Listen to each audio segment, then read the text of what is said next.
Disclaimer: the information and education material contained herein is meant to promote the general understanding and dialogue of GAN's processing. Such information is not meant or intended to serve as a substitute for a healthcare professional's clinical training, experience, or judgment. For patients and individuals, such information is not to be a substitute for professional medical, therapeutic, or healthcare advice or counseling. For medical issues or concerns, including decisions about medications and other treatments, readers, viewers, listeners should always consult their physician or, in serious cases, seek immediate assistance from emergency personnel. Prescription information, procedures, and use of medical devices information should be undertaken only by properly trained and certified medical personnel. We specifically disclaim any warranties, express or implied, including implied warranties of merchantability or fitness for a particular purpose. Such information is provided, as is, and is believed to be accurate at the time of its publishing, but it is the viewer's job to evaluate the accuracy of any information found in this presentation. Every case presented is of their own experience, applied by themselves for themselves, and it applies to their case only. Every person experiencing health problems should seek professional medical advice and consult their course of treatment with a doctor. The processes of plasma balancing described herein are a natural process which supports the body but does not replace medical advice or therapies one is already subject to.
Hello. We are the Keshe Foundation. Our mission is to bring peace on earth and join humanity with the universal community. We wish and work to bring man as equal to all beings in the universe. By teaching plasma science and technology equally to everyone, no one is left out and no one is abused due to lack of knowledge. By donating to us, you can help achieve this goal. keshefoundation.org/donate.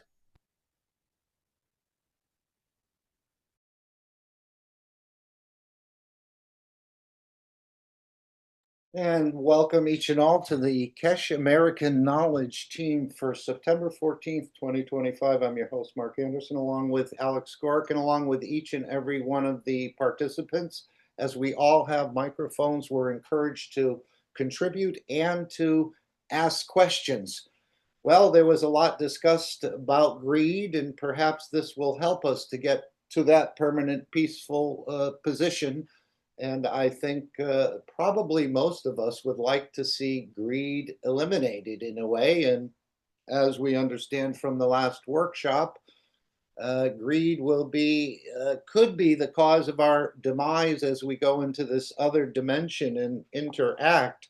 So we certainly want to have our understanding and this greed in a way processed out.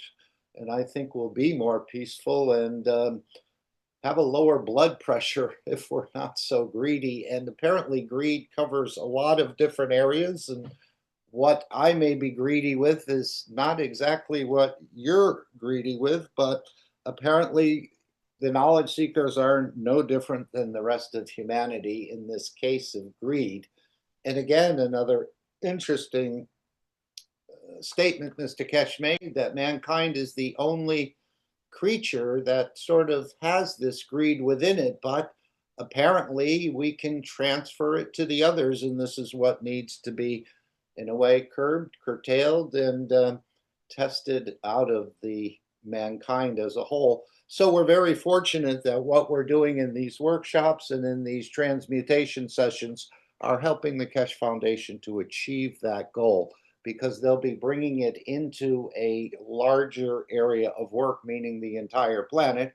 And the one way it's going to be delivered is obviously through the One Nation Network. This is why we're setting up this mesh grid, that these fields, these energies, however it's done, again, this is beyond my scope of understanding, but we're just trying to understand conceptually, in a way, what's being done. And I don't know if anyone has anything they'd like to share about this greed before we go to reading the World Peace Treaty, because that is the purpose of the teachings, in a way, is to bring us into balance in a permanent peaceful condition, that we can get to the next step, which is more of an interaction with the universal community.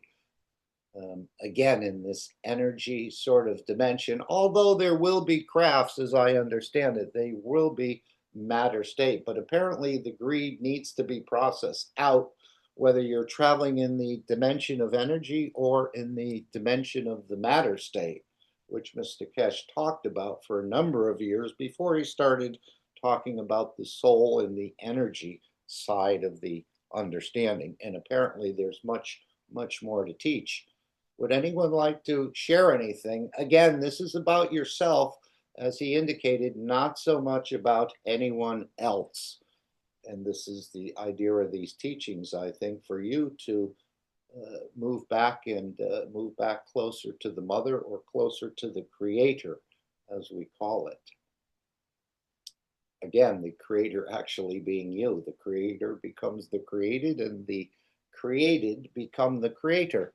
But with an aspect of greed, it doesn't wash, apparently, with the universal community. Okay, let's go to our World Peace Treaty. This is, this is the Mark-Ray Corporation, which is the financial and licensing arm of the Keshe Foundation. But this is part of the new science, the new ethos, and the new language being introduced on planet Earth. And of course, I say introduced, this has been going on for years and years and years, with a lot of blockages.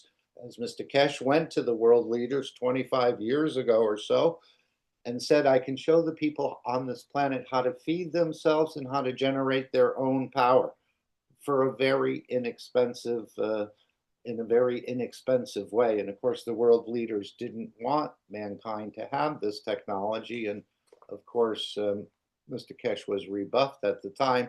But again, not giving up and continuing to research and develop all kinds of things in the background. And that's what he mentioned in this latest workshop, that we're only privy to about 1%. Before it was 5%. Maybe the Keshe Foundation has grown to the point that that 5% has now become 1%. So we're only shown a little bit of a glimpse, in a way, of what the Keshe Foundation is doing and working with in the background. But that's okay. I think this is, I'm signed up for it, and I think this is the best way I've understood of bringing this planet into a permanent peaceful condition. And again, we're right on the same verge as has happened in the last 3,000 years, 5,000 wars on this planet. So this is what needs to be changed. And as I just indicated, we're very close to another. And even Mr. Keshe is saying what they've tried in the last number of weeks or previously in the previous workshop didn't actually happen, but they haven't given up trying to get another problem started, and this could lead to a even greater conflict in the world. So processing the greed, I think what we've received as energies in these sessions can actually be passed on to the world leaders, that they start to experience some sort of emotion of completeness. I think if you're complete in a way, or have that emotion of completeness, the greed has basically been satisfied. There is no greed other than the greed of perhaps spreading the knowledge and being there to share. As he also indicated, the collective is more important than the individual. But this is the World Peace Treaty, and it's a simple document that world leaders and world religious leaders will sign as they pledge their religions, and the world leaders pledge their nations to peace.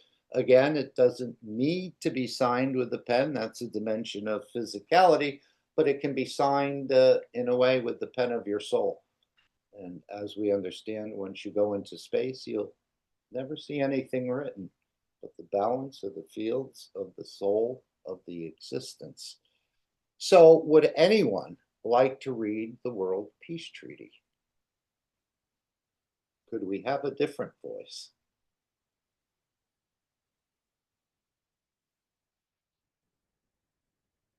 It will become quite popular in the future, and perhaps that future is now. I'll read the World Peace Treaty. We, as citizens of the earth, again, we're just reconfirming our ethos. Remember, a new science, a new ethos is being introduced or added to man's knowledge, and a new language. So, World Peace Treaty, we, as citizens of the earth from this moment on, accept to lay down all tools of aggression and war. We shall never think about getting involved or incite war, or develop or use any tools of war on this planet or in space.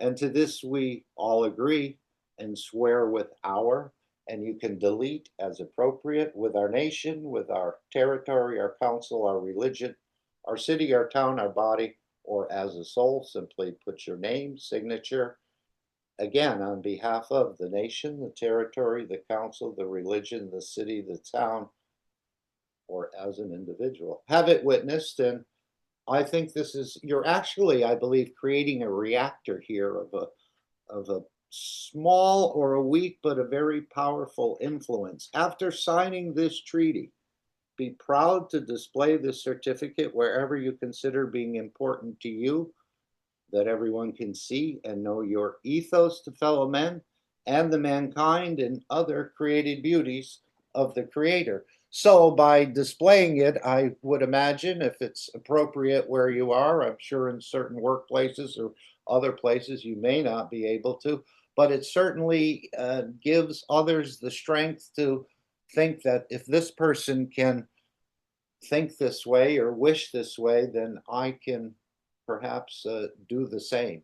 And of course, our souls are peaceful, although they need maturing and they need elevation, but the soul is basically a peaceful entity, very similar to the solar system. But I think this, in a way, is a little reactor that can have a major effect, even handing these out, as I have in the past, where I've told people, we don't collect these. This is between you and your soul, and only you know what needs to be, in a way. And sometimes I think we don't fully understand what needs to be corrected, or we think we've gone past the point of correction, that we've already reached a certain plateau. But apparently, Mr. Keshe is saying there needs to be a bit more of this processing to sort of remove or to purge that emotion of greed, or to satisfy, I think was the word he used, where we're feeding you the gold in all three dimensions, in the soul level, the soul of physicality, and the physicality. So perhaps this is creating an emotion of completeness. And we talk about greed, and oftentimes, Mr. Keshe say, we played on your greed. Even in the last announcement of the One Nation network, and he said we added this where you'll be able to earn some of the Keshe coin or something like that. He said this was part of the greed that we sort of played with, in a way to get people to move on these units, that their greed would be satisfied, in other words. So he's still using, in a way, the greed. And in the past, I think he said you know, if you understand this, you should be making kilos. If you understand these teachings, you should be making kilos of gold by this evening. And again, I think that was a way of, in a way, playing on your greed. But the energy of gold is quite important, as he indicated recently and shown in China that this has a major applications to traveling in space. Again, whether it's in the matter state or the energy state, I'm not quite sure.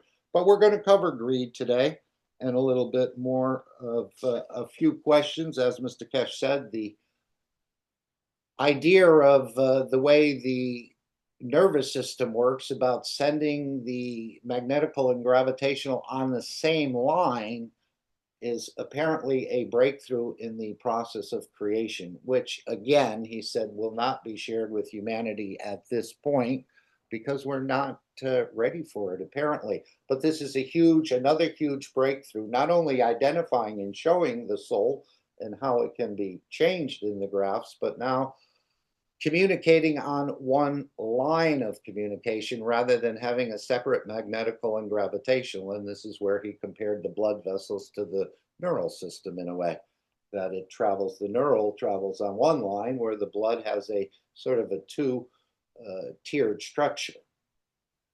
And I don't fully understand it, and I'm sure if he explained it to me, I probably may not still understand it, but that's why we're supporting the foundation and the work it's doing.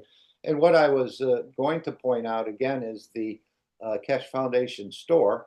We'll just go back to the One Nation Network and all these things that we're testing for in the workshops and in the transmutation sessions are going to be delivered through these coins and network in a way that's being set up. Right now, we're just calling it a game coin, but we know the technologies are all hidden behind the coins and the network and some of the other things that are going to be introduced.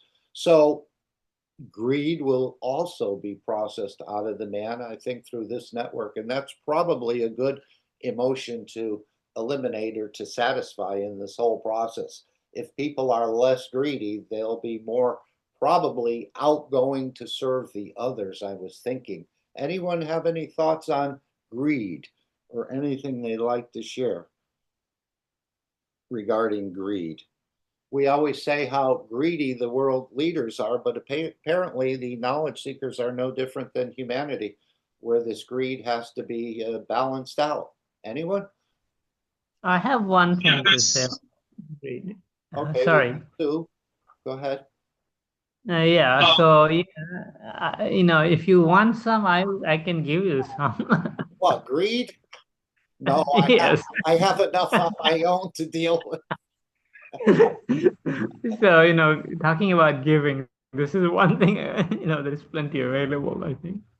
And you know, we used to say, or somebody used to say, and I picked up. What about the fact that when you need something, do you call it greed?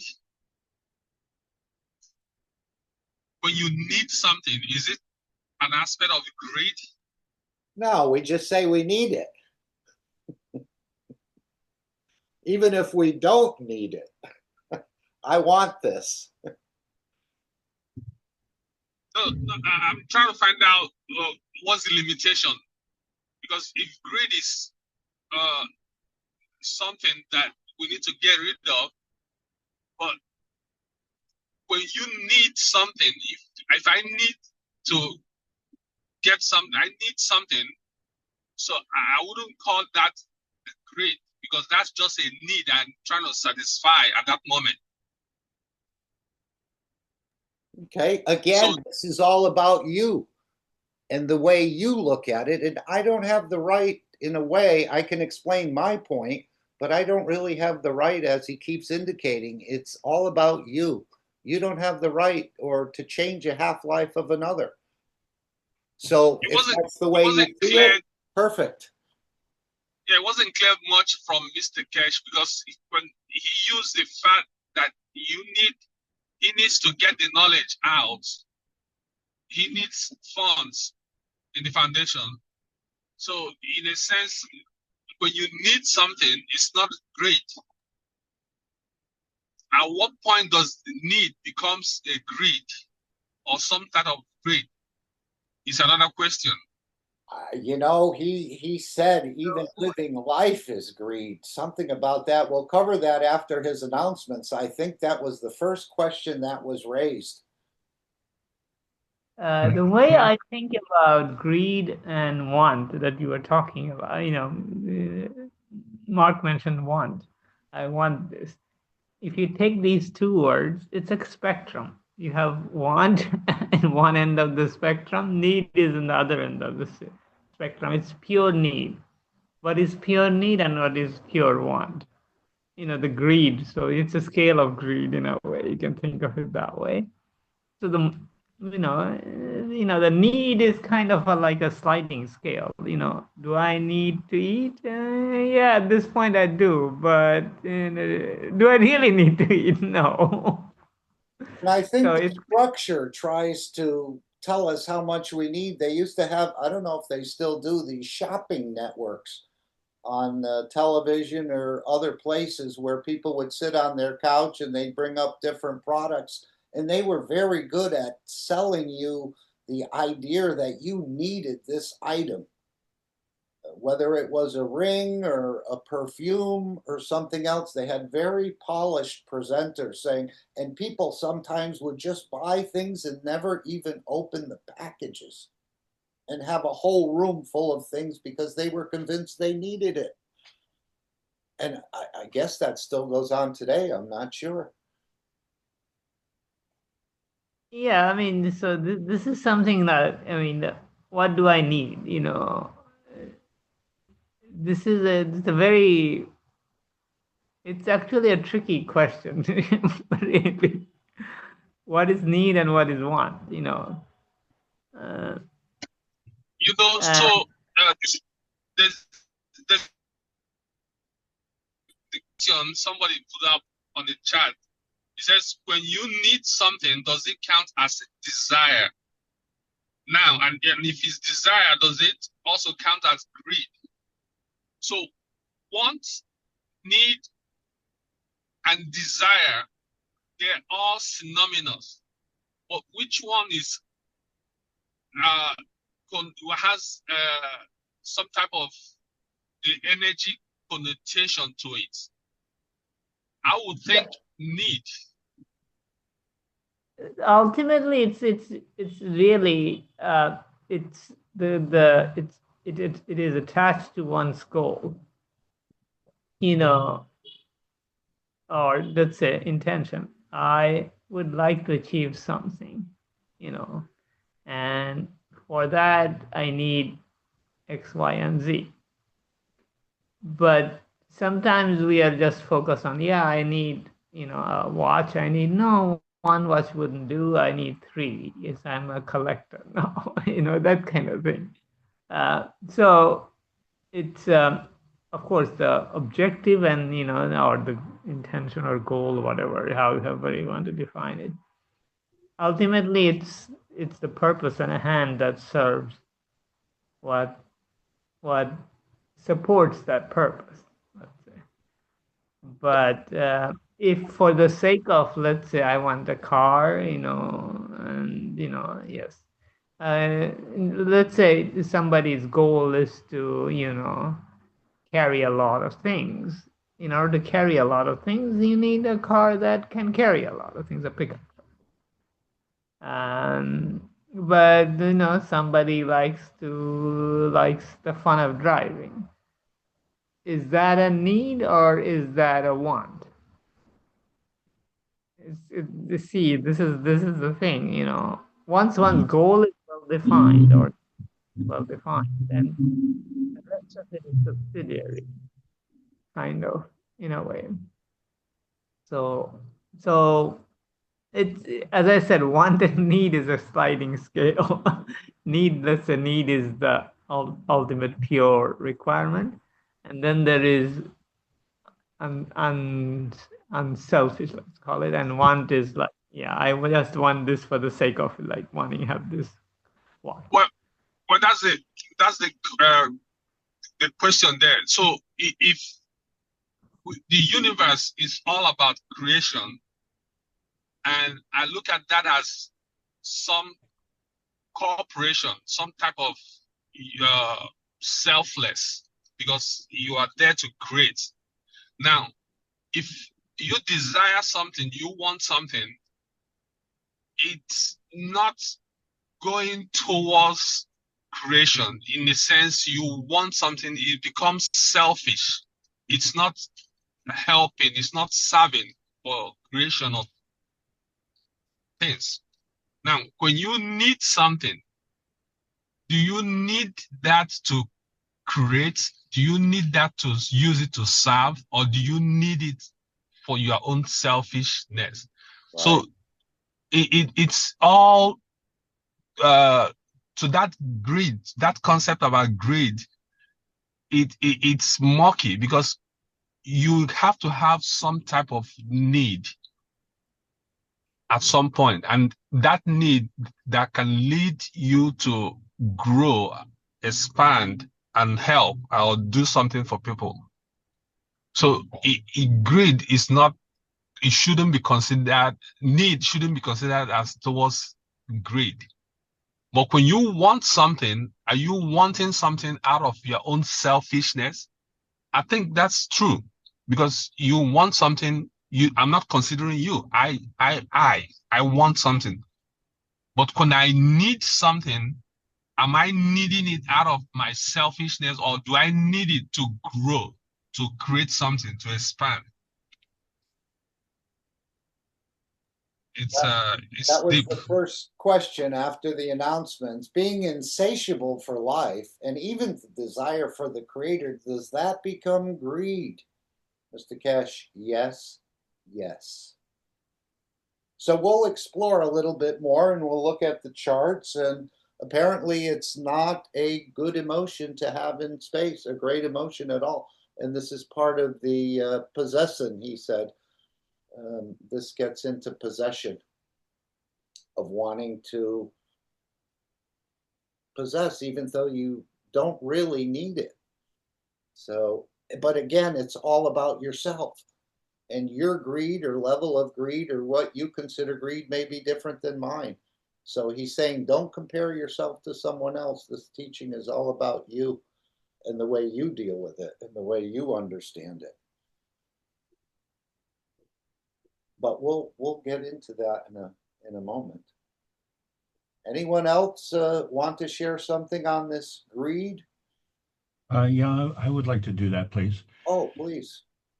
But yeah, both MOSFEC and Ike have, pretty well covered the most important points.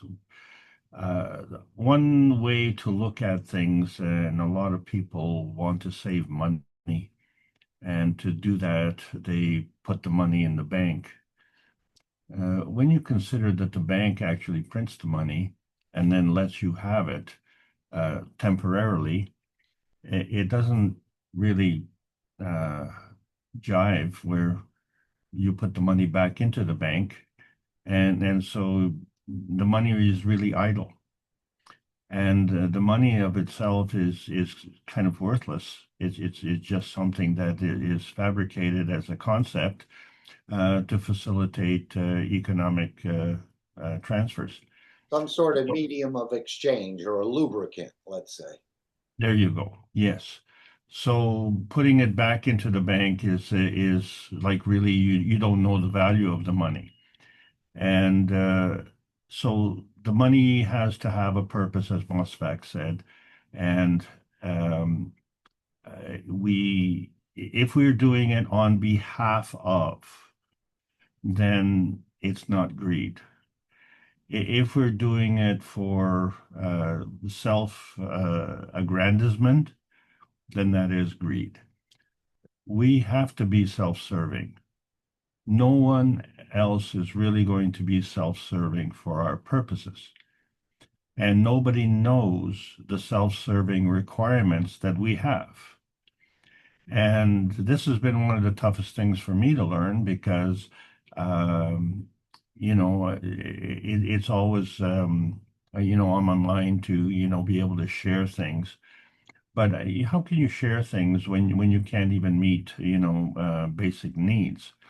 And so the whole purpose of having these basic needs covered is to put yourself in a position to be fulfilled in a self-serving manner, so that you can be part of the creation.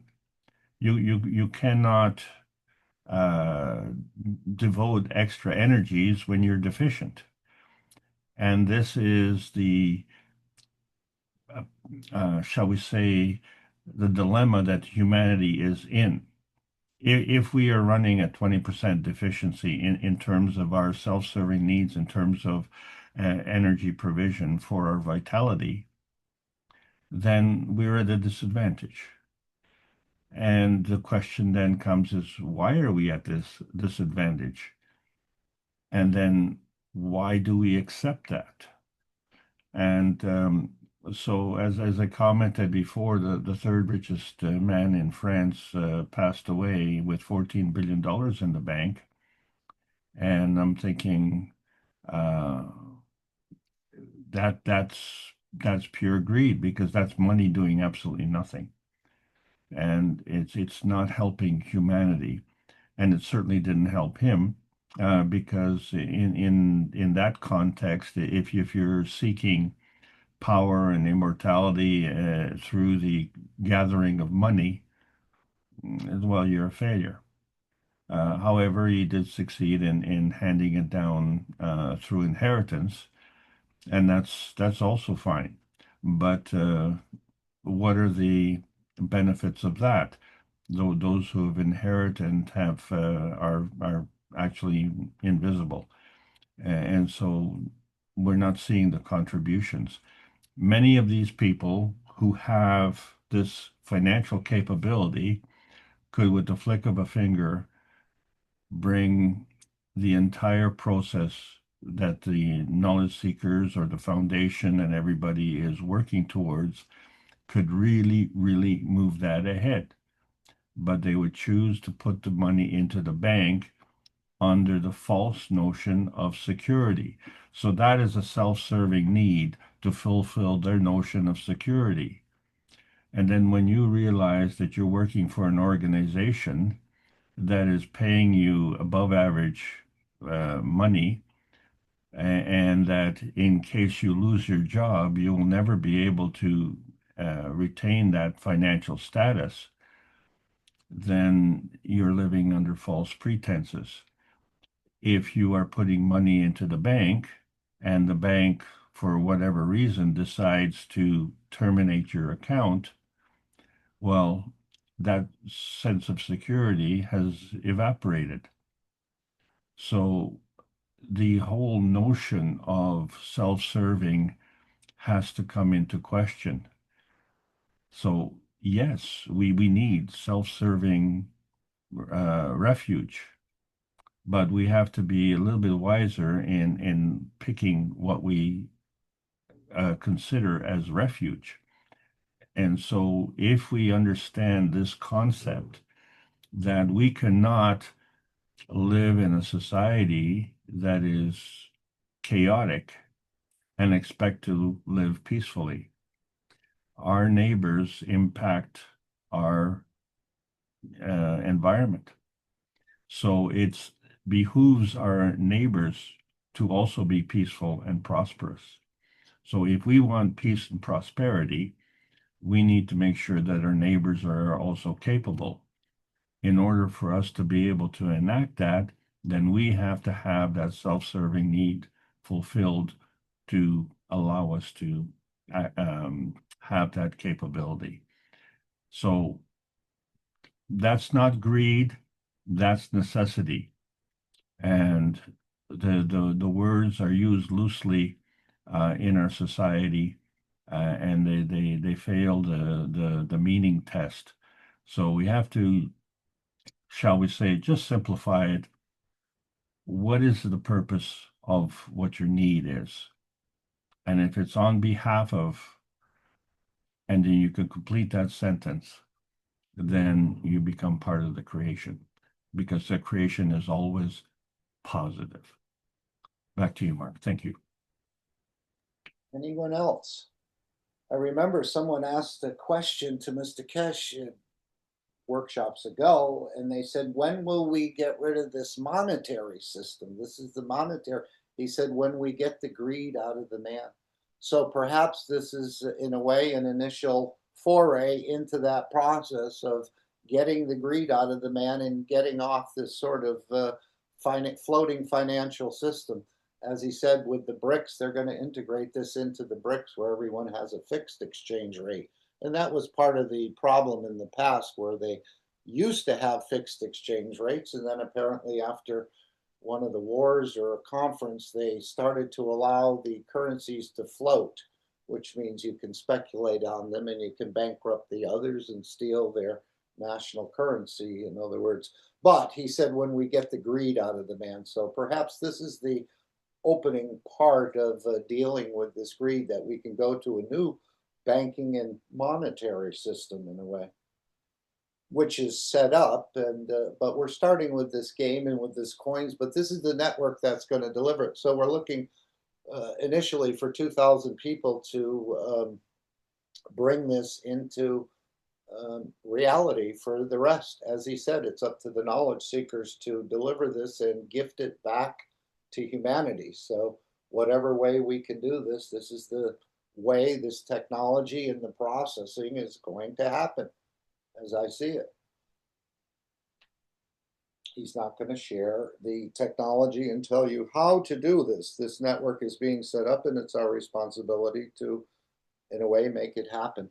Of course, the foundation is making it happen too. So if there's any people who would be interested in this, even if it's not for yourself, you can make a donation to the Keshe Foundation and get these spread across the planet. And you, of course, will benefit from it, not maybe monetarily, but through the enhancement of the fields and the delivering of the fields of peace and calmness and less aggressiveness on this planet, which would make this closer to the land of milk and honey, where we don't see people so aggressive and having to steal and do the rest. But as he said, we can't ask people to move away from it unless we have something to replace it. I think they're, in a way, delivering this emotion of completeness in a way that even if you don't have the Rolls Royce and you see one going by, you say to yourself, I don't really need the Rolls Royce. Before I wanted one, but now I see it, I see the beauty of it, but I don't really need a Rolls Royce. Perhaps something like that. Anyone else?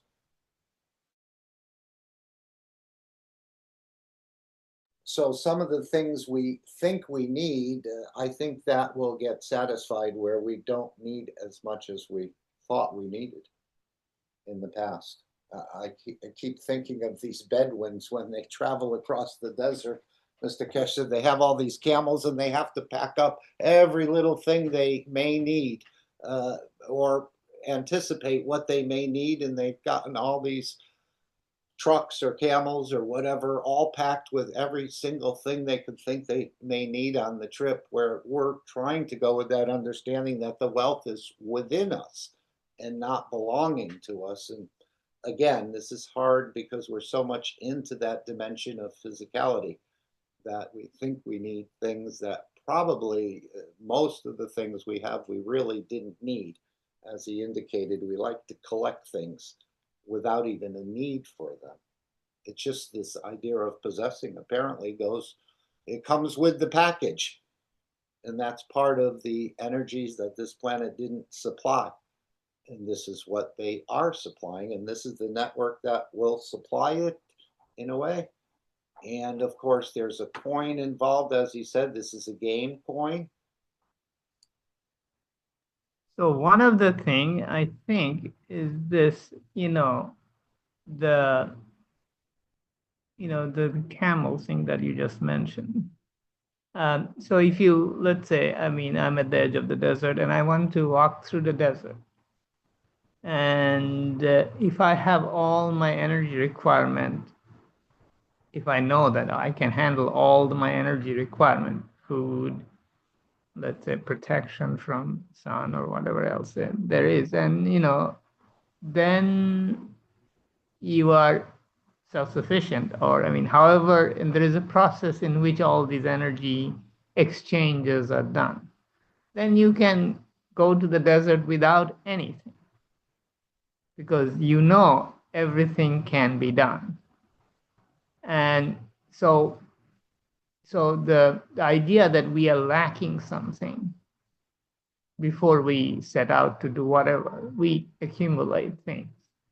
And so because of a lack of energy or a lack of things, this habit of collecting things comes into play. If we had all the requirement, like if I can walk into the desert and I can transmute from there to, let's say, wherever I'm from, anytime, then, then is there any need for it? Need for anything? I'm just there to, let's say, enjoy the desert with 3 other people. Mr. Keshe has mentioned an oasis system. Is that related to the desert or something? Where, No. if you're going on a 2-month trip and 3 months into the desert, you certainly better have enough water, shouldn't you? No, because you can transfer the energy of water. Right. So the oasis is not outside. Oasis is inside. Got it. Once we know the oasis is not some devices and some setup or anything else, then we don't have any shortage of energy, and there is a fear associated with it, and that leads to this habit, which ultimately pushed to the extreme becomes what you call the greed. I need this because I want to survive for tomorrow. I want to put this much food in the fridge because I need to have food for tomorrow. This whole idea, because if I go in the desert for 2 days, I need this, and this in order to survive in the desert. But if I have all the capacity, nothing is needed. The oasis is with me. Then you don't need anything. You are that system. Yes. Yeah. Then that accumulation process doesn't even start. So much of our greed originates from fear and scarcity. And it's these are very fundamental things that we are very used to, but we keep it brush it under the carpet all the time in social situations and various other places. But this is very fundamental. And we'll hear more about this in the workshop. But this is the wallet where you would store your coins. So it's a 2-part system to play this game. Again, no one will be able to play the game, and the game is called Enlightenment. And you can earn some cash coins or a percentage of a coin through this. And it teaches you to be, or you teach yourself to become peaceful. I think this is the way he sort of couched it. You can teach yourself to be peaceful by playing this enlightenment game, but without a cash ID to store your cash coins in, or if you play the game and you actually are rewarded with some coins, you'll need an ID to put the coin in. And that coin will be used internally to the Keshe Foundation to shop in the Keshe Foundation store. And here are some of the products and offerings within the Keshe Foundation store. And of course, these offerings and products will grow by leaps and bounds in the future. He's talking 30,000 products within this store.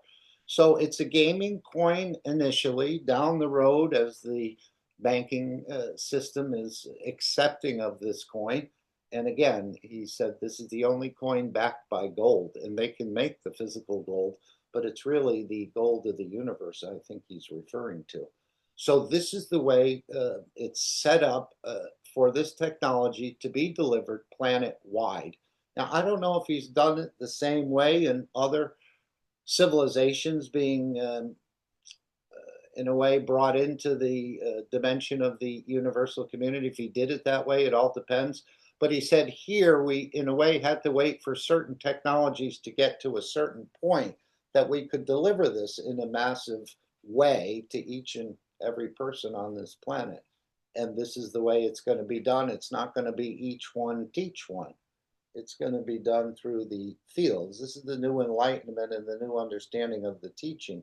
He said they're controlling the teaching and the energies in the background. So perhaps processing the greed out of you actually adds to your enlightenment. Obviously, you'd be more peaceful if you weren't greedy, wouldn't you? Because you don't have a need for anything like the Creator. Or you are experiencing that emotion of completeness, even though we think we still need a lot of things. Just my understanding. Perhaps we should go to the announcements and hear what Mr. Keshe is saying about this system if we can. Thought I had that up here somewhere. I'm just going to have to close a couple of panels. Okay, I can. It says I can't minimize that one. Let's just see here. Okay, I think this is the most recent announcements from the 607, yes, on September 11th. So let's hear the announcements, and I think we'll go right into the questions about greed, and each one of us has to sort of examine ourselves. And again, what's agreed for you may not be agreed for me, and vice versa. But we're being given help in the energy dimension to, in a way, satisfy it. As he said, the energies of the gold to satisfy the physicality, the soul, and the soul of physicality. And that even if you don't have the gold, you don't really need the gold, or the Rolls Royce, as the example we gave earlier. It just goes, it drives right by you. Yes, it's a beautiful vehicle and it's nice to ride in them, but I don't really need it. I just thought I needed it. Or, to drive around and say, look at me, look what I'm driving in. Sort of this, I forgot what they call it, like a snob appeal. Look at me, look what I have. But that's again, a wrong emotion.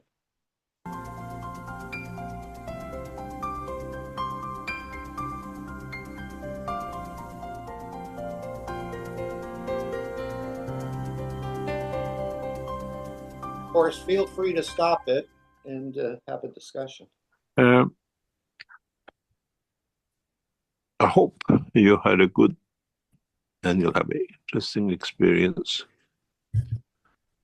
with today, even though we are monitoring everything in the background. But our system has failed. I think our systems have become greedy, doesn't want to work and show you what we want to show you. We lost the sound and everything else in 2 systems out of 3. So we're going to go right in after the announcements to the first question. And then I think Azar comes in and Mr. Keshe will explain a little bit more. I'm trying to get leveled out on these graphs as well, just showing a little bit of more of it. And then, of course, Myrna's asked the question of, and Mr. Keshe talked about how they've this knowledge of the communication of the magnetical on the gravitational on the same line is now in the hand of the Keshe Foundation, and how many amazing things will come out of it. As he said in that little clip or that question, he said, this will not be shared with humanity at this time. We're not mature enough. So apparently there's a whole level of maturity that we need to, and he said this many times in the past on many different subjects, that mankind wasn't ready or wasn't mature enough. So we're in this process of evolving and becoming more enlightened. And of course, as he said, the enlightenment brings peace and the peace brings balance. So let's hear the announcements. Feel free to stop it and say whatever you'd like to say. This is an interesting thing about this nervous system communication because, Mr. Keshe said that we won't share it with humanity, but all of us use it every day, every moment. Yes. So if it is within us, if we use it all the time, it's available to us. Do we recognize that? So this is something that we have to get used to in using the fields. We do use it a lot, especially interacting with enhancement unit as well. So this is something, this knowledge has been with Keshe Foundation for many years, and we have talked it in terms of in spaceship technology context, magnetical and gravitational flowing on the same line. We have always talked about it. But the thing is that, are we in a position to use it? That is another matter. But we have it. Can we develop the confidence to use what is rightfully our own? Just some thoughts. Right, and I brought it up earlier in another meeting today about how Mr. Keshe, when they were teaching the UFO, he said that the universal community would share some of these highways that they've established in the universe, meaning you go out on the magnetical away from the Earth and then you travel back on the gravitational. He said these maps would be shared with humanity. And then I was thinking maybe that does apply in the matter state, that you need a separate line to go out magnetically and the separate highway to come back gravitationally.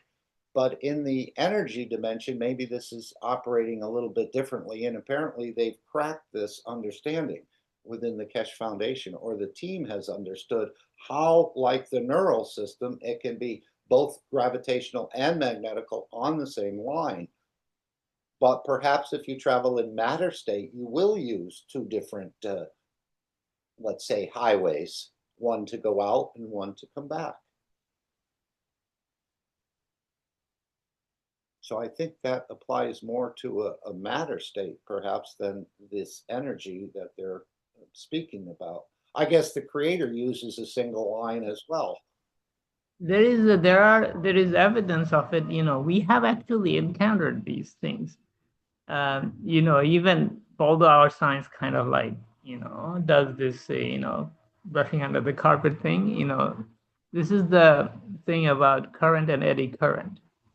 And when the current flows, there is a reverse flow in the eddy, opposite direction, which opposes the current flow. This is, it's there, but, we don't really, we ignore the eddy current part. Is it on the same line? I think this is what... It's on the same line, and, if you think about it, we talk about, current flowing through a wire and the resistance.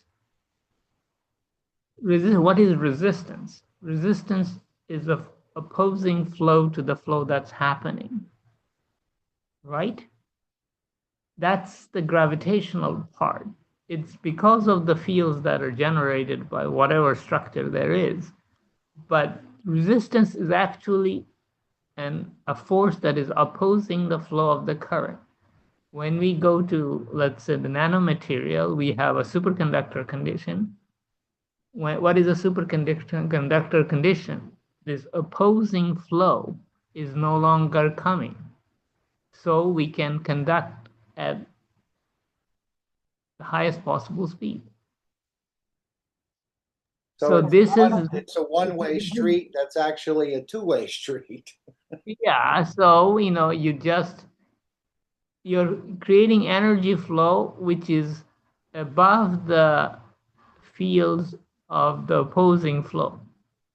So that flow is there, but you're just above, your energy level is such that you are no longer interacting with it. So you can have both the flows.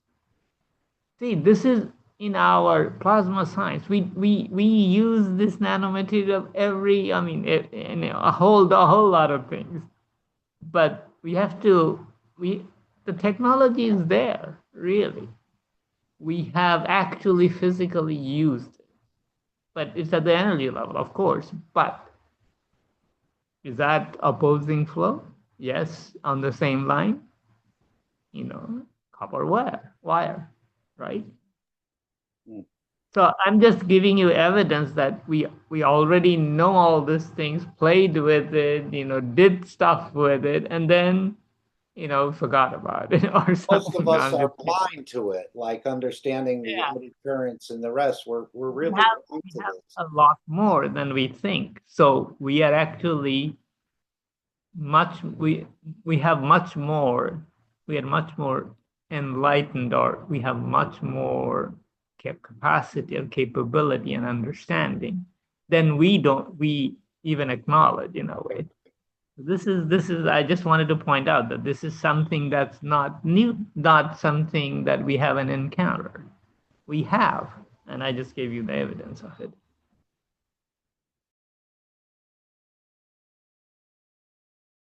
Okay, anyone else want to add anything? I mean, we can take it a couple of ways, as I one of the sayings is, or not sayings, but what Mr. Keshe, the more we understand the totality, the more we realize we know nothing. So yes, Another yep. another thing that just came to mind, like Moscow said, we know all this stuff. You remember the teaching about uh, detachment? We're talking about we got to give up the greed. And Mr. Kesh mentioned that for you, detachment also does mean that you need the enlightenment, the knowledge, and that gives you the confidence for you to give up. And he illustrated that understanding with a ladder. When you step on a ladder, you detach one leg because you have the knowledge that the other one will hold you to climb up. So in a sense, it's all knowledge that is all coming in full circle. We have to give up the greed, and it's all about the detachment, and everything is centered towards getting that enlightenment that will give us confidence to know that we can grab anything we need at any point in time. There's no need to be greedy, and there's the knowledge is there at the moment that we need it.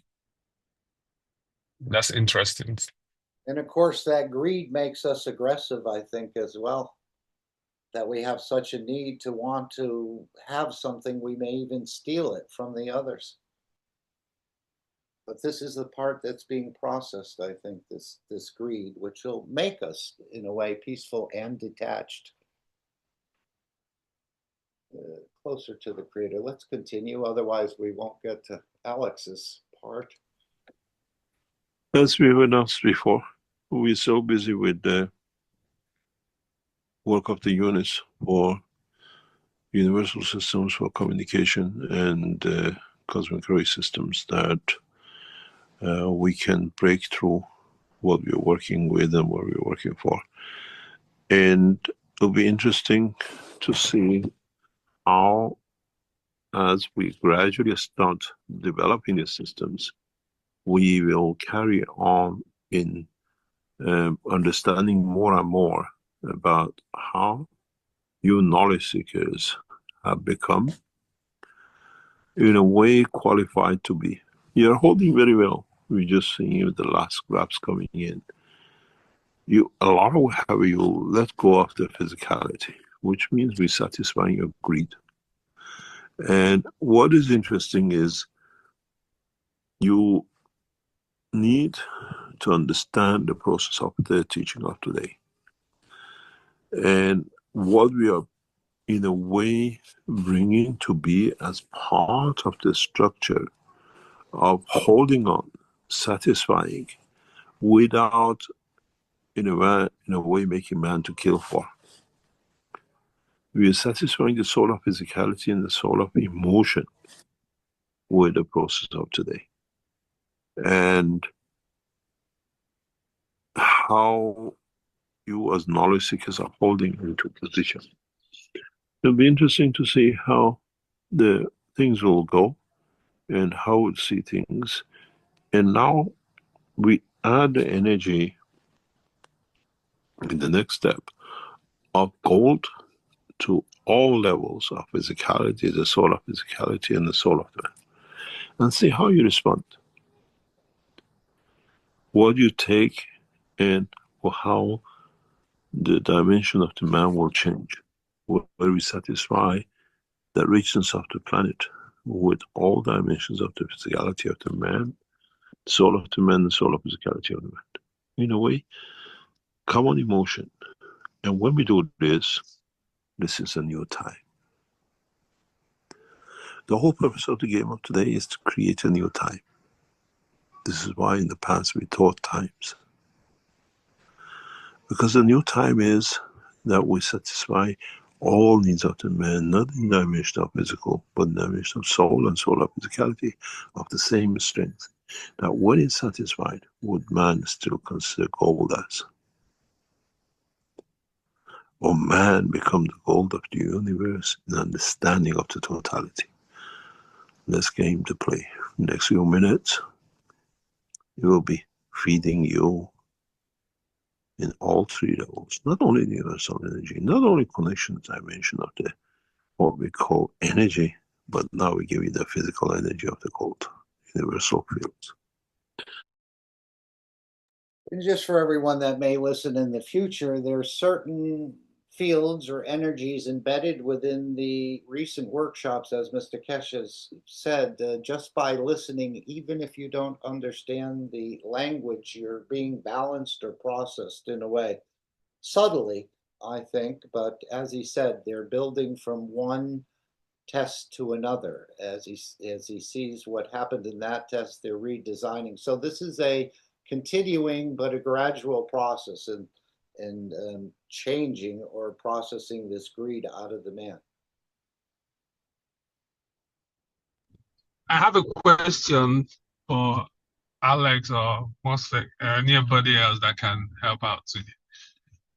The energy is being fed into the system, and my understanding is three systems. In the previous teaching, we had the teaching of the soul. I understand that the energy component of that equipment is more of hydrogen or carbon-14 or deuterium, something that has the highest of the strength.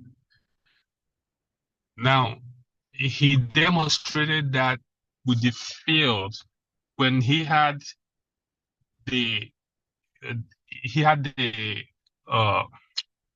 graph to show that any introduction of the energy can only go so far on top.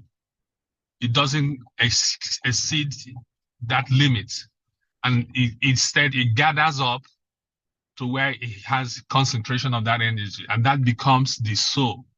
Now, the other equipment was the soul of, was the soul of physicality.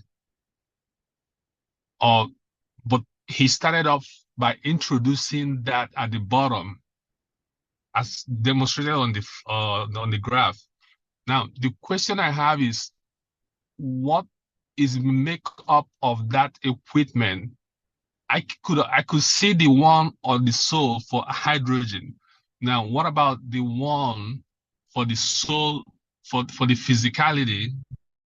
And then there is the middle one, the soul of physicality, which I can understand could be the composite of everything, every fields in the environment.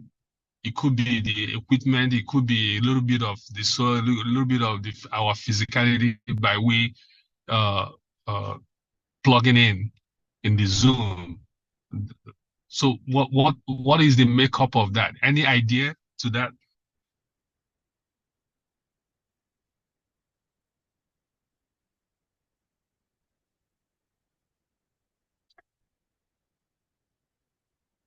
Is it understood by you? Not by me. I go back to that energy gas unit where he said, we show you what we do, but we don't tell you how we do it. No, definitely we don't. He didn't tell us, but from all the teaching, we at least deduce, because we know some of this stuff, but we just don't know how it's done. But we Yep. know the fundamentals. What combinations, what strength, in the Right. plasma, in the radiation of it. Again, it's a bit tricky. I'd like to answer, if I could. There's a difference between the MAGRAV condition, which is a containment, and there's a difference between the emission, which is external to the containment. It traverses between containments. So if we go back to book number 1, the matter state is a containment.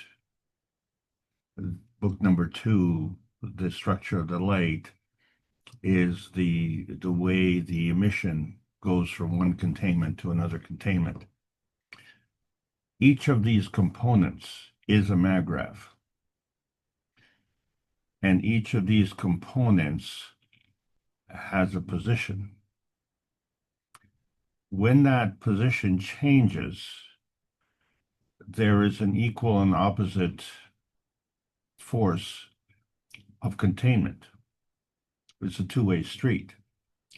So the release of one brings on the, shall we say, the release or the emission of one brings on the capture or the absorption of the other. And that's how the motion is created.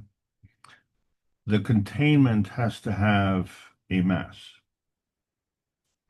a substantive mass. And that substantive mass can actually be in the form of a hydrogen. If the hydrogen is in physicality, then it would be in a gaseous state. If the hydrogen is in a plasma state, then it would be in an energy state. Then there's a nearness state, a transition state, where the plasma state is neighbor to the physical state. So we have a complete physical state, we have a complete plasma state, and then we have a hybrid state where we have the two. So the reason that the hydrogen is paired is because it demonstrates the magnetical gravitational concept, which is fundamental to the existence. So it has to maintain its existence while it is traveling. And so in order for it to travel, it has to leave magnetically a gravitational base, and then it has to arrive magnetically to another gravitational base. So one is done through a repulsion and one is done through an absorption. And the difference between the location of the two is a gradient. And that gradient is ever changing. So what changes that gradient? Because the gradient on the physicality level could be when that introduction, then like you said, it transits, it moves. We know hydrogen gives up half of itself. But when it comes to the soul, what changes the gradient? Why does it retain? What will make it retain to where it clusters and it doesn't go anywhere, but instead it goes down, it comes back, transits again backwards? Well, everything is constantly emitting and absorbing in order to maintain its status. So if I were to use the sun as an example, It maintains its Magrav condition, but it does so catalytically. In other words, it's giving unconditionally, and in turn then is absorbing unconditionally. But the reason the sun is able to do this is because the sun is emitting unconditionally to everything. So as the sun is, shall we say, emitting rays onto the planet, then it is emitting energy that is conducive to the earth, the inorganic, it's humanity, the organic, the vertical and the horizontal people, which are also organic, and it um, supplies energy to all the GANS materials, which constitute the periodic table of elements. So everything that we have is a product from the sun, which gives it unconditionally. It's we as receptors that set the parameters based on our need, based on what we need to fulfill our self-serving needs. And in But, that, but Alex, sorry, the sun is really, when you're using the sun then could be the soul of physicality. exactly. But then you're using it to the saying that the sun is a representation of the main source, the hydrogen. Right. So is it dual? It has the two ways, because I understand there is the galaxy that gets from the sun, and there is other stuff that gets to the sun too. So if the sun is our main source relative to us, the sun also could be constituted as the soul of physicality. Exactly.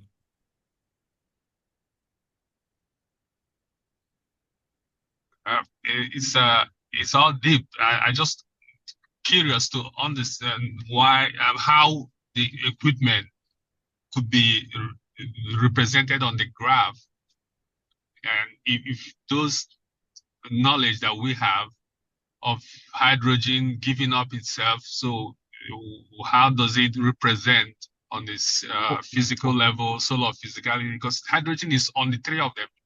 Yeah, If but you that's need to think of it. exactly, you've answered your own question, because the equipment itself is unconditionally giving. And so it's broad spectrum. And so that energy is being transferred as an emission particle. But that emission particle has attributes. Okay, it's manifest as a hydrogen. We call it as a hydrogen, but it is actually a magrav. It has a magnetical and a gravitational constitution. Without that relationship, it doesn't exist. So that's what facilitates the containment. What is inside that containment? All of the energy that the equipment transmits is contained in there. It comes in the form of an emission. Whatever is in that emission is selected by the receiver.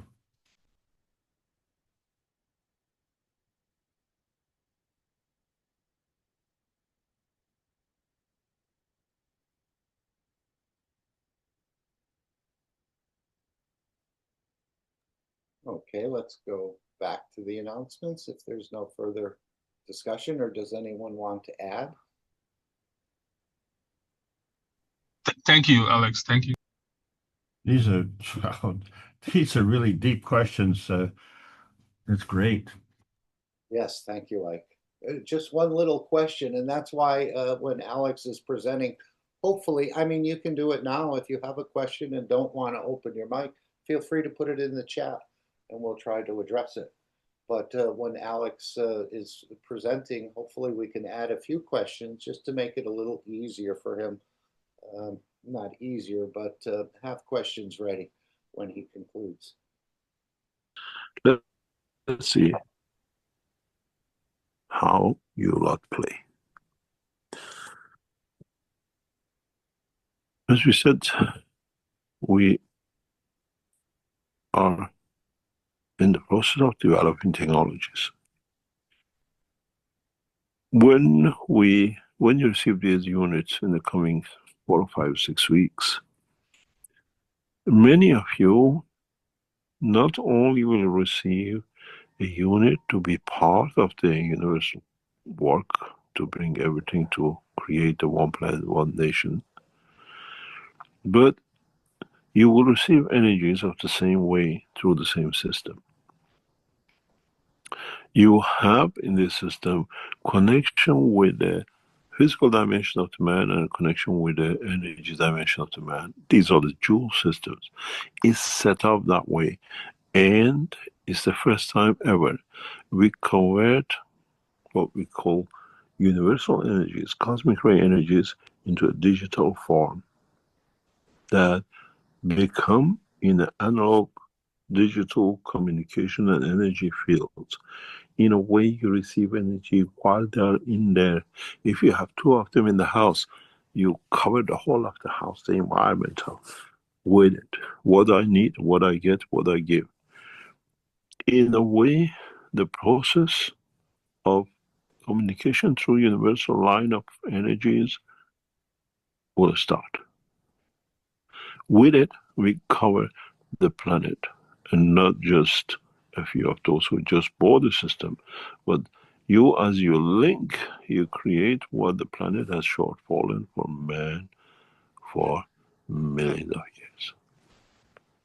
In a way, we complete the work of this planet. And as we said, die shall not kill, because we satisfy the need of the man does not need to kill. From this second on, the goal is added to all 3 levels of the energies of the man and the physicality.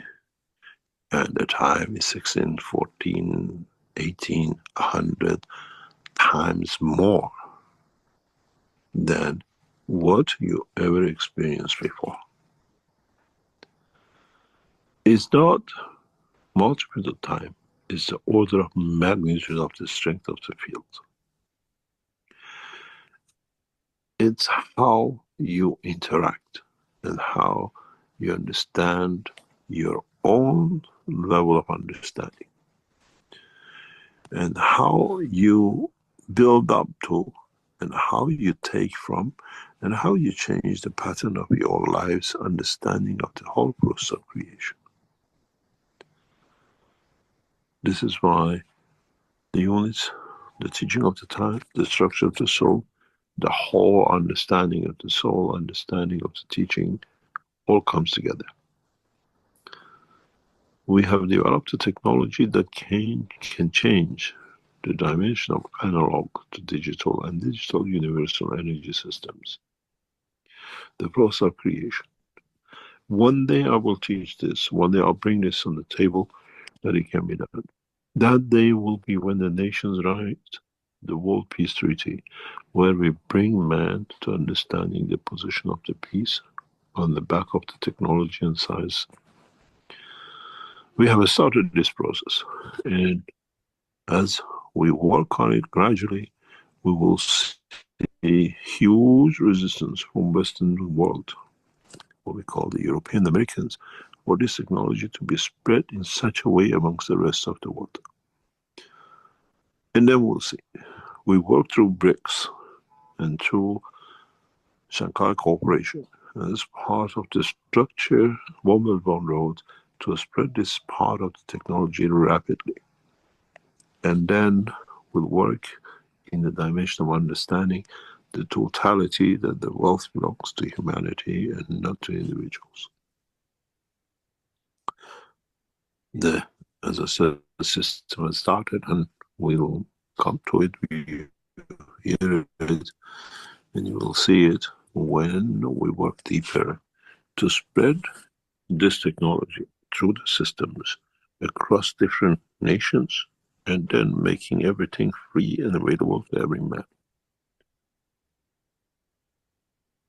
I hope that you as knowledge seekers are there to go through the last phase of it, but I hope there will be peace that bring that position to be done much easier than out of desperation and need and the pleasure of doing it. If there are any questions, I'll try to answer, and if there are no questions, we can close.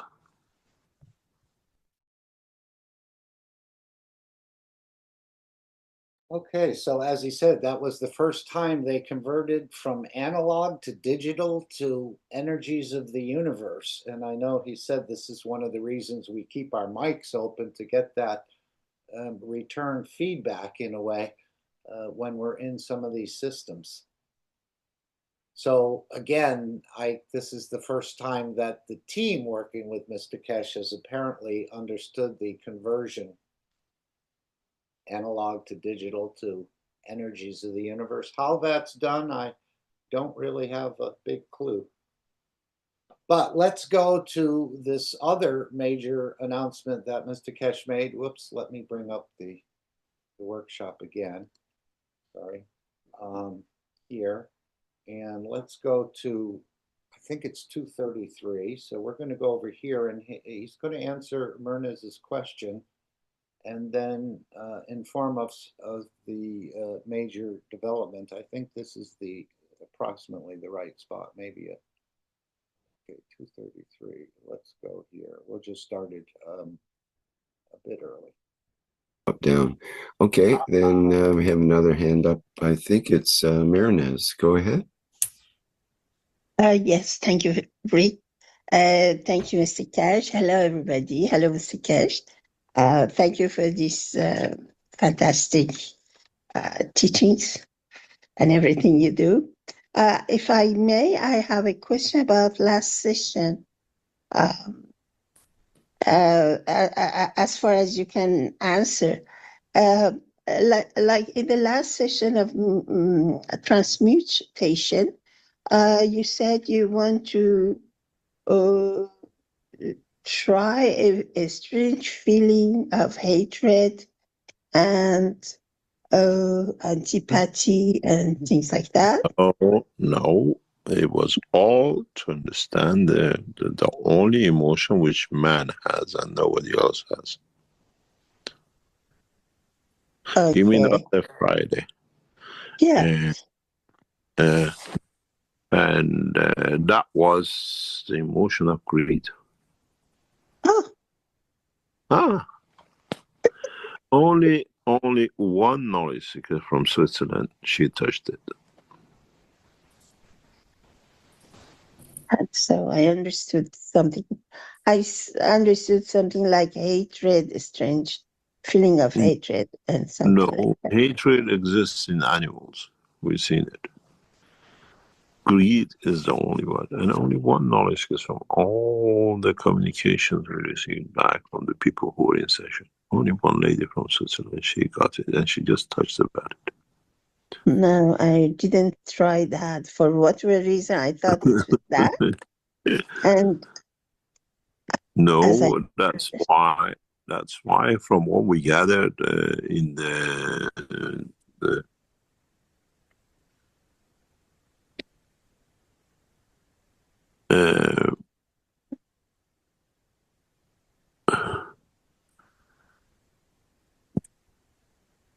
last Friday session, we strengthened it for today's session.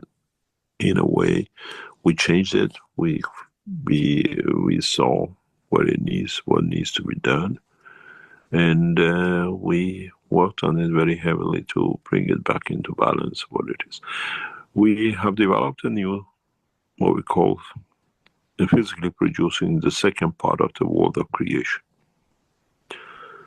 World of creation is made of two dimensions. One dimension we achieved a long time ago. Second dimension we thought about a lot. But now we've developed the technology to create it, which the interaction of the two leads to creation of life, leads to the creation of anything in the universe. And our team has successfully managed to build a system to produce the second phase, the second part of world of creation. You will see amazing things coming out of the foundation in the scientific evolution in coming time. This has been our knowledge seekers had to understand it to be able to do it. It was there. A few times I covered it, but was not understood. Now, physically, we are developing a technology which produces second phase of the universal energy, which means energy created within the fields of the fields itself. And this will change the course of humanity, the course of life ever on this planet. I got a Very much like question. the body of the man. I explained this last night. Yes. Mr. Keshe said energy produced within the energy of the fields itself. Can somebody explain in detail what he means by that? I thought energy is fields in motion. So the second component is energy produced within the fields of the energy. It's hard to grasp. Isn't this what we do when we give to the world leaders? Isn't this what the creator did when he created Mitra? He didn't have a partner. He interacted within the fields within themselves. Isn't this what we see in the plastic Coke bottle creation of a universe? It interacts with itself within there and starts this whole creation process. Just to add to that we can create within ourselves. Now he's saying the team has understood how to create the energies within the energies that they're supplying, it sounds like. Anyone else?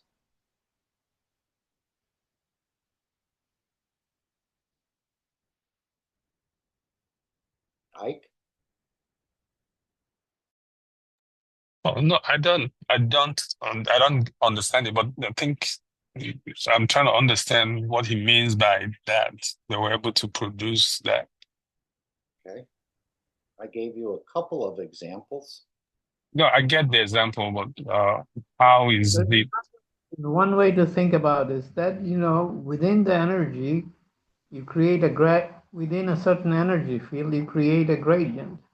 Once you have a gradient, you have an energy flow between 2 points. And that's how you create energy flow within. Energy is field in motion, right? So once you have a gradient, you have an energy flow created within an energy field. So all you have to do is create a gradient. How do you create a gradient? So that's the bottom line.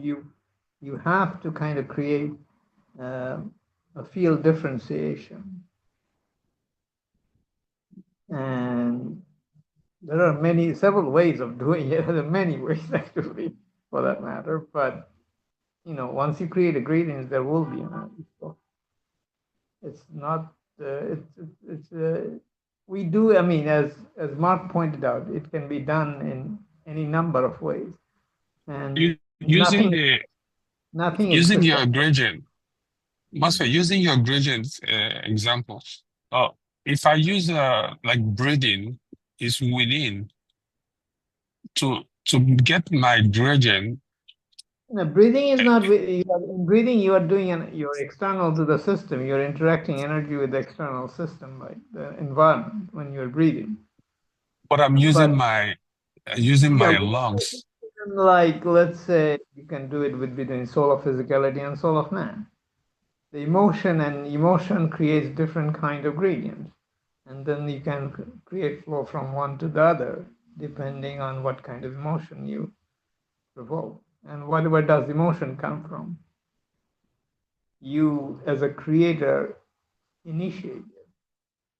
So isn't this how the sun created the earth, with interaction with itself and with its environment? Yes, exactly.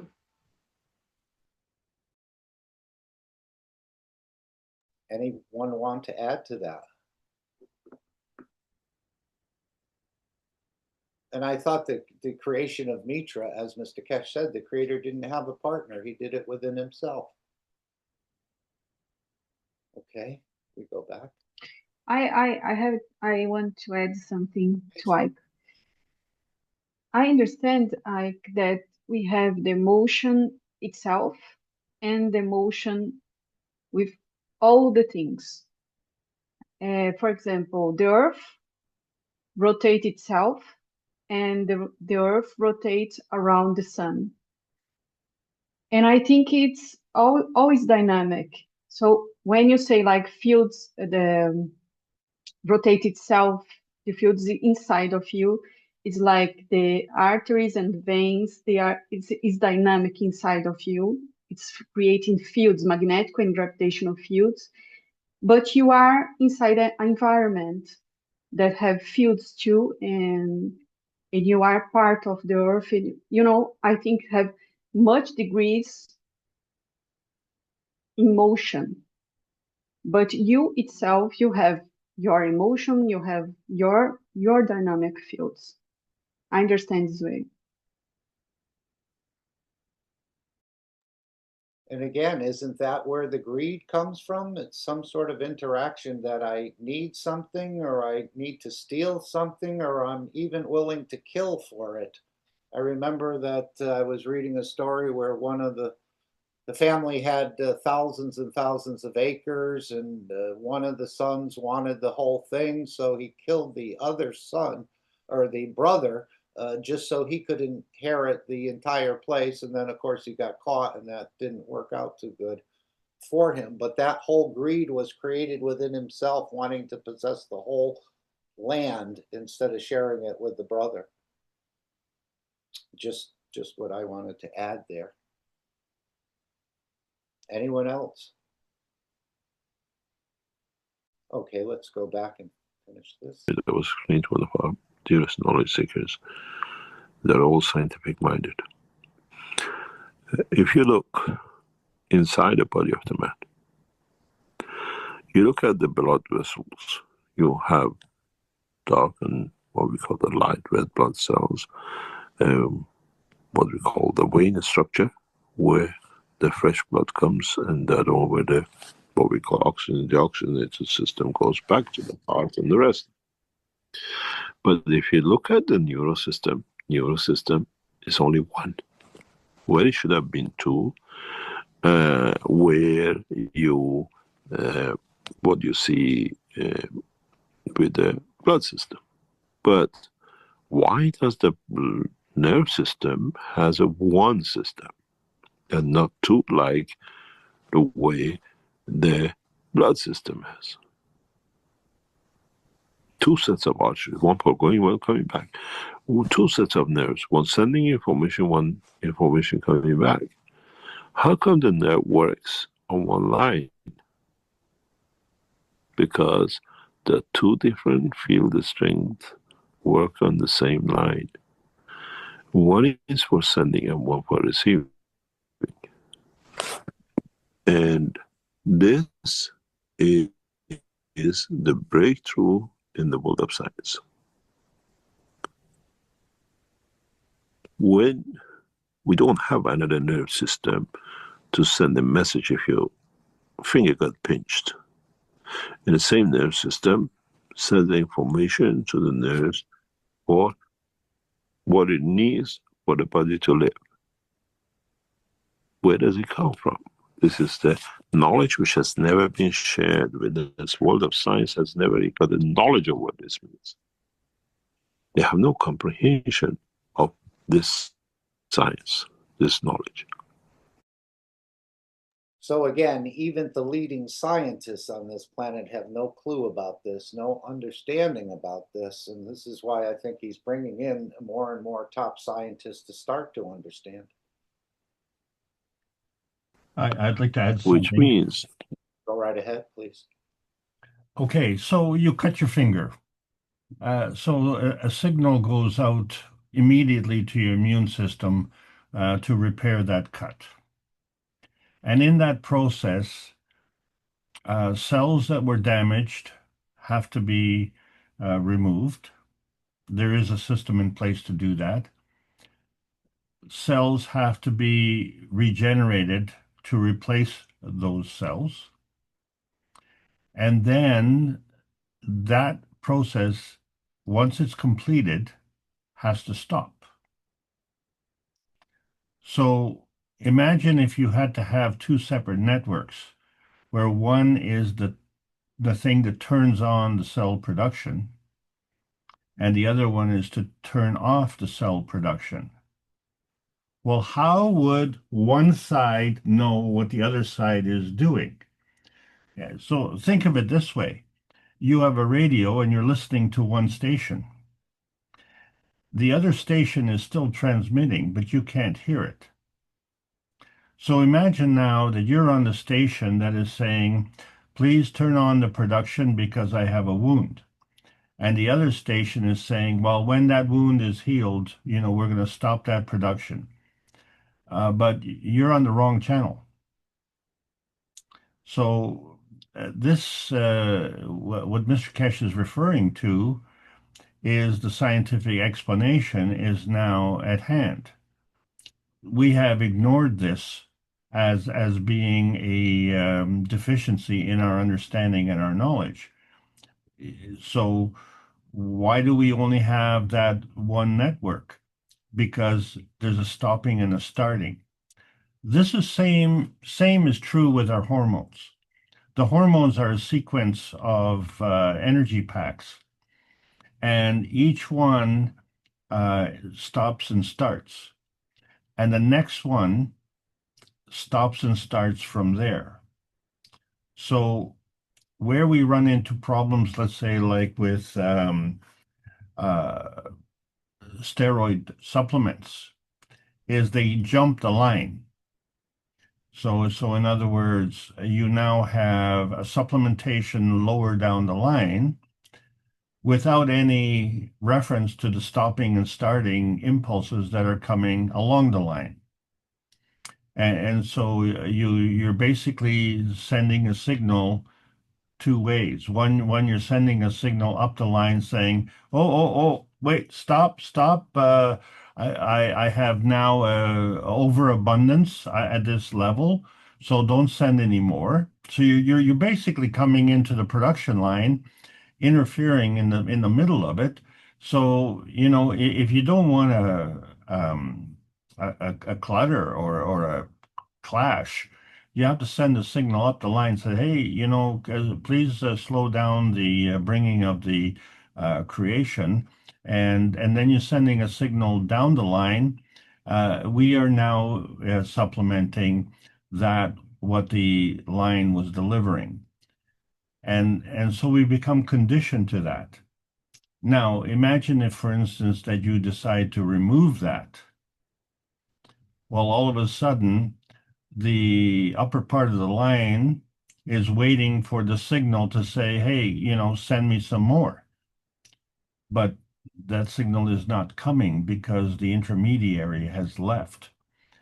And this is why we have such a trouble with what do you call it when you have withdrawal systems from any kind of addiction. The body is conditioned because of this interference with the stopping and starting to lean on that. So if you have a deficiency, then you want to supplement. But if you have an overabundance, then you want to withdraw.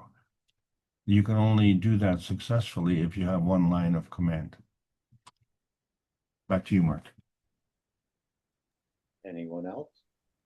I only want. Thank you, Alex. And one example of I think that you can create itself, for example, another soul. The schizophrenia is when you need. We have an example in our group. When you have a need, like I need so much, we can create another soul. I think is this kind of field that you create with your field that I don't know how, but you itself, you are creating another soul. So yeah, most guys mention how by changing the gradients, so the energy can only interact if there's some level of gradient involved. And now the gradient, do you mean like some type of inertia? Could that be a form of gradient? No, the soul don't have inertia, I think. We'll have Alex, I don't know. Because inertia will slow it down, and having a gradient means that you have different strength. So in a sense, I know inertia is attributed to physicality, but in defining that gradient in energy level, I'm looking at it something slowing the flow down. So would that be a form of inertia, and what is it called in energy? May I jump in, please? Ike, you're using the conventional description of inertia, and we understand how that has come about. They say, something will continue until there's an equal and opposite force to slow it down, or there'll be another force to supplement it to actually change. So the inertia changes by the input.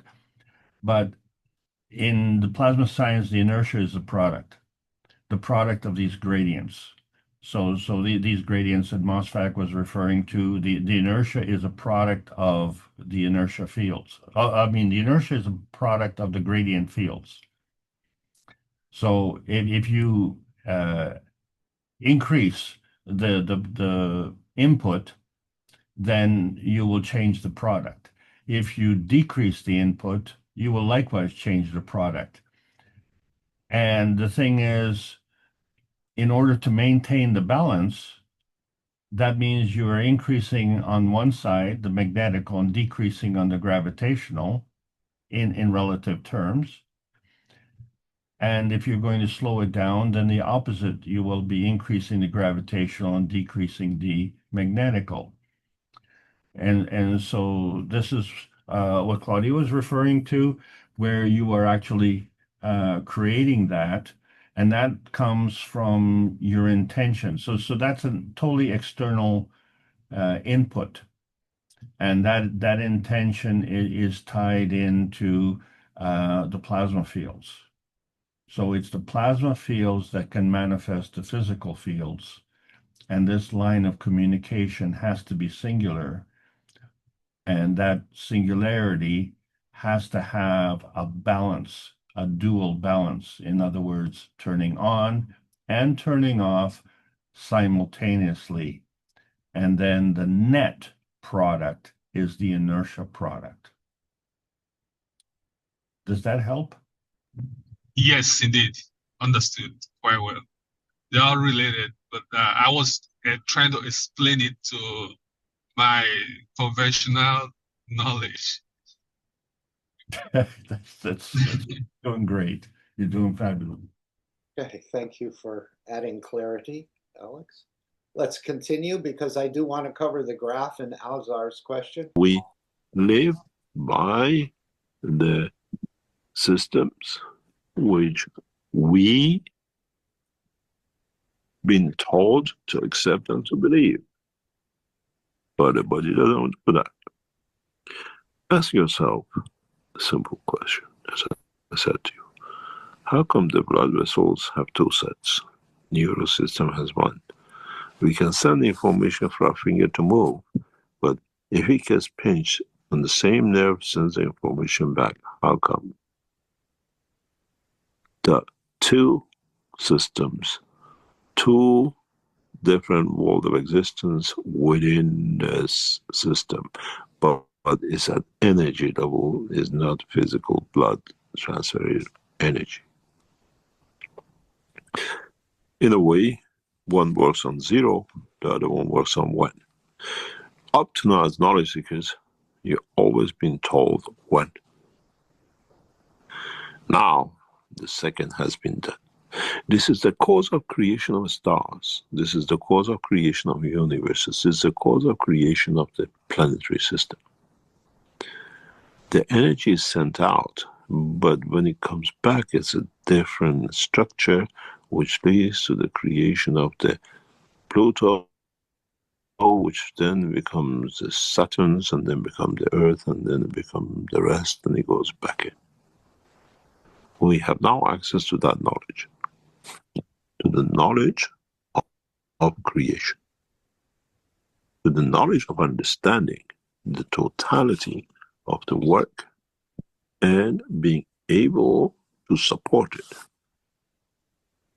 This technology was developed especially for the units which you are receiving. It costs trillions for governments even to think about even making a system to do this. And in the next few months, we'll promote this. This technology, this understanding of the return is the reason that's why the body of the man stays warm. That's why cells are created in your body. That's why the whole structure of your body sits on. With this new material, with this new dimension, the system creates its own energy. Our scientists are observing it. The system will create its own motion. It creates its absorption of the energy. It creates its own strength field emotion. It creates its own flight. And we will not release this knowledge into public. Mankind is not ready for it. But if you understood what I told you about the nerves, you understand there's a huge breakthrough coming through.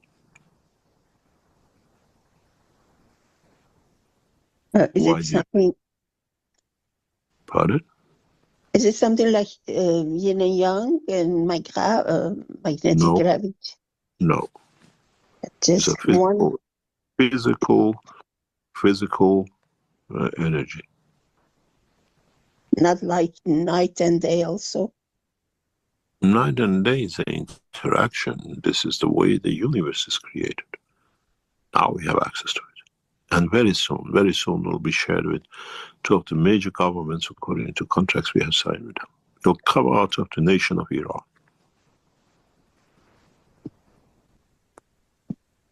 It will come from the major corporations of one of the leading nations in the world. And technology is a technology, it's a knowledge which now has become a technology. And I remember that maybe you said greed, but in sometime like after 2 hours, I felt like something in my chest which was heavy, gluey, sticky, and couldn't get rid of it. I started, you said, try to fight back with it. Yes. I was trying to get it out by praying, by finding the right. A lot of knowledge seekers went through that emotion from the reports I received. Okay, yes. Pains in liver, pains in other part. This is what we our weakness and we want the strength to hold on to. Okay, and of course, Murnaz is referring to the transmutation session, which again is offered in the Keshe Foundation store. I think the next session is the 24th of October. We'll just go back to it for a minute just to point it out to others who may want to experience. And let me go to all products. Sometimes these little messages come up, but here's the transmutation test. You're all invited, and this is what's keeping or helping or part of the process of helping to keep the Keshe Foundation free for humanity to develop in a way that it won't be subverted or put in a different box, and it won't ever come unless it comes in drips and drabs. But this is why we're continuing on with the transmutation test. But as Mr. Keshe said, they may end in October, but I think it'll be replaced with something else. So when she's describing her experience, I think she was describing what was happening to her in a transmutation test, but it could have also happened in the workshop as well. But they did refer to Fridays. So I think that's normally when these tests happen. Okay, so the One Nation Network, the wallet, the coin, all connected into the larger work of the Keshe Foundation. And it's our responsibility to bring it and gift it back to humanity. I do want to go to the one question about the graphs, which we're all trying to sort. I think we'll go back to after the Q&A. And we'll just hear Azar comes in asking a question at 1:43, somewhere around here. Oops. A question in the chat from Theodora, who and then we'll go to the Doma piece after Theodora and Ozar's question. So Alex, it may be another 15 or 20 minutes. Who asks, being insatiable for life and even the desire for the creator, does that become greed? Yes.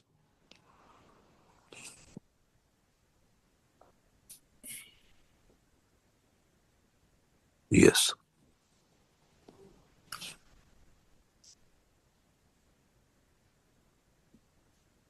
When we get attracted to what we call the position, then it's a time when position needs to be understood.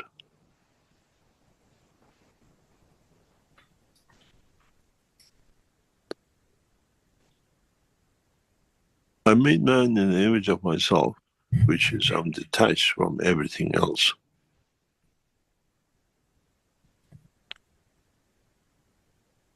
And it comes as part of the emotion of the man is the greed.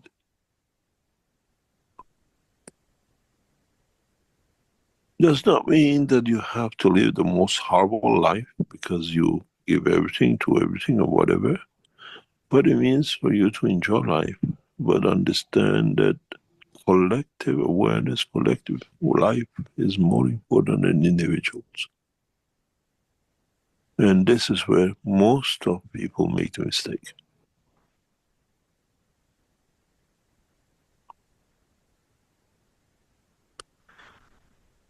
Holding on to wealth, the greed, power, whatever you call it, does not mean that you have to give everything.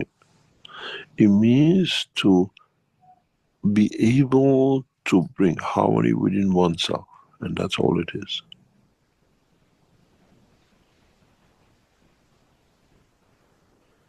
Some people live in a hut and they're happy, and some people live in palaces and are not happy. And the greed goes more and more and more.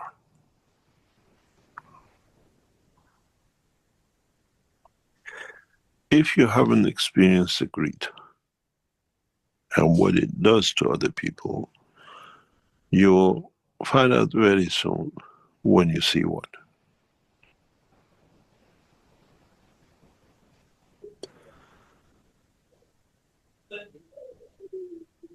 I've tested and I've tasted in both dimensions of man's greed.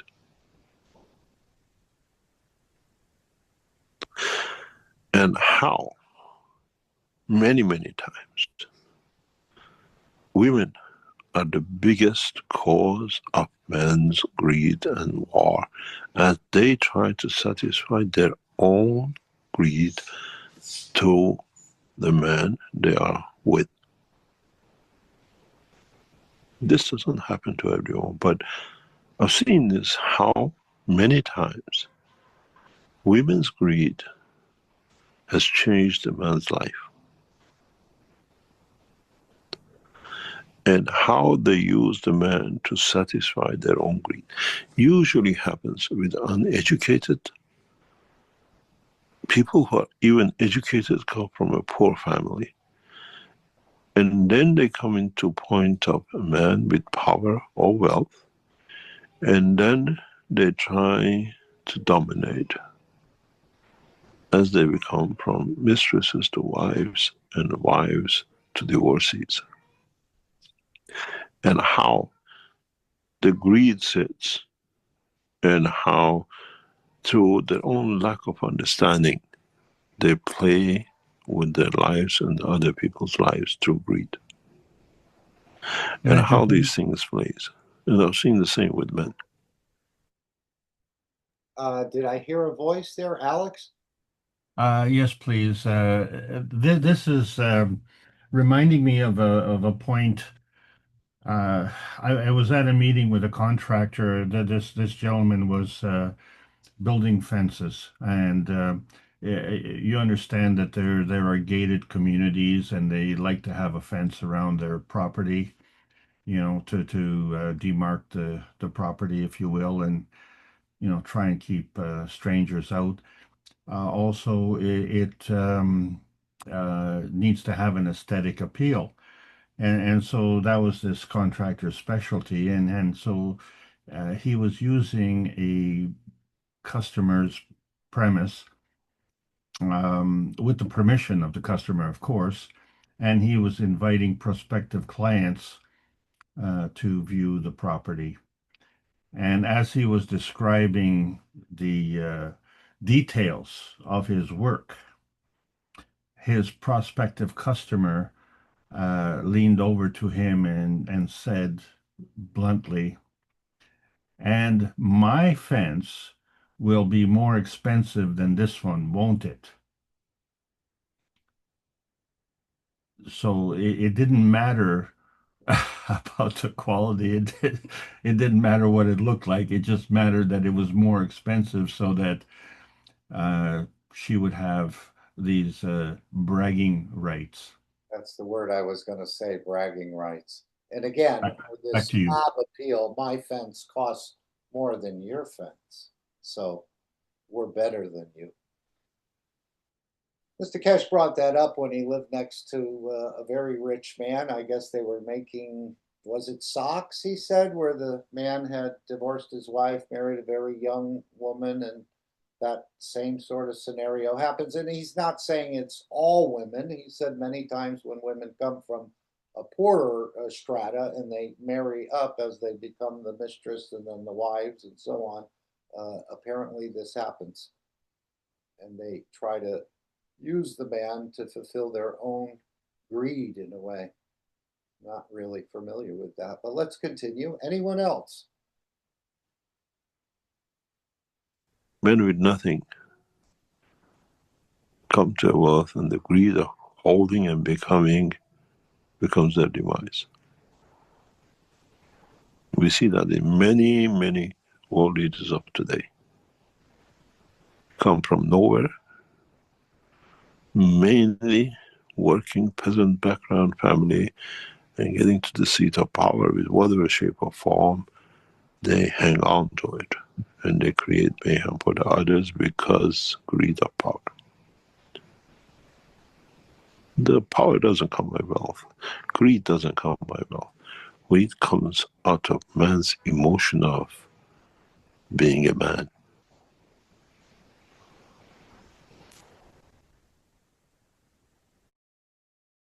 So again, this seems because the energies weren't proper here, just by being a man or a woman, this greed is present. And this is why he's saying we're delivering the energies that the universe should have supplied, or this planet in combination should have supplied and didn't. I've been on the receiving end of this a few times that I've watched.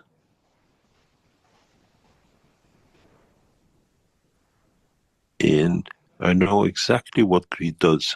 And it's the only emotion which needs to be tamed. And then with it comes a lot of peace.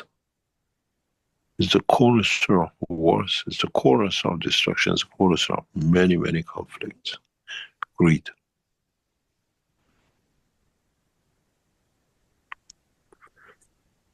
Then today, all of you are under test. By yourself, for yourself. You're not judging and testing no one. Just see how you change. Has the greed of wealth been satisfied today? Has the greed of being the best satisfied today? Has the greed of whatever has been satisfied today? Watch yourself in the next few weeks and months and see if your life has changed because of. And then we'll see.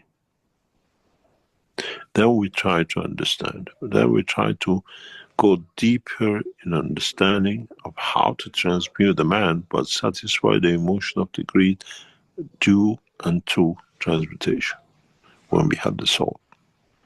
And we can strengthen the soul, elevate the soul, and with it bring the enlightenment. The game of enlightenment which comes up with this unit which we are promoting as a game, enlightenment comes when there is no greed, when there is a purity of heart, purity to understand the process of the creation. And then the more you understand, the more you realize I have nothing to understand.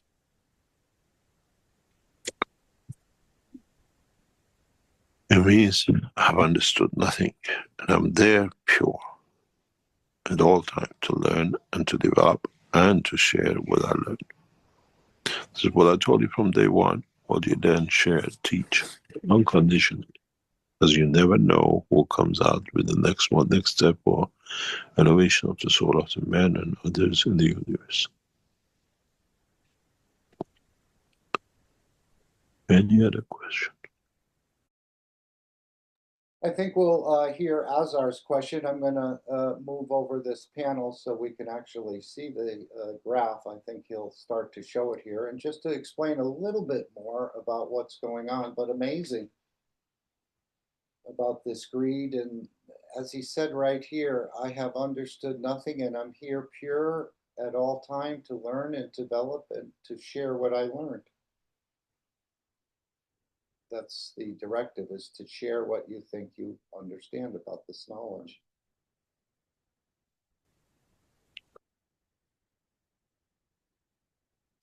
I think it goes right into it. Okay, thank you.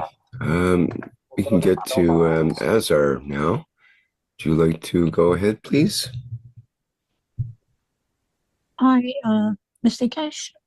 The graphs you showed me, I really didn't understand any of it because the first one you showed, there were like a whole bunch of concentrated dots on the left under the x-axis, and you had the whole. Because you haven't been in teaching, you should have understood. What do you mean? It's very simple. Just wait. You Because don't understand. because you said You don't no, understand. I'm going to teach you in 1 second. Why hold your horses? because you So said you you close. haven't been. You said you close your microphone. I don't have a microphone.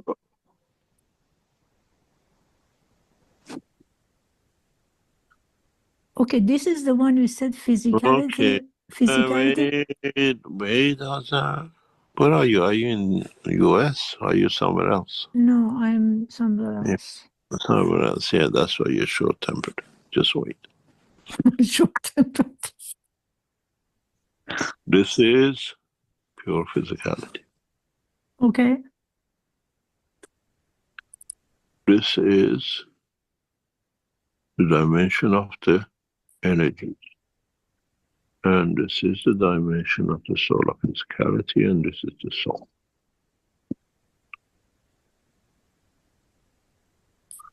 So here you had the gold in physicality? We have gold in energy, so we introduce it to you in this dimension.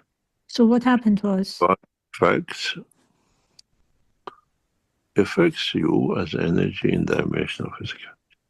Then we added the energy to your soul and the soul of physicality. What are you going through now? This is what you receive from the cosmic ray day and night. So when you look at this graph, you can go in different dimensions and different directions according to how you move. This is all in the dimension of physicality. Are you going positive? You're going negative. The more you lose to the soul of physicality, the more you lose to the soul or the energy. Soul energy should come on the central line. There's a line here. Yeah? Yeah. And we monitor according to this. It's set up this way. When you look at the next picture, if I move it, you have nothing in this area. I have to move it a little bit further back. That's where it is. You see that? There is nothing on the soul area. There's nothing on the soul. There's nothing on the soul of physicality, on the physicality side. But if I bring it here, you see the physicality here. Yeah. Yeah. So the following videos and pictures which are coming up are very interesting. How you lot are holding on to the process in another side of the system which we are monitoring, because it's not just this. It's very strange that how many of you, I'm talking to you, but you're not listening to me. Yeah. Switch it off. Many of you have switched off. Oh, you mean switch off ourselves, not a microphone? Yeah. Yes. Okay. Yeah, any of you have switched off, especially when we spoke about what is to come. Because I take a picture that I show you. It's a fear. Mainly is fear till the confidence comes. I save this picture and I show you something else.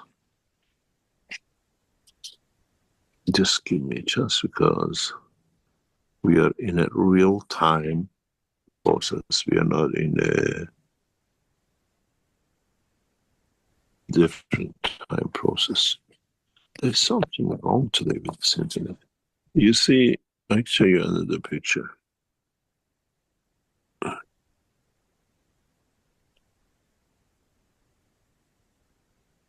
You have a look at these two pictures I'm going to share with you.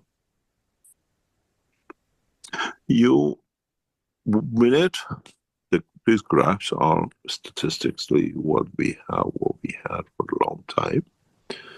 And so we go through the process in a different way. Okay, look at this.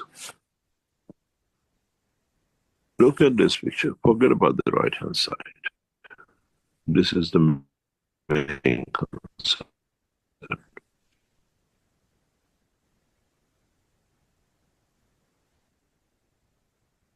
When we spoke about this was your behavior, then we spoke about you lot having gold. See what you did, you lot. All switched off. This is a switch off, part of the operation of the soul of his catalyst. And look what you're doing now.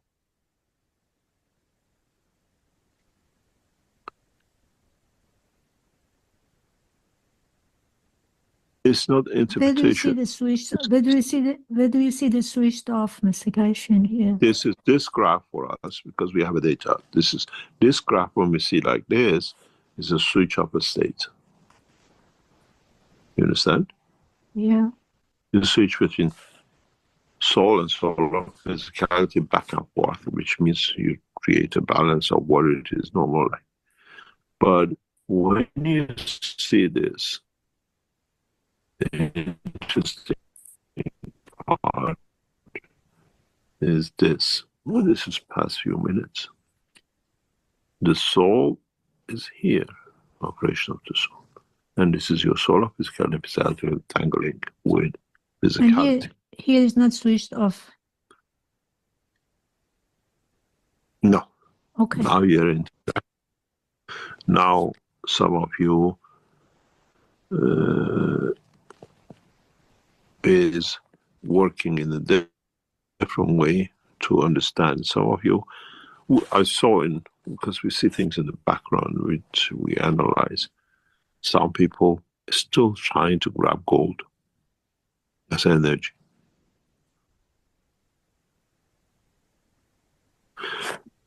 What we done now, in the past few seconds, we have doubled in the field energy of the gold in the soul of the man. To satisfy, as we feed the soul feeds the physicality. In that process, in the past few seconds, in the background, we have increased what we call universal gold levels, cosmic ray level gold, into your soul, or in a dimension of the soul. Feel the strength. You lot will interact, how you will respond. Because we use this data to satisfy the man's need, to unify. As one of the videos you saw last time, or the pictures, one straight line from the soul to the soul of physicality, and the physicality of the man. That's the point of transmutation. A lot of you have the fear of facing the fact of your own emotion.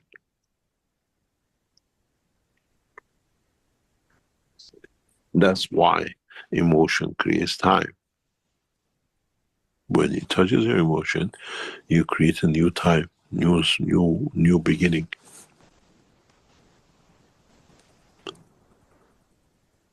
I've seen many knowledge seekers who go through this up and down. I've seen non-knowledge seekers going through the same point.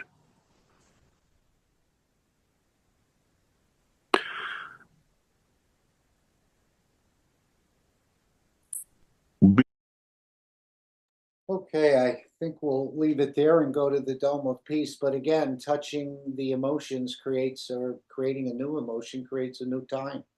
And this is what's going to happen in the larger scale. This is just sort of the testing within the workshops, even though I think they're more advanced than what they're sharing here, but it's being developed and perfected that it can reach the entire humanity. And this is the whole process. Nobody's going to roll up their sleeves and pull out a whiteboard and teach the entire humanity. It's going to be done through the energy fields, not through the physical dimension as I see it, even though, as he said, we continue to share what we think we understand about this knowledge. Anyone want to add anything before we go to the Dome of Peace? And I was thinking what we've received in the energy of gold, that we can pass this on to the world leaders at any time, this emotion of perhaps completeness or fulfillment. In other words, you don't need so much of the physicality as you think you need. And of course, this is the first step of the Dome of Peace in releasing Gans waters.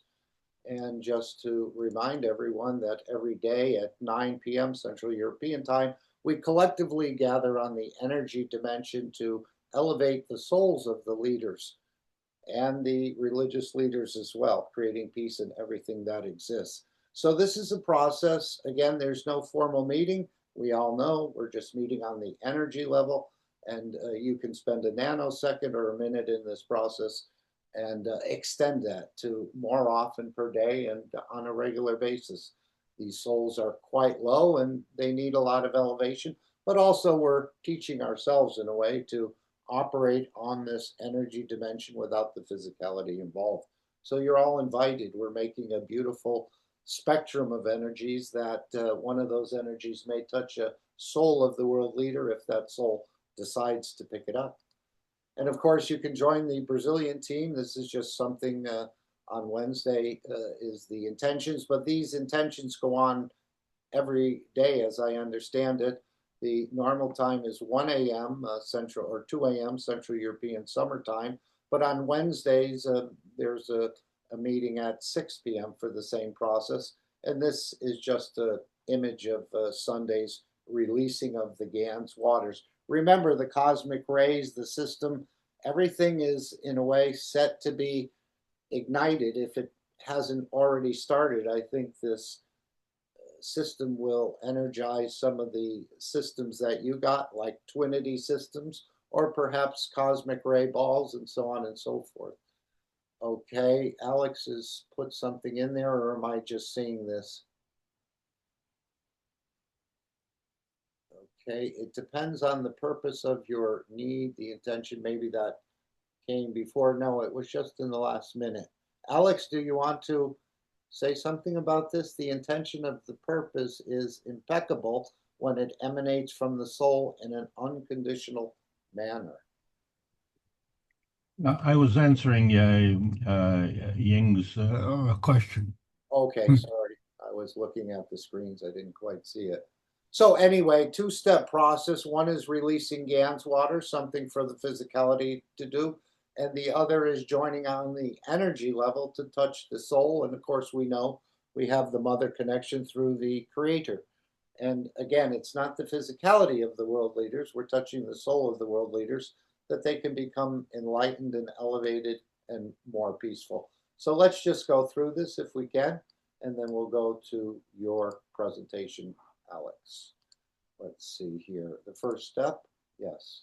I'll just increase the volume a bit. For it.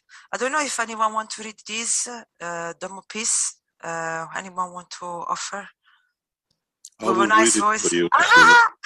Okay. This is what came in and what is now become a pattern. This from a guy, I don't know him, but it says, please remember this Sunday and every Sunday from now on, till we raise the soul of this planet to a peaceful planet. Keshe Foundation knowledge seekers worldwide will spread the gas waters around the world at 12 p.m. Central European Time and or 18 p.m. Central European Time every Sunday at the same time as they choose which time to suit them. Thank you for participating in this greatest movement by the soul of the man to bring about the peace on this planet as the permanent feature of the life of this planet.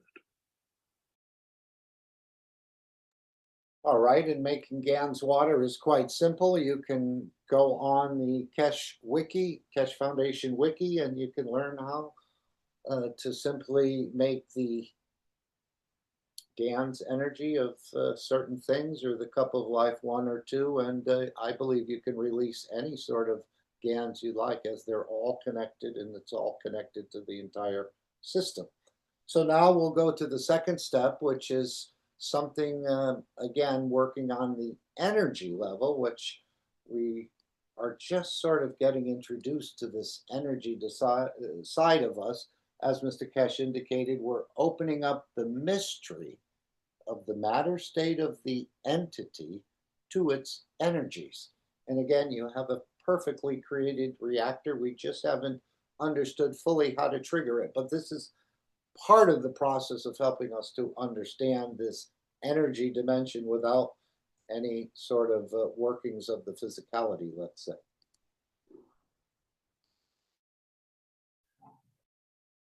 Anybody wants to read the Dome of Peace? I mean, Beautiful Souls. Here. Okay. I'll read this beautiful presentation of Dome of Peace. And the Dome of Peace is already here. All the knowledge seekers, truth seekers, lovers of humanity has built it in a way, spreading the GANs, loving each other as shareholders.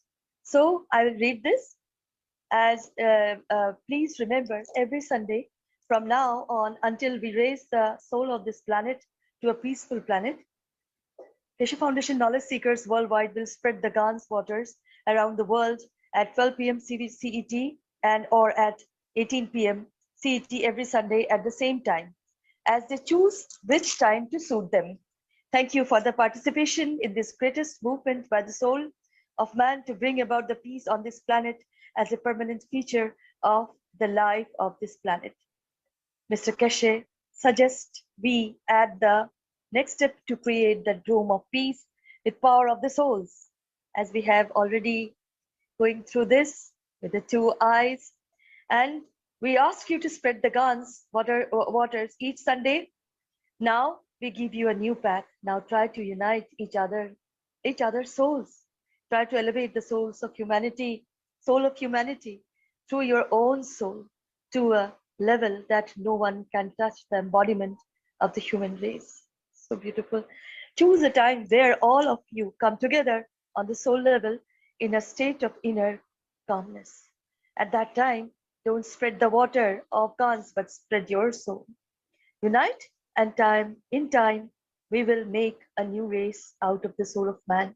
And then, instead of doing it once a week, do it all the time.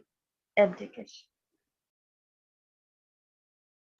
Okay, and as I was saying, I think since we receive the energies of gold, we can pass it on to the world leaders, that it'll touch their physicality, their soul of physicality, and the soul of the man.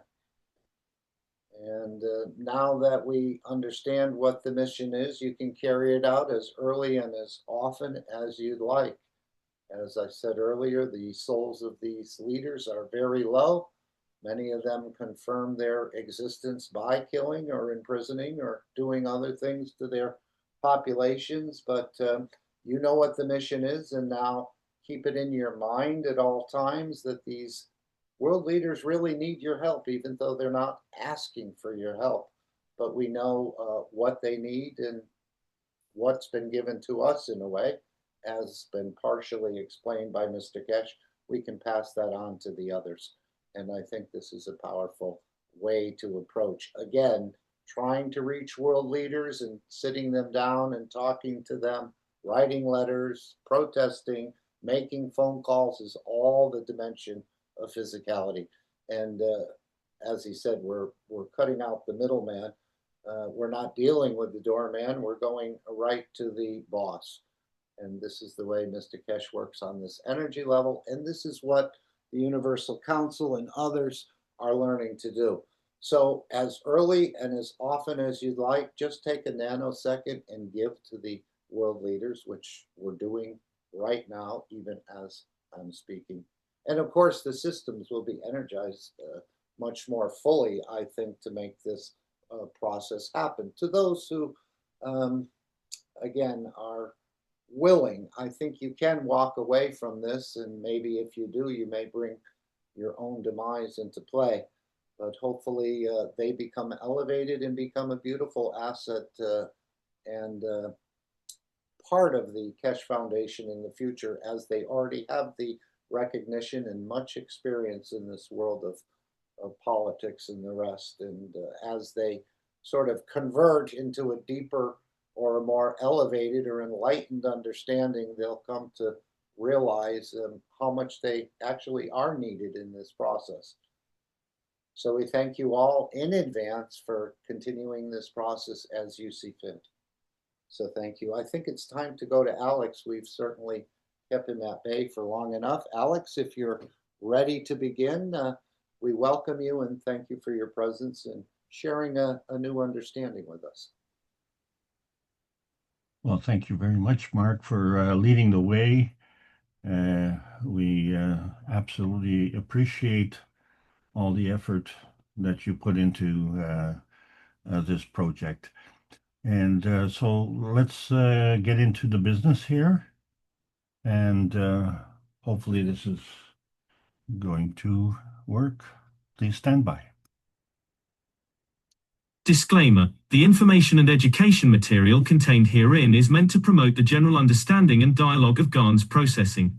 Such information is not meant or intended to serve as a substitute for a healthcare professional's clinical training, experience, or judgment. For patients and individuals, such information is not to be a substitute for professional medical, therapeutic, or healthcare advice or counseling. For medical issues or concerns, including decisions about medications and other treatments, readers, viewers, listeners should always consult their physician or, in serious cases, seek immediate assistance from emergency personnel. Prescription information, procedures, and use of medical devices information should be undertaken only by properly trained and certified medical personnel. We specifically disclaim any warranties, express or implied, including implied warranties of merchantability or fitness for a particular purpose. Such information is provided, as is, and is believed to be accurate at the time of its publishing, but it is the viewer's job to evaluate the accuracy of any information found in this presentation. Every case presented is of their own experience, applied by themselves for themselves, and it applies to their case only. Every person experiencing health problems should seek professional medical advice and consult their course of treatment with a doctor. The processes of plasma balancing described herein are a natural process which supports the body but does not replace medical advice or therapies one is already subject to.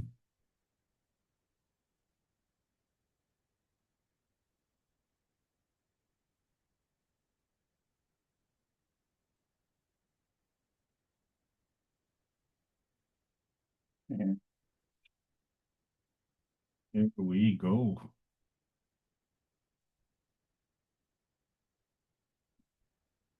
Oh, not yet.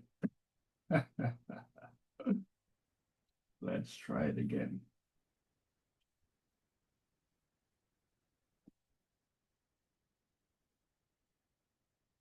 Oh, that's not working. Excuse me? Sorry, one moment, please, folks. No problem. I'm just putting in the chat. Please put any questions you'd like to ask Alex in the chat or use the mic when appropriate. So as Alex is sharing what he's going to be sharing, if there's a simple question or something more complex, just put it into the chat and we'll have a number of questions we can choose from. Okay, we see your presentation screen, Alex, I believe. Very much. What an exciting week it has been. I want to thank you all for joining the Keshe American Knowledge Team. As we discussed with the unconditional transmission of energy coming from the sun, we all have the capability of absorbing the energy that we want to do so. And we all have the capability of using that energy in our own way. So each of us has that choice. So some of us has gone to football games, some of us has gone to soccer games, some of us are gardening, and some of us are at this meeting. And each of us is deciding on what is important to our lives and what we can do. So I want to thank you all for being here because we are on the verge of doing something quite significant, and you're all part of that process. So, and we are trying to expand the knowledge in a way that each of us has that capability within our own ability to go forward. This is the Keshe Foundation Spaceship Institute teachings on plasma science. We are dealing with the basic GANS tech. Today's topic is polyatomic. I'm Alexander from Canada. It is September the 14th, 2025. This is part of the Keshe Foundation North America Plasma Education Series. As we have spoken before, we are trying to condense the knowledge in such a manner that the mature knowledge seekers can move forward and the new knowledge seekers can join in, and they can see the path, how we've gotten here. Polyatomic is an interesting subject. We've wanted to address that for quite a while because it means that there are different types of atomic versions. And why would that not be true? I mean, we all know what a car is, and many of us own one or two, and they all have different features.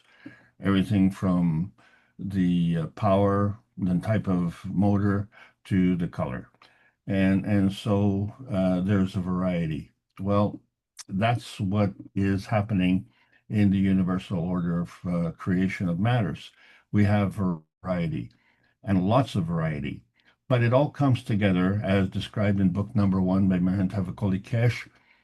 The coming together of the matter, the dark matter, and the antimatter. So these are 3 different energy fields coming together from 3 different dimensions, coming together to create the one dimension. And at that point, we call it matter. And this is what we're familiar with. And then, of course, when the sun comes up, it brings us to light, which means it's coming to our field. But it also means it's coming from another field.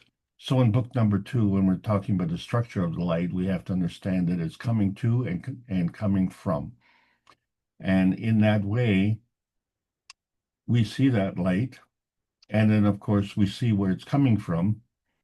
And then the way we see it is also coming to and from.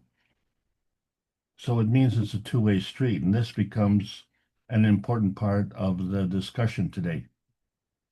In book number 3, The Origin of the Universe, exemplifies this, illustrates this, in other words. We have the one field splitting into 2 fields. Please remember that the opposite is true, that the 2 fields can converge into the one field. So this is the process of the origin of the universe. Since we are part of the universe, we are part of the same process. This is the thing that we have to understand. So as we are divergent in terms of, let's say, approximately 8 billion people on this planet, we are on one planet. And so for 395 weeks, Yuri Kremen and the Universal Council have bringing forward the one planet, one nation, one race for justice and world peace. And this is very important because this is what's lacking on this planet, justice and world peace. And it's not just for this planet, as we say, it's part of the universe. So our need is the same as the universal need. And it appears that our need is greater. And if our need is greater and we are part of the universe, then just by extension, the universe needs this as well, because we're lagging behind. So where exactly is that lagging? And so we find that because we're lagging, we need these commandments to tell us how to live, because we're not clever enough or smart enough to know how to live. So we have to be told. And there are an additional commandments for a total of 24 commandments. And when I say it's my favorite commandment, thou shalt not lie, the reason for that is because it seems so innocuous, and yet it's fundamental to the maladies of our society, because that lying leads to cheating, stealing, and eventually into killing. And basically, it's a kind of destruction that is not conducive to the process of creation. We have to understand that in the process of creation, destruction is creation as well. You can create destruction. We call it decay, and that is a more graceful kind of destruction. But when that destruction is specifically for the purposes of sabotaging the creation, well, that's what we're talking about. That is the missing understanding that we have, and this is one of the things that is lacking and contributing to our lacking. So this stems from the misunderstanding of the plasma rule. We believe the higher strength eats the weaker strength, and so we have conducted our lives accordingly. And we've been taught to do that. We've been taught very early and repeatedly and reinforced. But the plasma rule, the higher strength feeds the weaker strength. And we have to understand that this is very normal, because when we look at the relationship of the size of the sun compared to the size of the earth, definitely the sun is of a higher strength. And so the coming together of these energies are not a conflict point, but a binding zone. But we seem to interpret this binding zone as a point of conflict, because, when two tribes come together, then you have a war, and only one can survive. Or maybe there are other alternatives. But when we see the two fields coming together for discussion purposes, there is a manifestation field. We call it inertia. And because it's a manifestation field, it would be more dense. How much more dense? Well, it all depends on where in the chain of coming together we're talking about. So the lowest energy state is the physical energy state. And this we're very familiar with. And of course, that really contributes to our own density. That's why we are so focused on these energy binding needs. And they should be for self-serving purposes, because no one loves you more than yourself. No one. So no one knows what you need more than you do. But do we admit what we need? That becomes a key point. Some of us feel invincible. Some of us feel we don't need anything at all. But what we do need is to be able to be part of the creation. We need to be able to contribute. And when we're lacking in that, we look around and see, where am I going to get my self-serving energy? Oh, why don't I steal it from someone else who likewise need that self-serving energy binding? And so what does that do? It either creates a backlash or it creates a domino effect. Either way, it has over the years become our dominant way of operating in our society. And so that's why we talk about this angular density, where we are called the fallen angels, because it implies falling towards density, which means there's increased density, increased pressure, increased gravity, and of course becomes an increased dependence on the earth space feeding. So we found that this pressure that comes together, last week we talked about the Gans popcorn and how it comes from the intensity within. But if we understand that this angular density is part of the angular momentum and it is conserved, that means if the energy is moving from one place to another, then something is increasing energy and something is reducing energy, and there is a balance.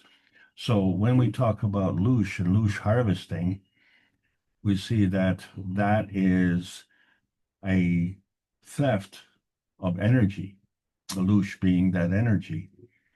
And so many have a single-minded intention, and enough of us have accepted that, that becomes the hive mind intention, where we don't just want to create honey, but we want to steal your honey.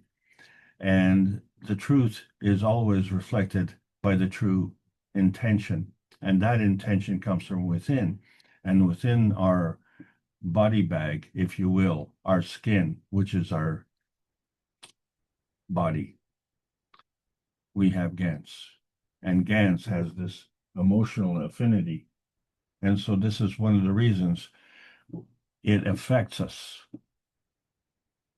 So this notion of falling has a very negative connotation. But the thing is that that falling is like a shower. And this week we were showered in gold. And we've come to that tipping point where we are crossing that memory threshold. So what we have to understand is that there isn't just a lifetime memory, but there's a long-term memory. And the freedom is what connects you to this memory. So we're talking about lifelong memory, historic memory, ancestral memory, and universal memory.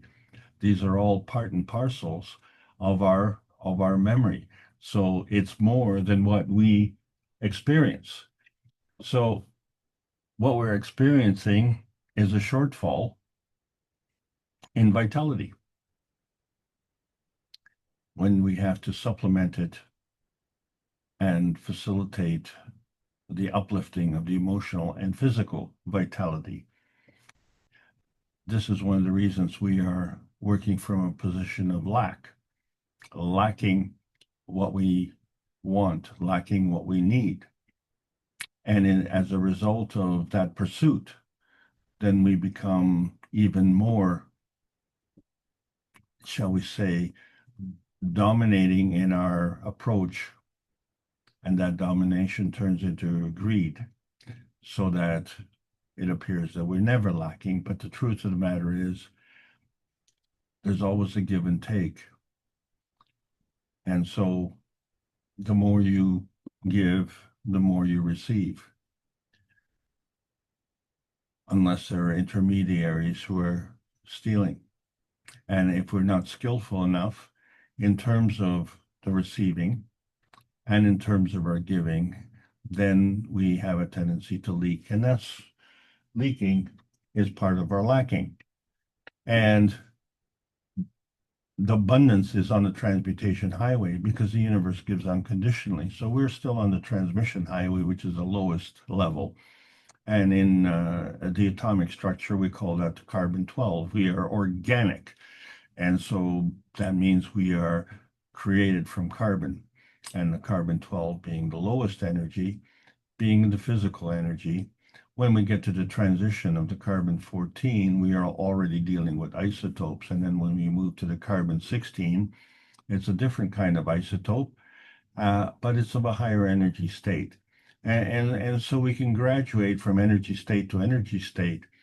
But when we say the graduation, we seem to refer as if it's some kind of superiority.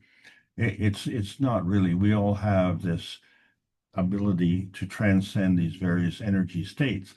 We just seem to be focused on the lowest one. And so our life is dominated by that. And this came to light when we had the pandemic, because we created the cups of life.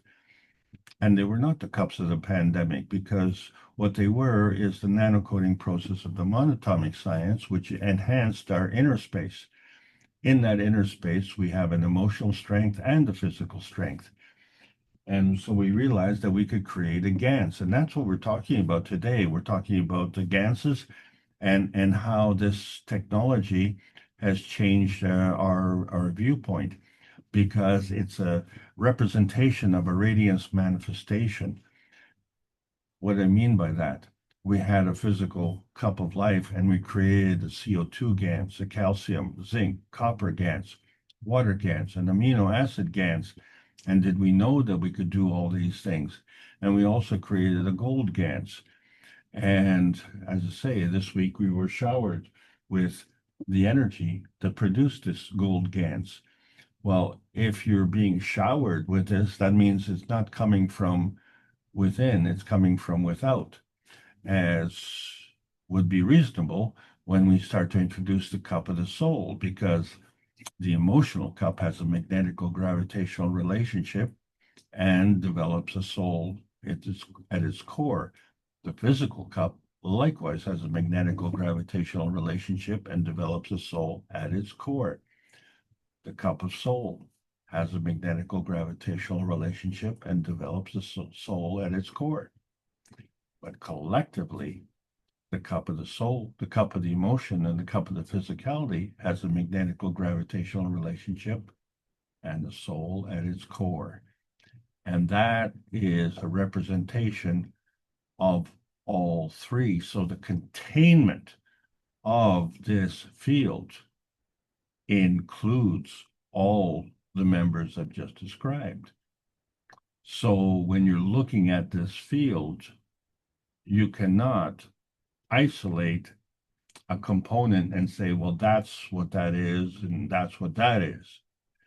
What you can do is understand that the magnetical force fields are being emitted. All of the magnetical force fields are being emitted, and you can choose what you wish to absorb. And it's easy to choose. You choose what you need, because it's being given unconditionally. So you choose conditionally, because that's based on what you need. But if you have what you need, you won't get any more. That's the way the universe works.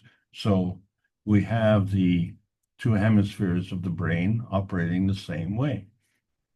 We have the copper GANS and the zinc GANS, which represent the physicality and the emotional strength. And then the connection to the universe, the carbogen. So we have these three dimensions, and we put them together, and when we get a sum total of 3. But the thing is, we don't just have a brain that just sits there. We have a body that has arms and hands and can do things. And so we have more than 3. And then we don't just end up with a body with no brain. So therefore, we still have the original 3 dimensions, and we have the product. And so we see that we are operating in 2 different field strengths. One is plasmatic and one is physical. And so this is the difference. We try and like things in straight lines. We've been taught the Euclidean geometry, but that's not the way life works. We have compromised on how we incorporate the curves of the universe into our straight lines. Well, the Riemannian geometry actually does that. It shows us how we can incorporate the curves of life. Why are there curves? Because there's a giving and a taking. Now, there's a transition from the giving to the taking. So, like a race car that's coming to a corner, you have to slow down as you come in and you have to speed up as you go out to navigate around that corner. So, at some point in time, the energy coming in and the energy going out is zero. But the energy coming in and the energy going out is always in balance. So there's a transition. And that's what happens as we go around the curve. So let's remember that transition, because that's what we're going to talk about today, because we're talking about polyatomic. So when we're thinking in straight lines, we have to realize that those straight lines are really connecting different energy levels. And in the plasma science, these levels are all measured by orders of magnitude, which means 10 times. So when we're looking at the difference between mega and giga, that's 3 orders of magnitude. That's 1,000 times. When we're looking at the difference between micro and nano, that's 3 orders of magnitude, also 1,000 times.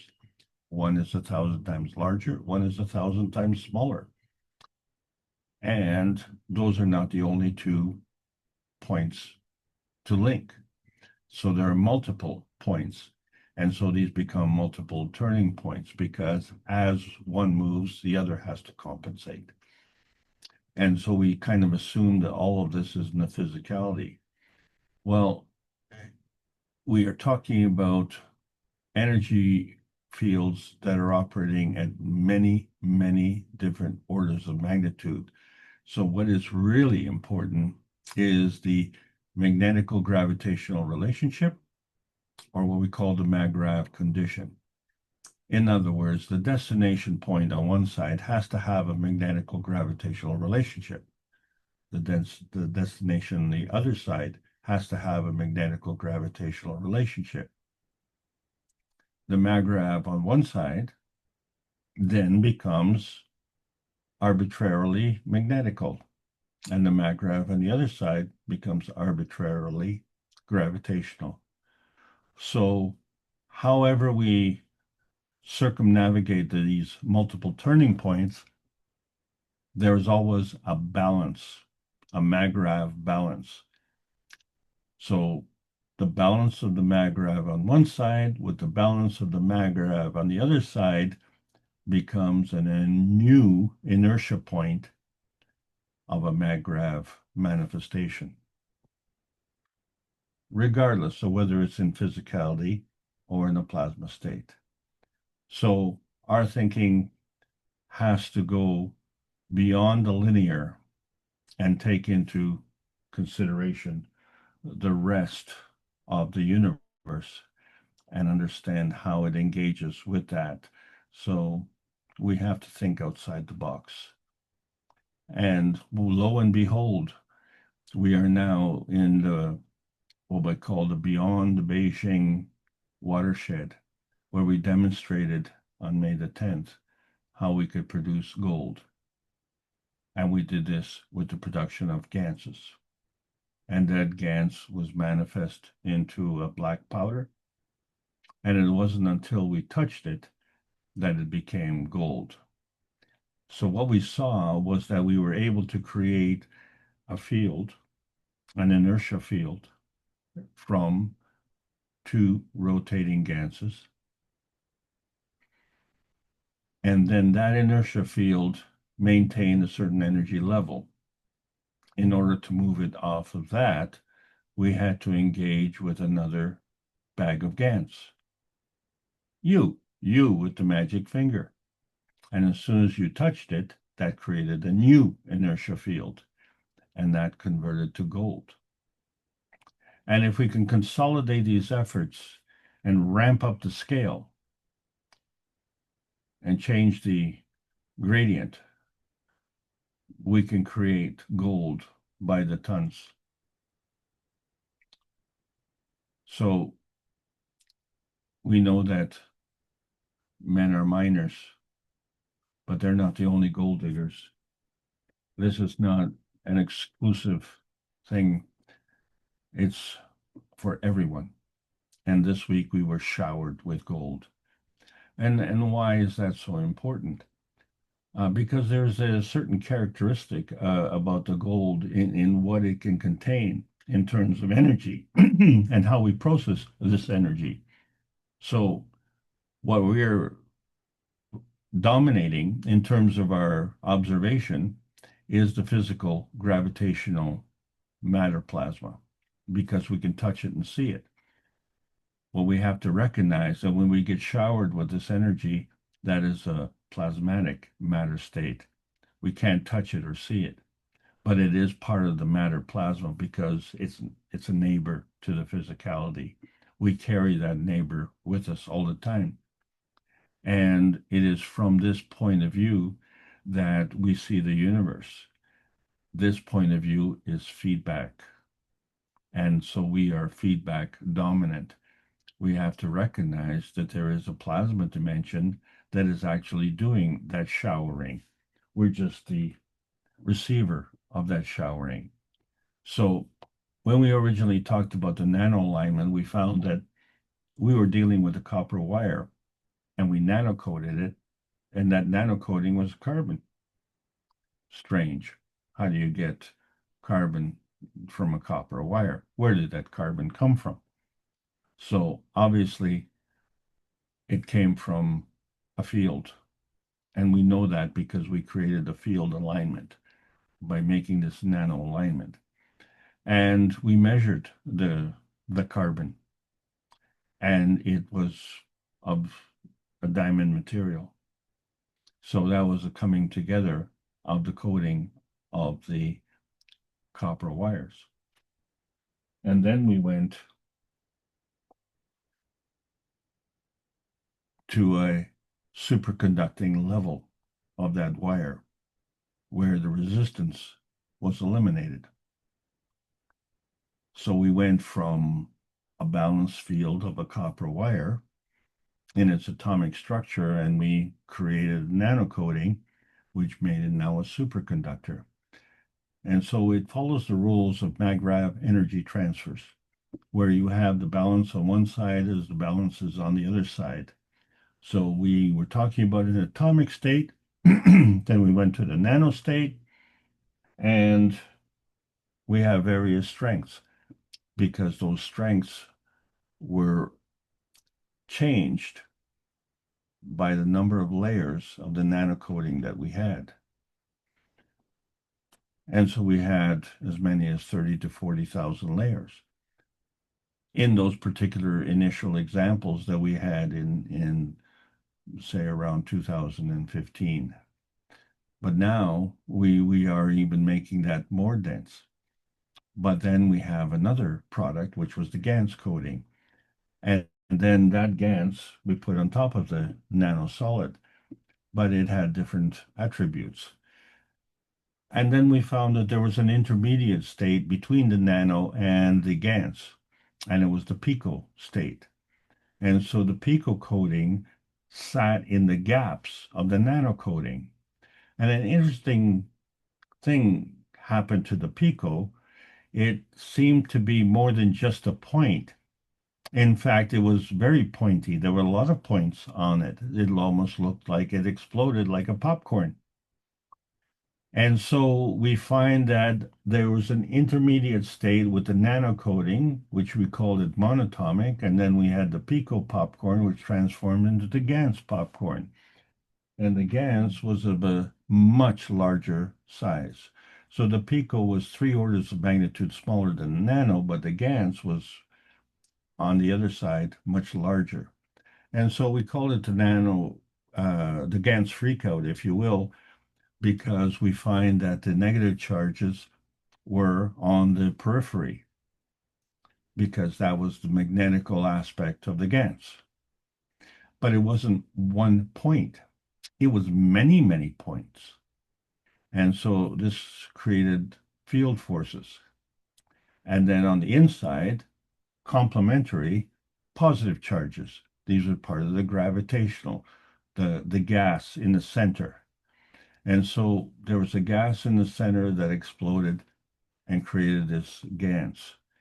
And so we see a difference in the appearance. So what exactly happened here? Well, so more energy was contained within the GANS. And in order to accommodate it, we had to have more magnetical points and more gravitational points to compensate. So we still had the Magrav balance. But the thing about the GANS particles is that they are a gas as a nanosolid. And they were not monatomic, they were monomolecular. And they had a higher surface to volume ratio in terms of the points, because that susceptibility now had 60 faces. And each of these faces had increased energy by orders of magnitude. And so this represented the plasmatic force fields of attraction and repulsion, because there was a magnetical and a gravitational containment field, and all the energy was inside. So it was like an icosahedron. And if you look at the shape of it, it's almost like a soccer ball. So much bigger than the nanoparticles, and they definitely carry the charge as well, because of its alignment, or shall we say non-alignment, because it was molecular. So molecular in terminology comes from the Latin molecula, which is a tiny mass. So how tiny is it? Well, it's not as tiny as a pico, but it is still tiny. So molecular means the combination of two. How is that different from alloy? Well, the meaning of the term alloy is a substance formed from the combination of two or more metals. So it specifically refers to metals, and it can also be formed from combinations of metals and other elements. So like oxides or something. And the properties exhibited by alloys are often quite different from the properties of their individual components. Yes, they certainly change the nature of the product. Well, if we go back to atomic, let's remember the word atomic is derived from the ancient Greek adjective atomos, meaning uncuttable or indivisible. Well, when we coined that phrase, we didn't talk about electrons and protons, which obviously constitute part of the atom. But what is different between atomic and monatomic?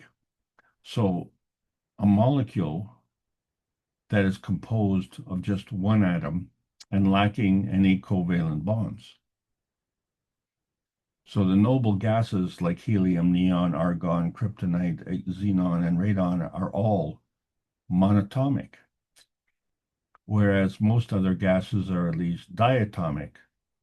Oh my. Well, we also refer to monatomic as the nanocoating on the copper wire.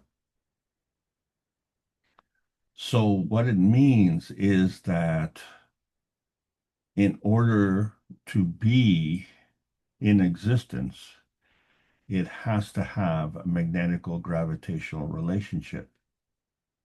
And so a molecule that is just composed of one atom is really atomic. And to differentiate, we call it monatomic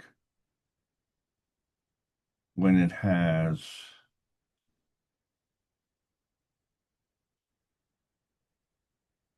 the two aspects of these fields coming together.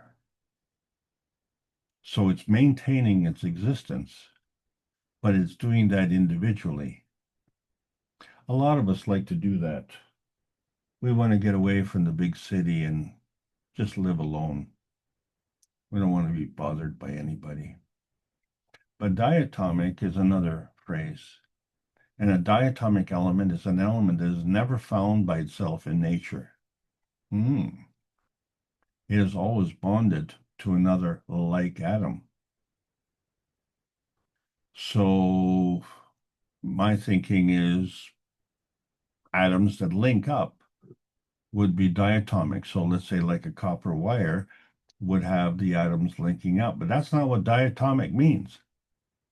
So to help us remember some of the 7 elements that are diatomic on the periodic table of elements, as a clever phrase, he never falls on ice cream buns. And so the first letter of each word refers to hydrogen, nitrogen, fluorine, oxygen, iodine, chlorine, and bromine. And there you go. So what does that mean? Well, that means that each one comes in pairs. So this is different. So when we talk about the atomic chains, so if we're looking at a copper wire, each atom is copper, and they're linked up. But when we nanocoated them, then we created new atoms, but they weren't linked up. They were kind of like on a string, seemed to be attached, but there was no attachment there. And so this was the beginning of the liberation of man, where we went from being chained to being unchained. What do we mean by that? Well, when we're physically dominant, we're at the atomic stage. And if we want to move towards the plasmatic dominant, then we have to go to a higher energy state. That first level was the monatomic state of the nanocoating. Well, how is that different from polyatomic, which is what we want to talk about today? Because in chemistry, this describes something composed of many atoms, mostly commonly referred to as a polyatomic ion, which is a covalently bonded group of 2 or more atoms that carries a net electric charge. So these charge units, such as, by example, the ammonium ion, which is NH4+, or the hydroxide ion, which is oxygen hydrogen minus. And they function as a single entity within the compounds and are a fundamental concept in chemical bonding and nomenclature. So the opposite charges attract. So the plus will attract to the minus. And so that is the fundamental concept. But since it's polyatomic, it means that we're not talking about 2 atoms or any 2 atoms. We are talking about 2 different atoms. So if you have a copper atom with another copper atom and they continue to link up in a chain, you would end up with a copper wire. But when you have different atoms coming together, then you change that structure, and that becomes polyatomic. So a polyatomic ion is a charged chemical species composed of 2 or more atoms covalently bonded together and acts as a single unit. And because it contains more than one atom and has an overall electric charge, either positive or negative, is referred to as polyatomic, meaning many atoms, and is considered an ion. Well, this is interesting. So there are polyatomic molecules, and some examples are like glucose, carbon dioxide. Oh, we're familiar with carbon dioxide.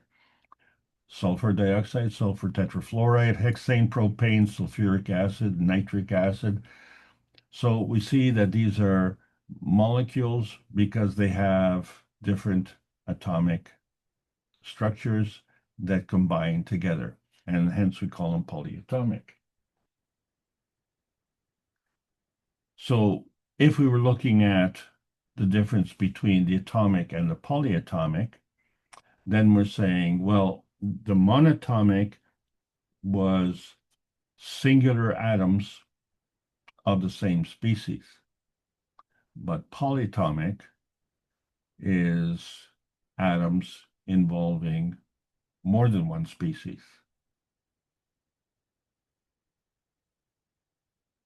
And somehow they bond together with covalent bonds. And the reason they bond together is because they are a combination of positive and negative charges. So if we look at these polyatomic chains, if we look at the top row, we have to say that one is, say, gravitational and one is magnetical, and they alternate. So opposite poles attract. But if we look at the middle row, we can introduce another concept. So we can say that between the blue and the red is a gradient, and resting in between that gradient is a green one. And then on the other side, between the blue and the red, is another gradient, and resting in between is another green one. We don't know what it is. And we could go into the third row, and now we could introduce another atom. So we could have a blue and a red providing a gradient, and another atom resting in between. And then likewise on the other side. So we see this progression where each one is a polyatomic chain, but it doesn't specific. It is just two or more. And how many more? Well, it doesn't matter. When we look at alpha-linolenic acid, what we call the omega-369, we see a long chain of carbons and hydrogens. And then we see the carboxyl chain on one side, which is water soluble, and the methyl on the other side, which is oil soluble. And then we see through the bending how we can create water and how we can create oxygen. And this is all done by charge. So we find that essential fatty acids are slightly alkaline, but they are all linked up as polyatomic structures. And so the chain itself, all of the poles repel each other because all the poles are facing the same way. But we have other polyatomic examples. We call them body-centered tetrahedrons, like organs of the body, the endocrine system, methane, Earth's crust. There's ammonium again, hemoglobin, chlorophyll, or phosphate. And then our favorite, carbogen, which is CO4, carbon and 4 oxygens.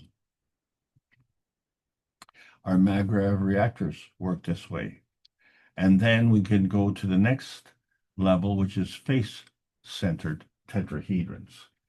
So we still have the points, and then we still have the center. And so we find that when we talked about polyatomic, we had a different terminology. We called it diatomic, which meant like hydrogen, as an example, which meant it always comes in pairs. And then lo and behold, not only does it come with the possibility of having the like poles repelling, but by flipping the poles, we can have opposite poles attracting. But the result is the same because the emission poles balance the absorption poles. So the structure appears to be the same, but it is not the same, and it has a different effect. So we see the basic hydrogen as coming from the source, but then that source is a field, and then there's a connection to another field, and we use the carbon-14 to do that. And when we step up to the next level, which we were talking about the Gans popcorn, we have another connection to the universe, which is carbon-60. And, we haven't graduated to understanding the Unicos or the creator either at this point. We're still, learning the basic things like polyatomic GANs. So it, in a way, is a molecule, because a molecule is two separate atoms coming together. But what we did in the structure to produce the carbon dioxide, we brought in the copper, nanocoated copper that is, plus zinc, plus water, plus salt, and we came up with carbon dioxide GANs. When we substituted the nanocoated copper for the nanocoated zinc, we came up with zinc oxide. And instead of the zinc, if we did copper with a nanocoated copper and added water and salt, we ended up with a copper oxide. And so what we find is that these ganses are all polyatomic.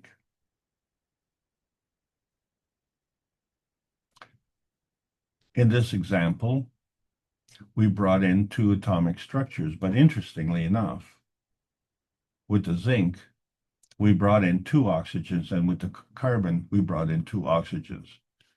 So it's more than just two atoms. And so all of this is represented in our, what we call susceptibility, because something is always something. Nothing is nothing. Nothing doesn't exist. Something is always something as opposed to being something else. And so we not only see that the GANs, as it explodes and becomes popcorn, but we can actually create a hole in the GANs. And in order to do that, we find that the GANs itself creates a rotating field, and so there's a hole in the middle of it. And what we found from the cups of life is that there's a soul in that hole. And so we've created the same representation. So in review, there's a magnetical aspect and a gravitational aspect and a soul.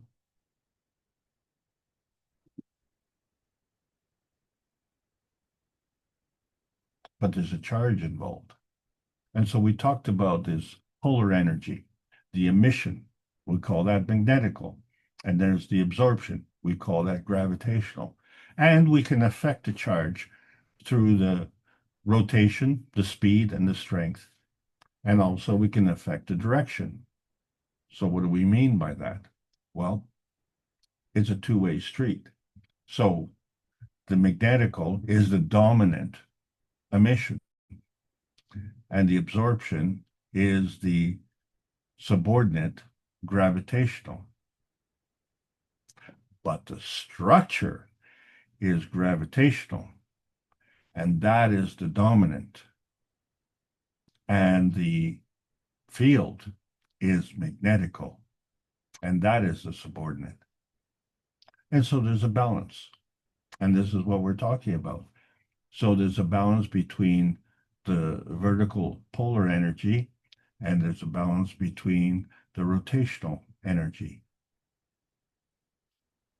And so these are the multiple turning points that we have to take into consideration. And lo and behold, you look at the Grand Central Earth Station, and we have all of these ganses, and they're all different and all different masses. And they come with all different combinations. But fundamentally, eventually, they all produce elements. So when we look at the periodic table of elements, we can see all the individual elements on this earth. But we are complex. So in other words, we're not elemental and we're not molecules. We are polyatomic.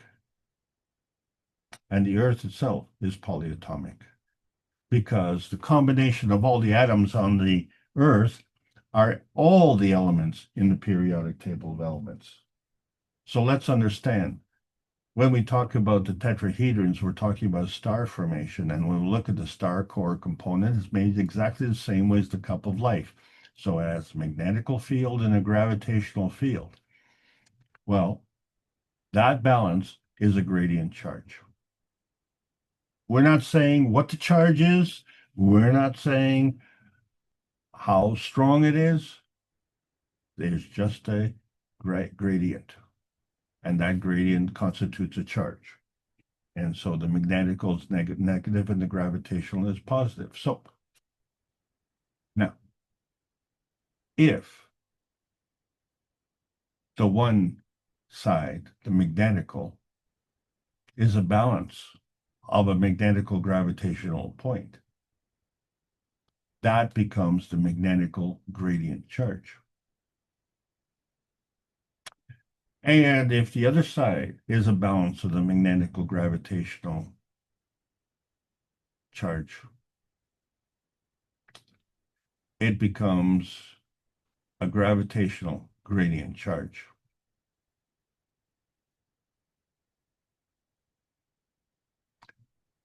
So when we take into account the relationship between one and the other, one must be weaker than the other. So the gravitational is stronger than the magnetical. So the gravitation gives to the magnetical. From the magnetical, it comes back to feed the gravitational because it's a two-way street. Well, that seems to be a very self-serving method. But interestingly enough, when we get to the Gans point, we find that the Gans becomes contained within this magnetical gravitational field and hence becomes more gravitational. And so this gives us another point of view from the face-centered tetrahedron.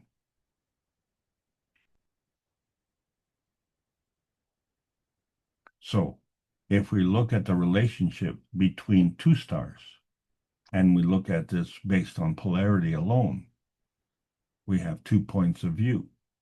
So one has a magnetical gravitational relationship, that becomes the magnetical gradient charge. And the other has the opposite, which becomes the gravitational gradient charge. So now if you look at the totality of this picture, there's a magnetical and a gravitational relationship. So the two work as one. And then you have that Gans inertia point where we have the Gans containment. So now you have another gravitational gradient charge, which increases the overall field strength. So what we're concerned with is this arbitrary point of view where everything is coming together. And don't never mind everything else because those are just terminal ends. They're just loose ends. But what are they connected to? Because everything is connected. So either it's connected as a chain link or it's connected as a covalent bond, isn't it? So when we look at the total picture, the star core inertia point becomes that gravitational inertia point. And it becomes a manifestation with different turning points because one point of view, the gravitational magnetical relationship is variable and it is offset and balanced by the magnetical gravitational relationship of the other point of view. because of the laws of conservation of energy. And so we find that we can change these points of view through the susceptibility to be able to increase or decrease the energy field. We can do that with the magnetical gradient charge, or we can conversely susceptibility decrease or increase also. And that would be the gravitational gradient charge. We would still have that gravitational inertia point, but it certainly would be different. So we're just talking conceptually where we bring two stars together, but that's all in a self-contained environment. But that's not the way things work. We have to introduce the concept of duality. So we're going to extend this to 2 points where two things work together in tandem, like a partnership. And we call this the concept of the twinity. And so each one maintains its own Magrav condition, and then each one then is connected to something else. We haven't specified what that is, but rest assured that it has to be connected, because you cannot extricate yourself from the universe. You're part and parcel of that universe, regardless of what your status is. So now we're talking about the ray motion, which is creation.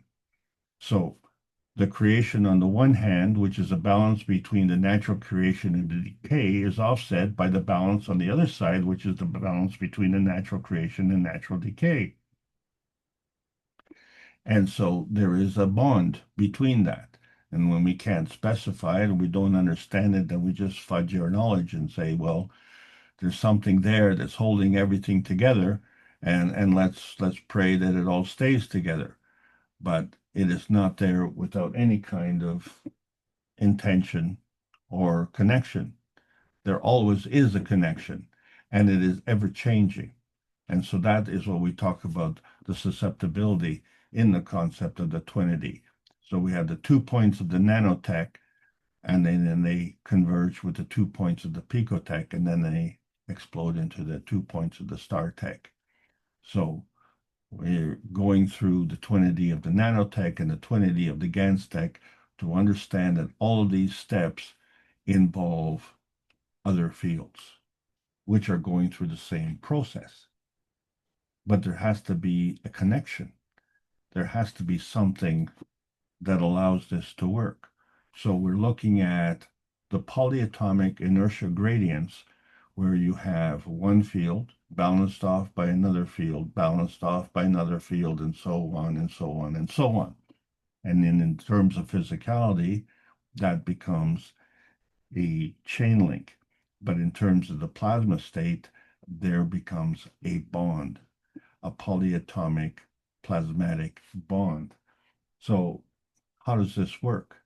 Well, when we're looking at the dynamic plasma relationships, we can't just look at that horizontal transmission, which creates our body, or that vertical transition, which creates our polar emission. That's the difference between that Earth space point within and that Earth space field. So on top of that, we have charges that are going around our basic structure. We call it the radiance, the vertical emission. But we have a feeding radiance and a feedback radiance. So understand this comes from the gravitational plasma in the core. So which means that there's a magnetical plasma that's floating around. And this magnetical plasma is always magnetical because it's on the outside related to the gravitational core. However, it is moving. So that means the magnetical plasma at one point is magnetical, and when it moves to another point, it moves to a gravitational point. So in that movement, it has to maintain its Magrav position.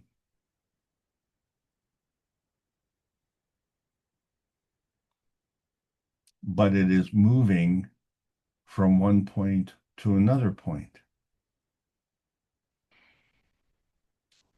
And it can only do that if there's a gradient. And so it doesn't mean just one atom, because we are complex. It becomes polyatomic. And so this movement causes a transitioning. So we can stay on the same energy state, or we can transfer from one energy state to another energy state. So we can go higher, we can go lower. It all depends on the gradient. And so this represents the polyatomic gradient transitioning. So when we look at the carbon inertia highways that we talk about, the transmission, the transition, and the transmutation, hey, that's there's something in the back there. And then we look at what's in the back and it's, well, wait a second, there's something else there as well. So we find that from what we see, there's what we don't see. And from what we don't see, there's what we see. But what we see and what we don't see is also a Maggrav condition. So we have to understand that what we see is only half the picture. Sometimes we see both halves, but sometimes we only see one half. The fact of the matter is that in order to have an existence, you have to have a Maggrav condition. That's a magnetical gravitational balance. And depending on the gradient, it tells you at which level you're operating at. So when you're operating at an extreme on one, you'd be operating at an extreme on the other. So it's like, being in the eye of the hurricane. It's very calm, maybe on the inside, very calm on the inside, but on the periphery, it's wild, right? And so we find that our perception of what's going on is restricted to words and hierarchy. We have this false detachment. Oh, everything's just fine. And we live in a holographic universe where we think what we see is what we get. So that is our awareness, our present point of view. But there is an ancestral point of view. And we don't have to go through the hurricane. We can simply transmute. So we find that the rate of transmission of energy is the gradient between the emotion of presence and the presence of physicality. So the feeding is specific to the soul intention, and the feedback is specific to the environment.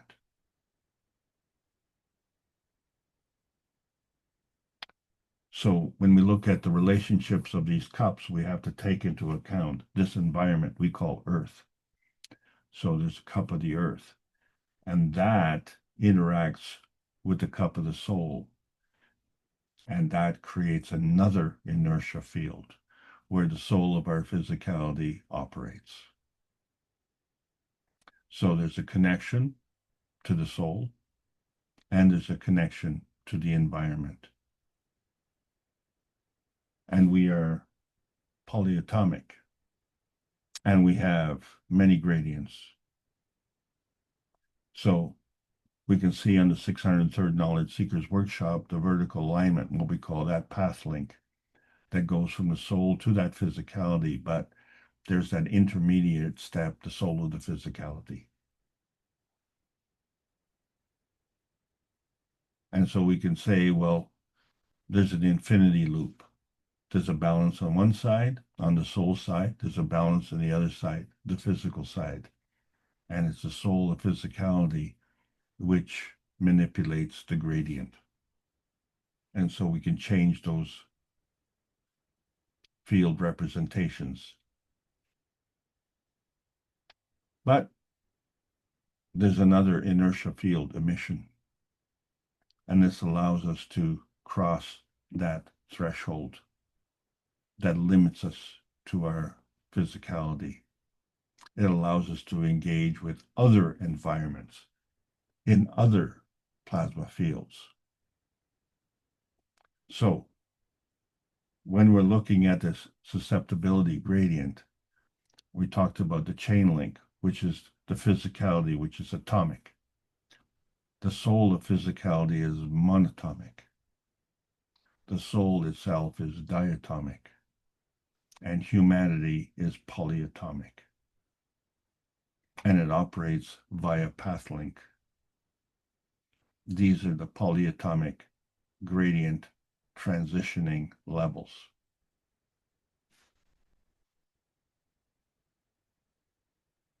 And each one is governed by the three dimensions coming together of the X, Y, and Z axis representing the transition matter, say, on one field that is negative, or the X, Y, and Z axis, three dimensions on another field, which is the transition matter, which is positive. So the negative and positive coming together gives you that single track, that transfer state. We call it the negative positive junction. And from there, you can work on a rotating field or on a polar field. And this all has to do and is manifesting by your attention. So you have to have unity within the community, or you have to have unity within your inner space. In order to succeed at that, you have to understand that there's a mental and physical bonding, a soul and consciousness bonding, an energy and intention bonding, an energy and intention bonding. In other words, two fields coming together with a bond. So we have this progression going from that nano point, which is going towards density, and that pico point, which is even more gravitational, and then towards that GANS point, which is gaseous, and it actually is a plasma point that is highly magnetical. So the difference is one is power drawing, the gravitational intensity, and one is power providing, the magnetical intensity, and it follows the laws of conservation of energy. The conservation of the maggrav, where you have the maggrav on one side, the maggrav on the other side, and these fields are balanced always, regardless of which energy state. So energy is portable. So energy can go through different states of transition. We call elevation, where the physical matter can go to the energy state, or we call it inertia, where the energy state can go to the physical matter state. Both work at the same time. So elevation involves expansion. And so this is what we're talking about, the polyatomic GANS tech. And we see the manifestation of all the periodic table of elements, and each one has its own mass, and each one has its own structure. So going back to the universal creation of matter, these are all part of the nuclear feeding inertia, and each part is a fragment of the complexity. Each one is gravitationally stable, and each one has the portability of the dimensions to various dimension points. And so you have the three fields coming together, but you have a product, an inertia product, and that becomes susceptible to the gravitational intensity feedback, which we call attraction, or the magnetical intensity feeding, which we call repulsion. And so one is the electron and one is the neutron. And I'm sure you can see the difference. So when we talk about the undifferentiated beginning, the neutron came before the atom. But there was a deficiency. So the atom, which is uncut, was cut into the electron and the proton. So the mass is not balanced. Something was missing, and that becomes the PM tick. So if we look at the neutron, it has a magnetical gravitational relationship which maintains its existence. If we look at the atom, it has an electron, magnetical, proton, gravitational, which maintains its existence. If we look at the PM tick, it has a magnetical gravitational relationship which maintains its existence. If we look at the combination of the PM tick, which is magnetical, and the atom, which is gravitational, the balance of these two balance the neutron. So therefore, when we say you come from the darkness, that's within, or you want to be from the light, that's without. And the two balance.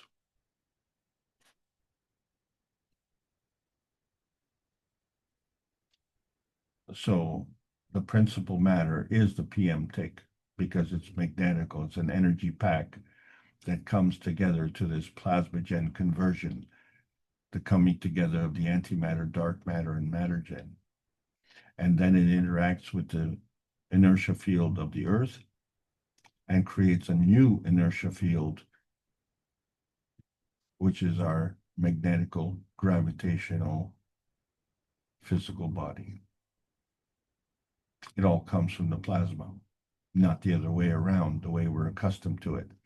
And so this plasma has to maintain a gravitational magnetical relationship. And then at that point in time, it can create a field, develop the strength, and create a soul. And at that point, it can create a structure. And at that point, it can create a Gauss field. And then we have this gravitational conformation. We have the hydrogen coming together in pairs. And it shows us with an emission spectrum that is here. It's a unique fingerprint.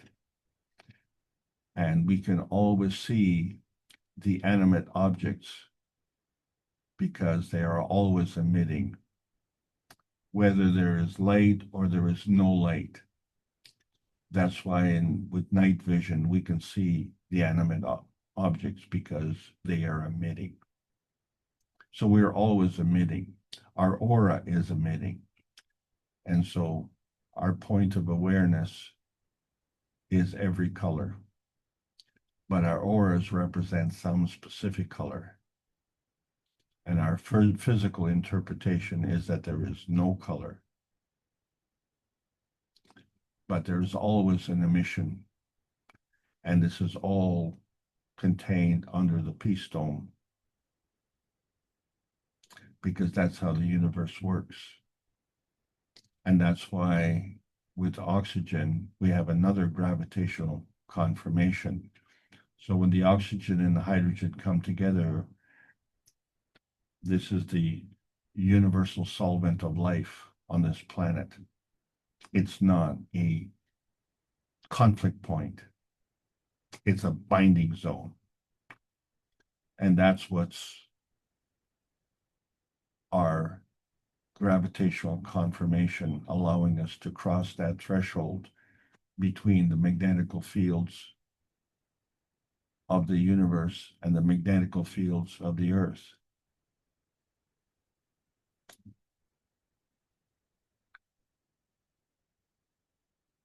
Because these are like poles that repel. How do we cross that barrier? The one magnetical field has to be attracted to the other's gravitational field. That's why. So one is from without, one is from within. And then the one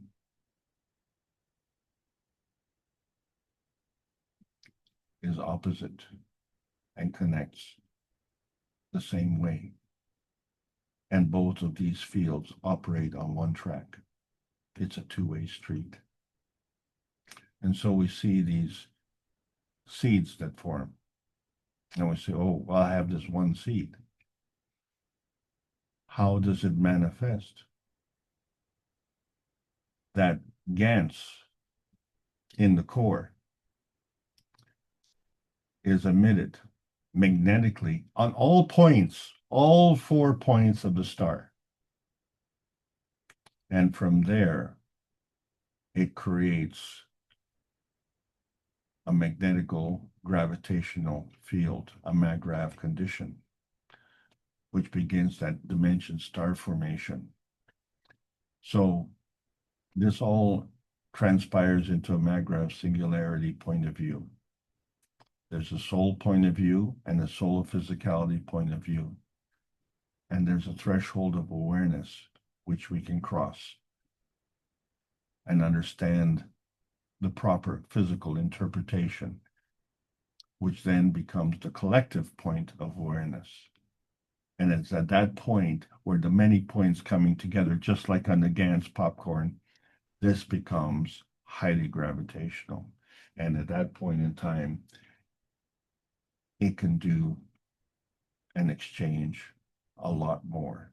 It can be more and do more. So we understand better the Peace Dome reactor, how it works. On the one hand, it's a shield. That's a dimension point. On the other hand, it's a star position. That's another dimension point. These are two gradients, and there's a relationship that becomes the point of possession. That becomes another dimension point. And so we've been able to put our finger on that and connect the dots, because what we're trying to do is to take this plasma science and create these practical points, understanding practical reasoning. So to take that road to self-determination, or the road from self-determination, it involves a practical philosophy and practical solutions. So the practical currency of life is the currency of the creator, the exchange of energy unconditionally. So there's a giving and there's a taking, and we're all experiencing this shimmering awareness where we understand that there's an earth space and then there's our inner space. That is a MAGRAV relationship. And on book number 3, we see man's universe and the sister universe. That is a MAGRAV relationship. So extend that to the relationship between the universe and the unicos, and that is a MAGRAV relationship. So we can see that these human inertia against shielding points that come together to shield us from hostiles and from aggression and from environmental harm and from fear mongering and from emotional abuse. Highly effective. And they work on a polyatomic basis. So are we concerned with this artificial awareness? The artificial intelligence is giving us rapid generational learning from a generational point of view. And so from that point of view, we have a rapid historic generational learning as well. But we are on the threshold of transgenerational awareness, tapped into the teachings of the Creator. And so this supplementation that we're looking for, which is due to consumption, comes through acquired knowledge. But that knowledge is a conditional teaching by ancient teachers. What we're looking for is that unconditional teaching by the Creator. So this is a new awareness. And this historical threshold between the cosmic feeding and deluge harvesting is the kind of supplementation that we're looking for, because we see humanity's cross as a burden, but truly it's humanity's crossing the threshold of the connection between the soul and the physicality. That is the soul of physicality and the converging us together through this polyatomic structure. So our awareness integration is giving us this manifestation by the Creator. And we compare that to the manifestation by humanity. So we understand that we need to be self-sufficient with our body, mind, and energy coming together. We need to be strong, united, and focused, and sovereign.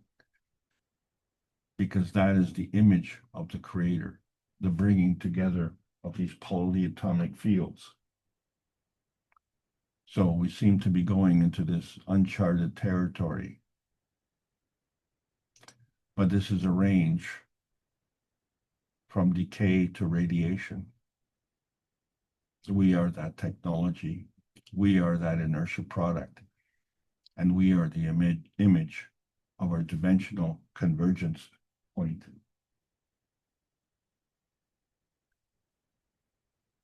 The best food for us is the soul food.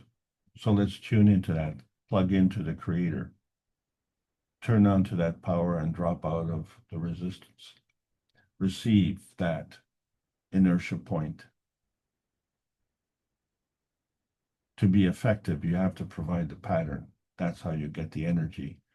So you have a say in that. And we've been trying to teach that for 607 weeks in a row through the Knowledge Seekers workshops.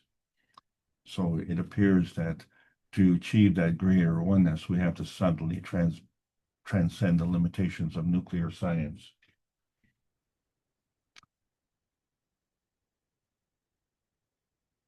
Not the limitations of the science, the limitations of the understanding of the science. Because now the new research teams know that we can go from the nanotech, which are diamonds, to the gold of the GANs production. And we are in the post-May the 10th of 2025 era where we can create gold by the tons. And we need many research teams to develop the technology in a practical application further. And one of the ways to transmit this energy is to communicate through the One Nation networks. This is all part of the technology release because it's hard to sleep when our beds are burning. We need a rescue on all the fronts, the scientific, financial, political, all of these fulfill our preservation needs. But we need to be rescued from our consumption, and we need to be rescued on our mission to do creation. And so this is all part of the transmutation testing that we've been doing for several years. And we have another one coming up in September. This is the latest, the most advanced. It's incorporating many more fields. It's amalgamating the 3 books. 1 + 1 + 1 gives us 3, and we're none of those 3. We're part of a 4th fallen dimension, maybe, and there may be more. Because we are polyatomic. Our mission is to bring peace on earth and join humanity with the universal community. We want to bring man as equal to all the beings in the universe by teaching the plasma science and technology equally to everyone, that no one is left out and no one is abused due to the lack of knowledge. So help us achieve this goal, because you cannot extricate yourself from the universal community. This is the Keshe Foundation Spaceship Institute teachings on plasma science, so welcoming all the beautiful knowledge seekers of the carbon nations, learning about the new selection process of the new organic plasma science. It's a World Peace Treaty. Choose it, sign it unconditionally, and mean it sincerely. The point of the true GANs tech is to cross polyatomic boundaries. The peace dome of outer space can be your guiding beacon. That's the only way that we can get into outer space. So is the inertia of the present governed by dimensions of history? Well, it's time to learn the history of the self in a universal context. The GANs is a peaceful superconductor of true intentions, and these GANs explosions cross polyatomic barriers.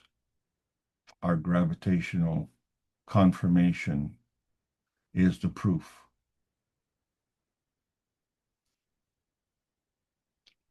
we need to cross those barriers between our belief and our experience. And the plasma science needs to continue to be delivered daily via the Peace Dome in a practical exchange for peace on Earth. So welcome to the new golden outer space age. And please feel free to join us, because this is the way to peace and prosperity. Hope you all enjoyed the trip today.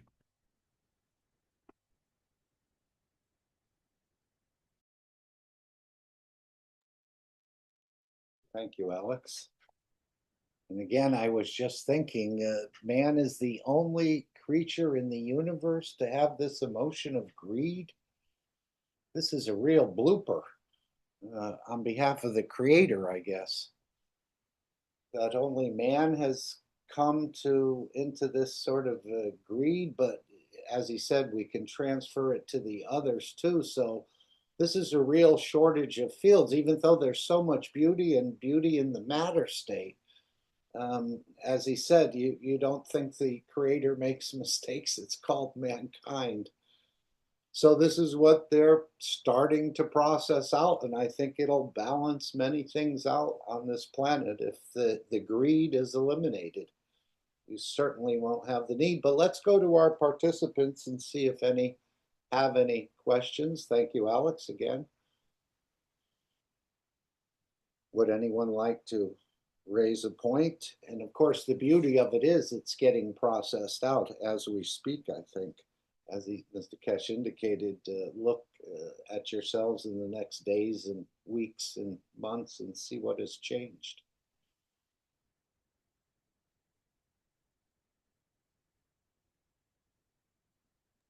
So I put a little chart in the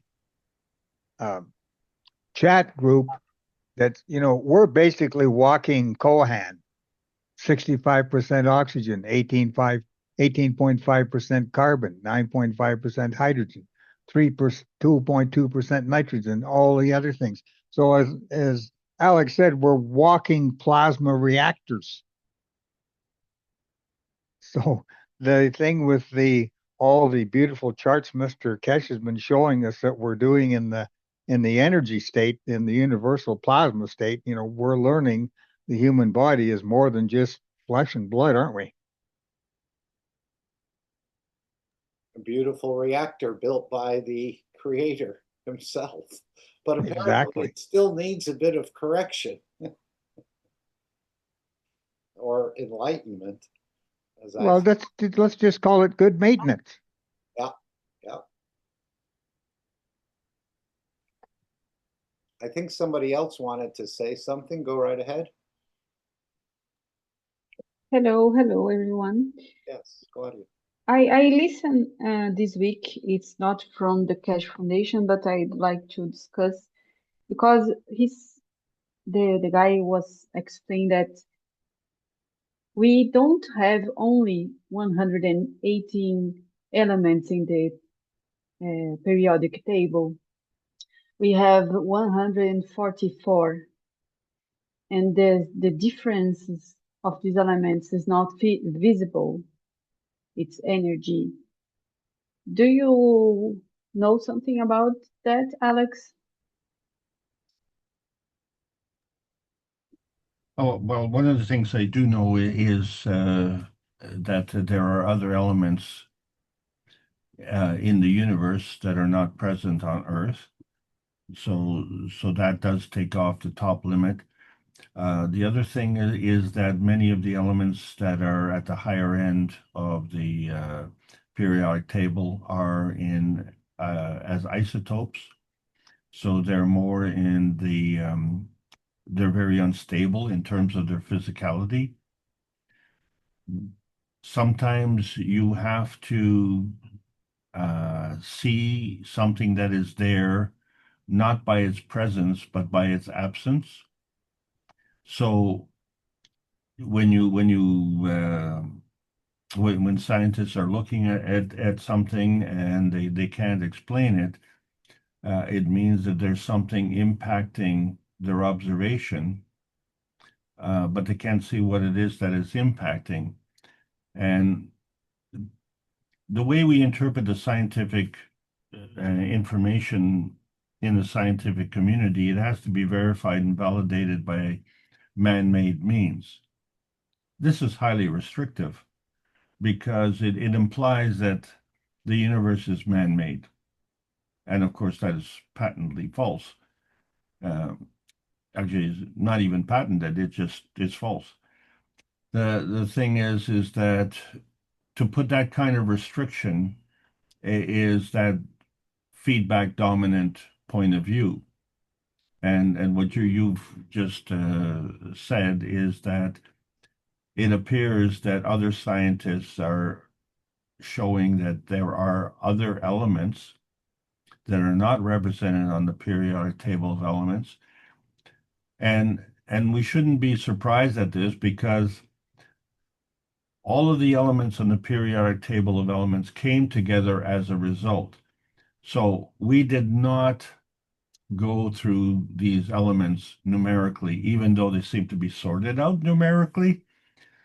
So we found one element that had a certain mass, and so we applied an atomic number based on the number of protons, and then we had gaps. So once we established the fact that there was a sequence, so if you say that, well, numbers, it's just like throwing numbers on the table. If you start to realize, well, there's a sequence, 1, 2, 5, 6, 7, 8. Oh, 1, 2, 5. Oh, so 3 and 4 are missing.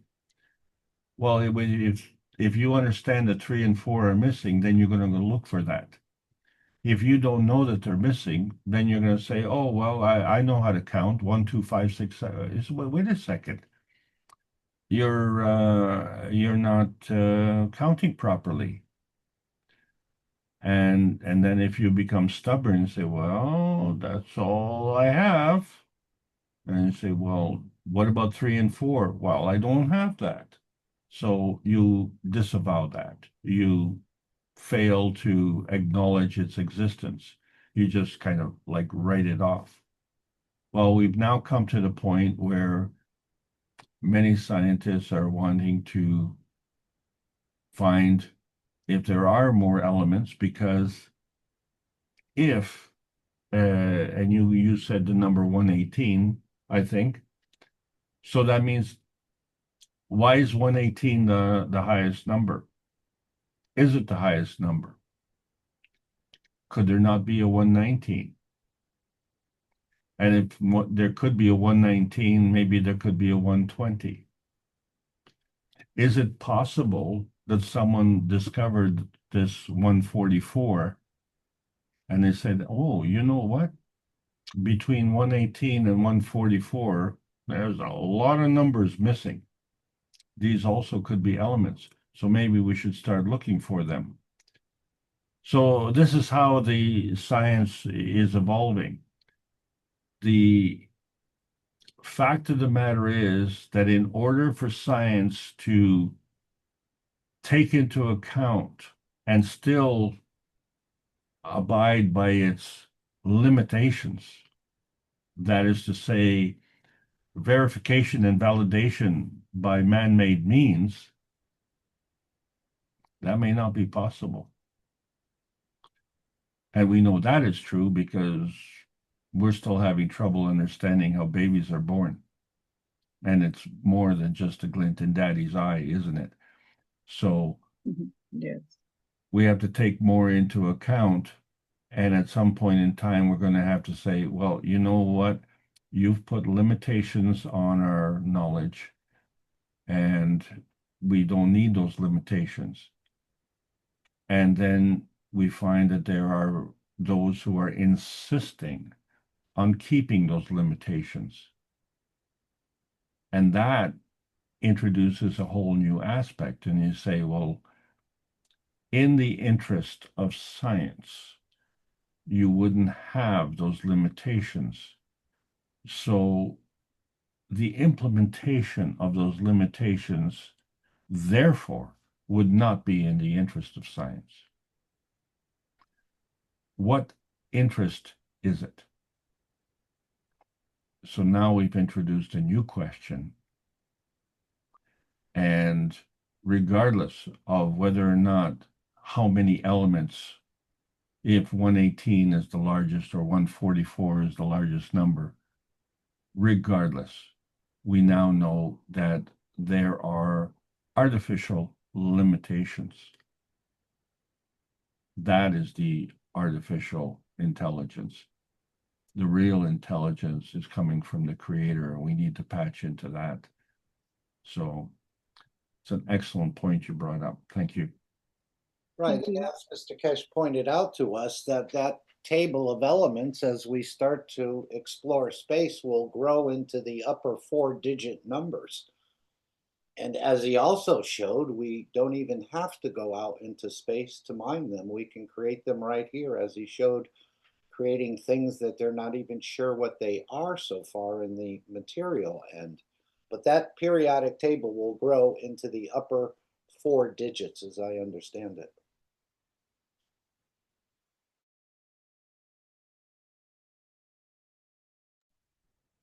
And this will give us many more toys in a way to sort of play with.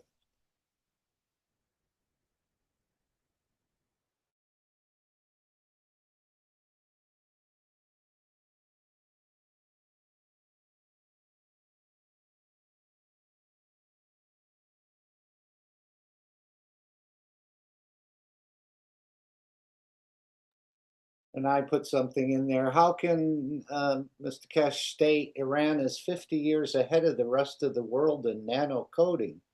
How do you interpret this statement? It must go deeper than our current basic understanding of nanomaterials. 50 years is quite a long time, and I'm glad they'll be sharing some of this knowledge with the rest of the nations.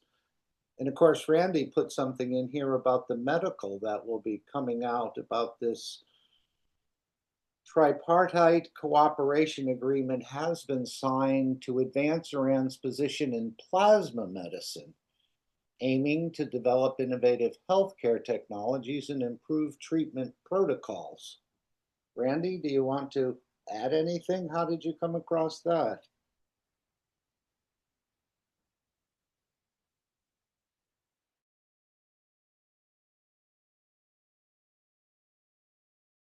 But I know the pharmaceuticals, as has been explained to us, they're well aware of the plasma medicine. They already have a name for it. They're going to call it plasmaceuticals, if I'm correct on that.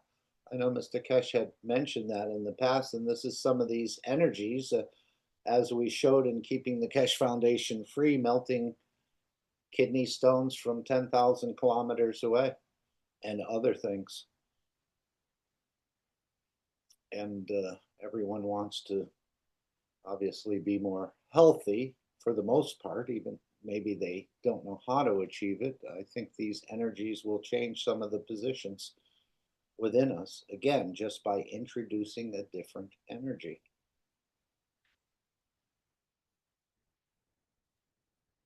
Anyone else have a thought or a question they'd like to share?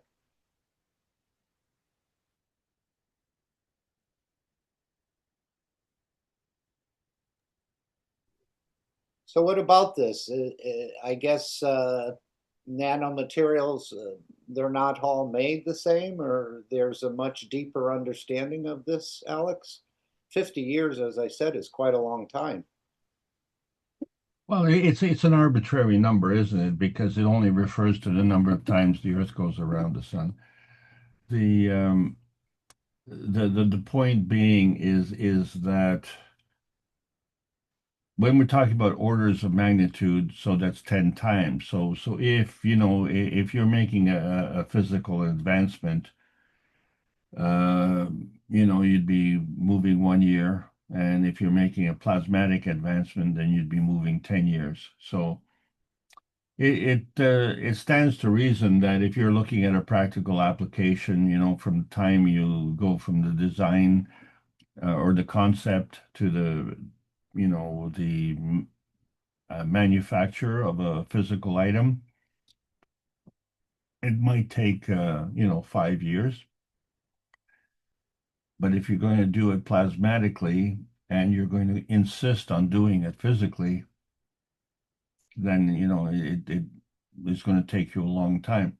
Now, 50 years sounds like a long time, but many of us who have now grown to that ripe old age of oldness, it's over 50 years.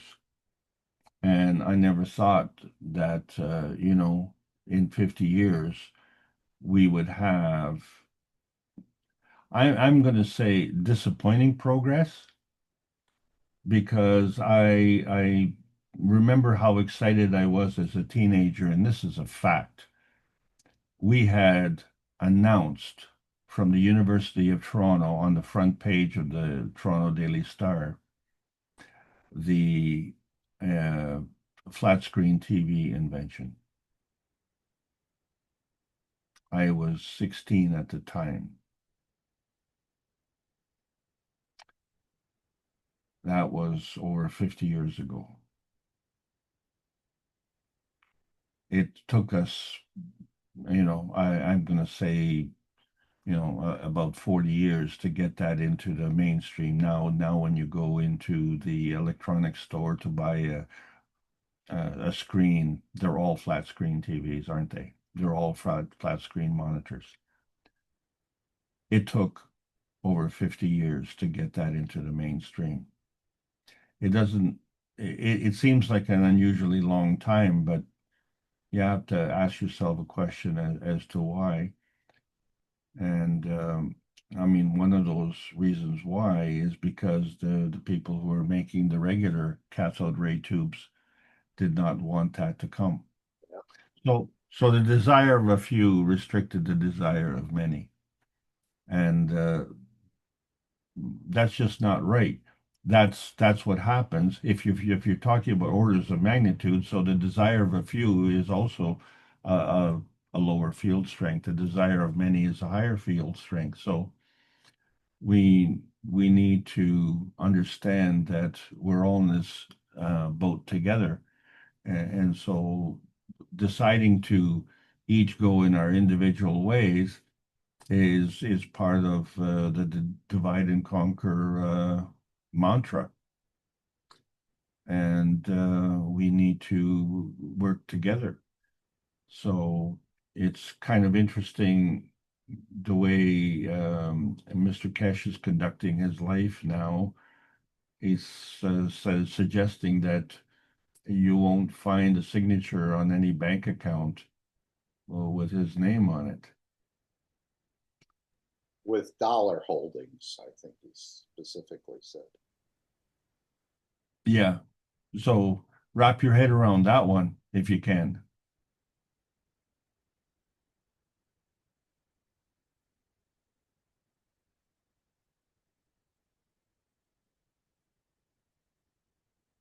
There's no rule that says, it has to be 50 years. It's if we continue on that trajectory where we are physically dominant, then it's going to take that long. But do we have that, shall we say, do we have that grace period?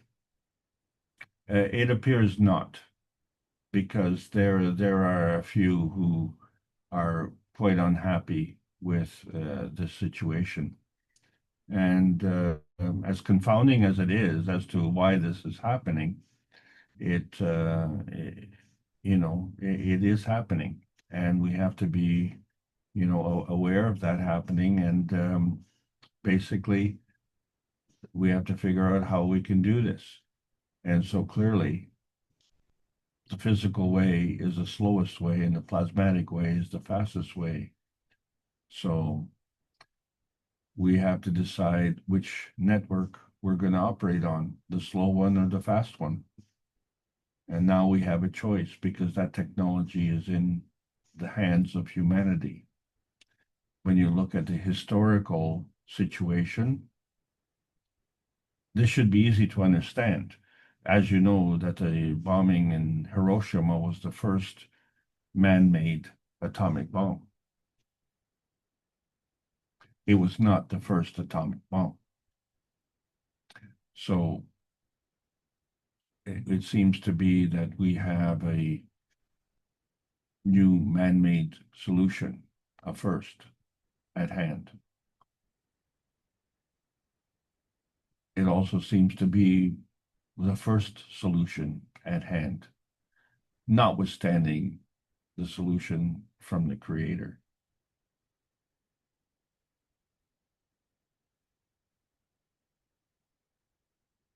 It's actually quite an achievement, wouldn't you say?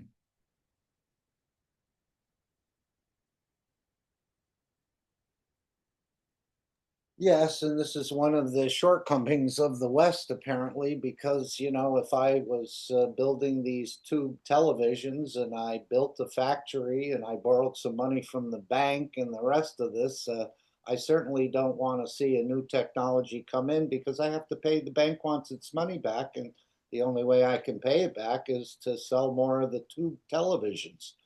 So I think this is one of the one thing that will hold the West back in a way, that these systems, the ones that own it, seem to want to make sure they're fully paid for before they switch to a new technology. So the Eastern countries are not in that predicament as deeply. And I think they'll be more open to bringing the technology in and may even have a head start on us.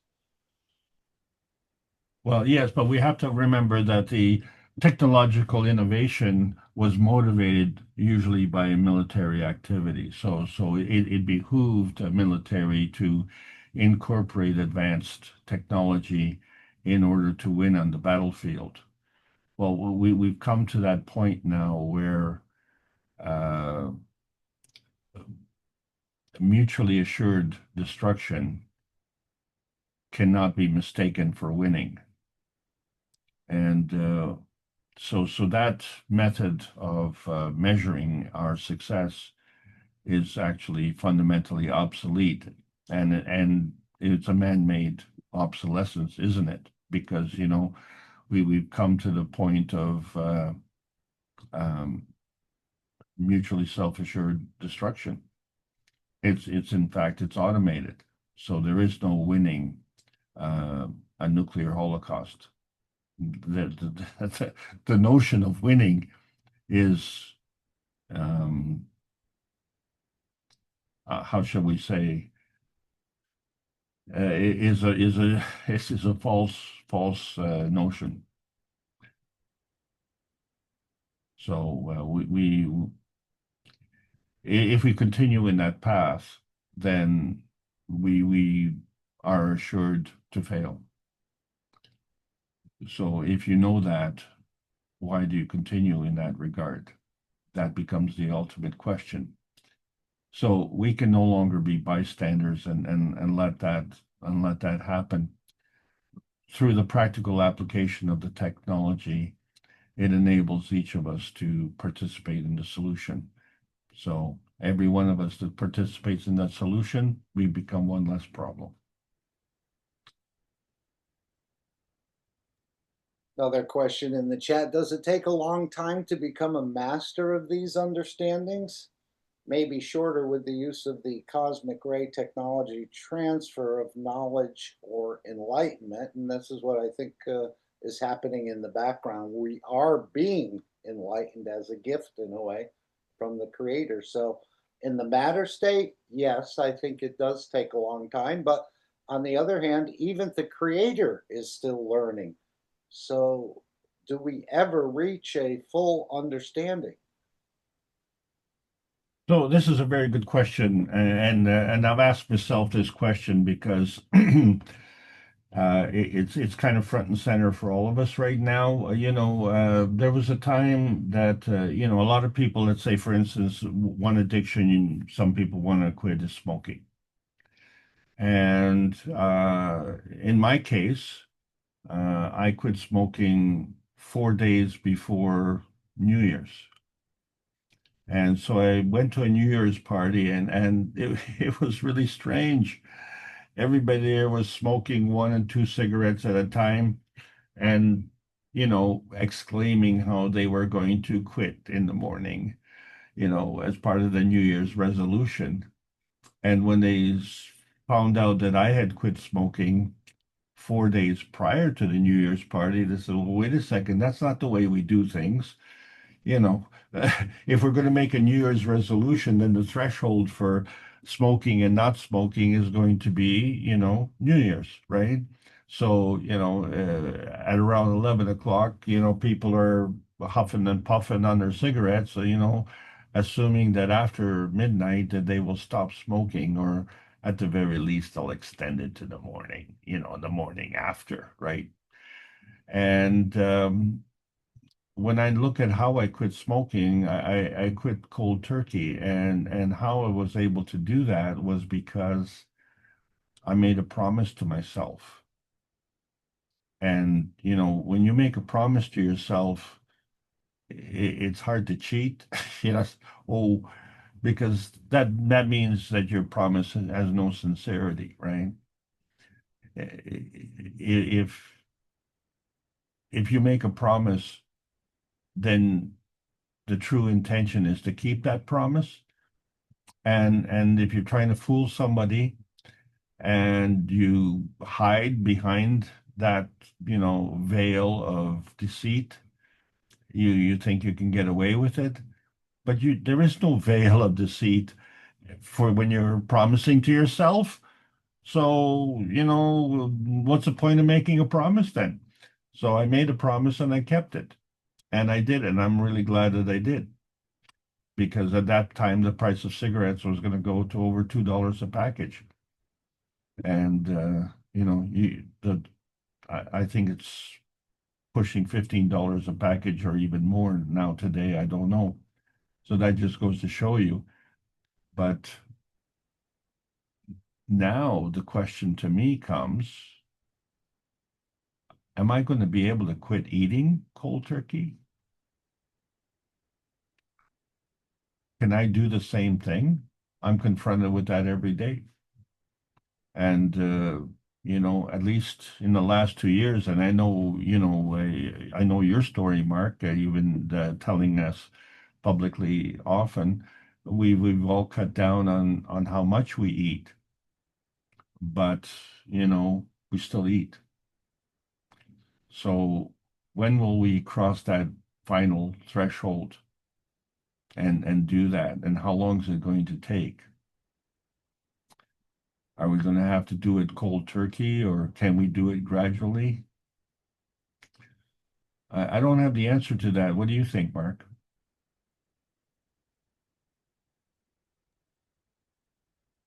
Well, it's hard to say, but I think if the energies are in the environment and your lymph is absorbing them, you'll be surprised that you're just not hungry.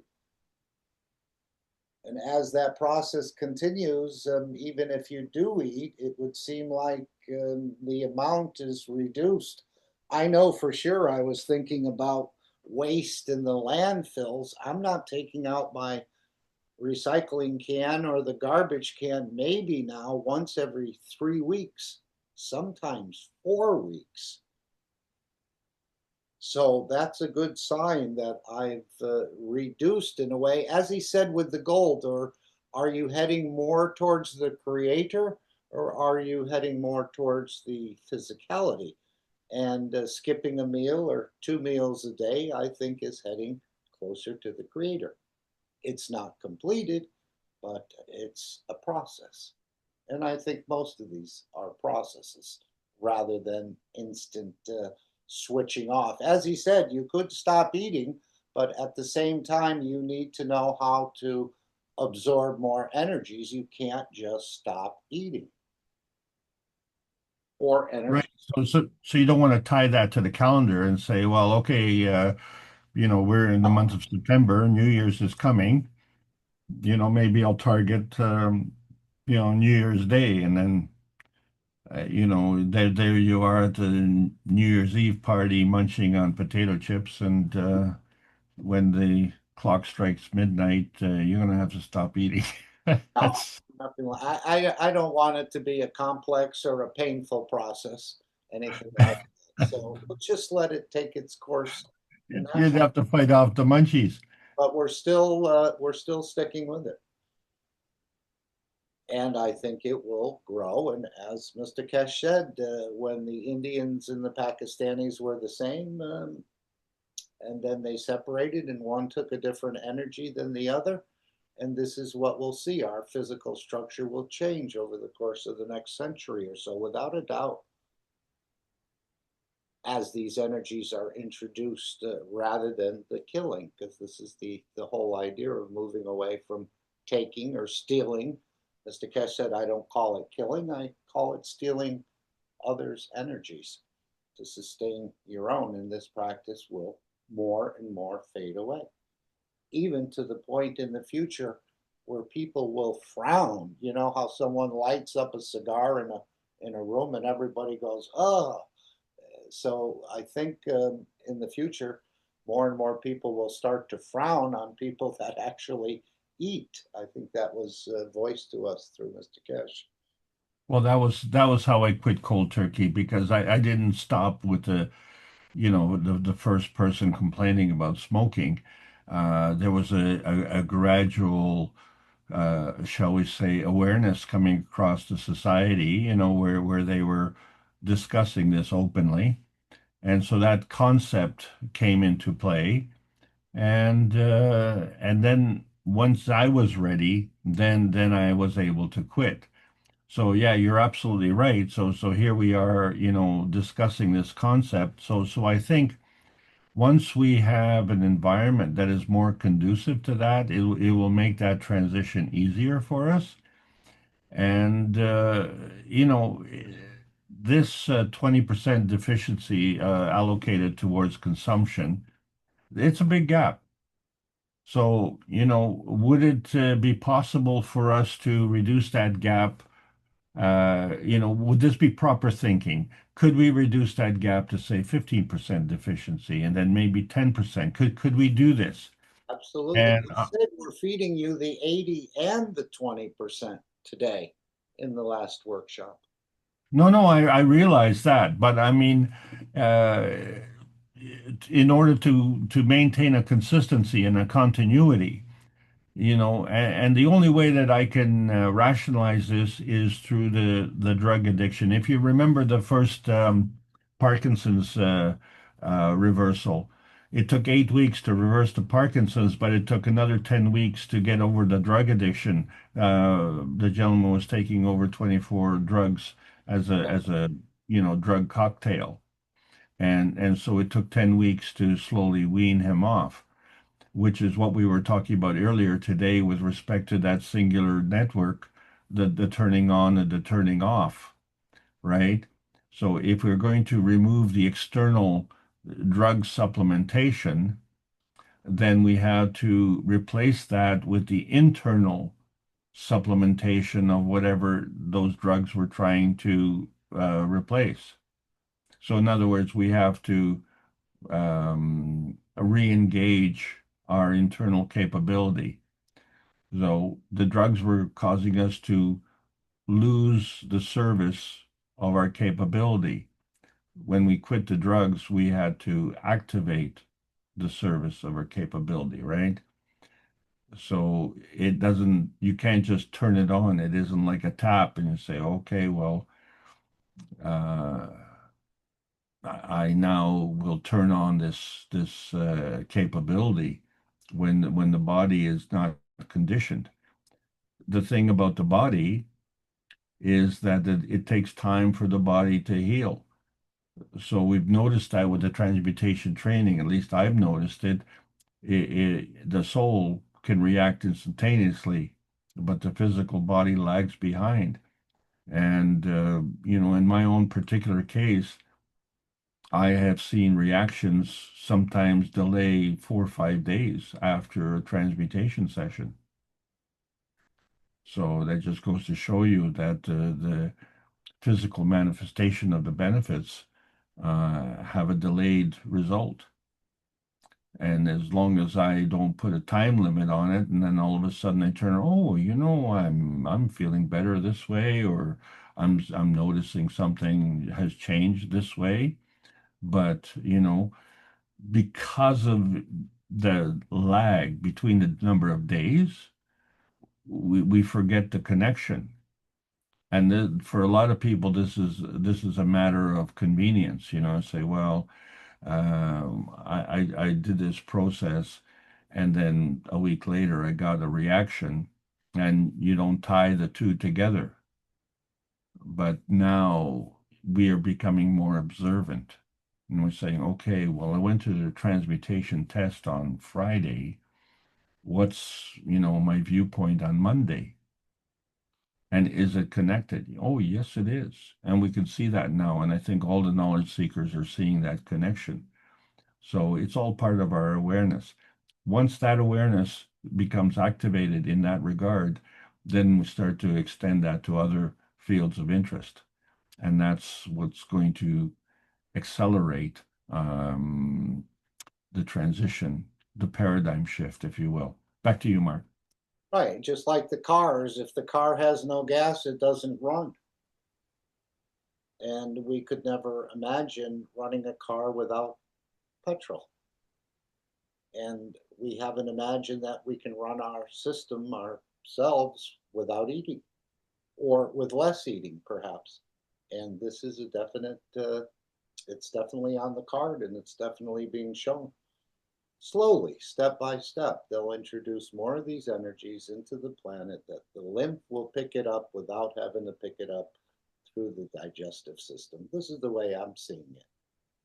Well, from my point of view, I don't understand why the governments around the world are not rushing, to that technology. Because if I were to list the pros and cons of, advancing in that regard, it's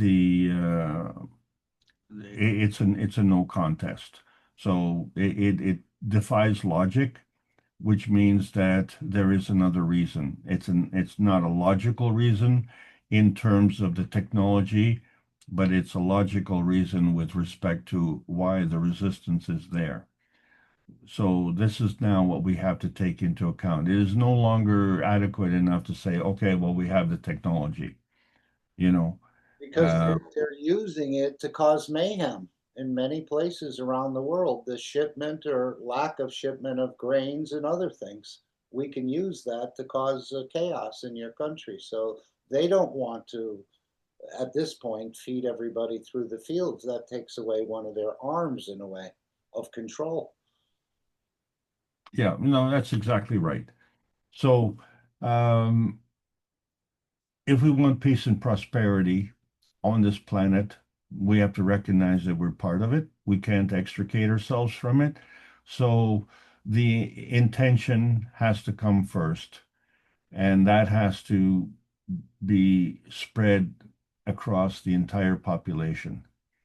So everybody has to admit that they are actually hoping to get peace and prosperity. Once the critical mass is achieved, then that field becomes more influential. And that's what we want to do. So thanks to all the knowledge seekers for participating in that. And I just want to take this opportunity to thank everybody for allowing me to continue to present. We need to keep this going if we want to fulfill our goals and aspirations. Please carry on, Mark. Okay, you brought up book number 2, The Structure of the Light, correct? And I put a question in there. How do we understand light as a particle or light as a photon? Are they the same? I remember Mr. Keshe saying you can see the light as a photon or you can see it as a particle. I always thought of particles of being a field or matter state, but made up of a field. Any light you'd like to shed on this question? Well, yeah, the particle is like a PM tick. It's an energy pack. So, as the as that energy pack is coming, it adds to it. So, if you think of the field as a warehouse and then someone is delivering a package, that package gets transferred from the transport vehicle into the warehouse. So that would be a particle. Well, the light itself is both the transport vehicle and the particle. It has a duality. And one aspect of it, of the light, is visible. And in the position of being visible, it has additionally a characteristic of heat. And as such, it has a characteristic of frequency. Light in a plasma state does not have heat, does not have frequency, and is not visible. So at that point, it is what we call a photon. So it's an energy pack, but it's not visible, it's not physical, so it can't be a particle. So therefore, when we're looking at the difference between the matter state, the exclusive plasma state, the light has to have a certain kind of energy to operate in that level. When we are looking at the plasma matter state, then the light has to have a nearness and proximity to the physicality. And then the next step down is the inertia field, the engagement of the light with the inertia of the planet, the environment. And then it steps down in energy and actually becomes visible in its physicality. So the way the light manifests into the physical matter state is the same way that the Earth's ganses have manifested into the elements of this planet, and it's the same way that we were born. We were born from energy and manifest into physicality. It's all the same. Okay. Anyone else want to raise a point or a question? Thank you, Alex.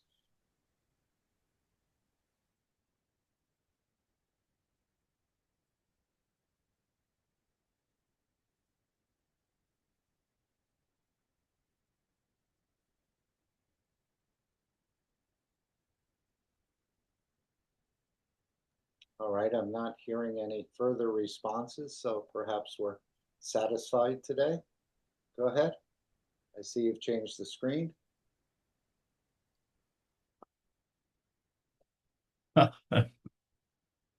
As you know, our generation can't get no satisfaction. Well, I don't know. It seems like everyone is going to become more and more satisfied as the weeks and the months move ahead. Again, we may go through a rough period, but we'll come out, I think, more satisfied as a result of that whole process, if it happens. Perhaps that's the turning point.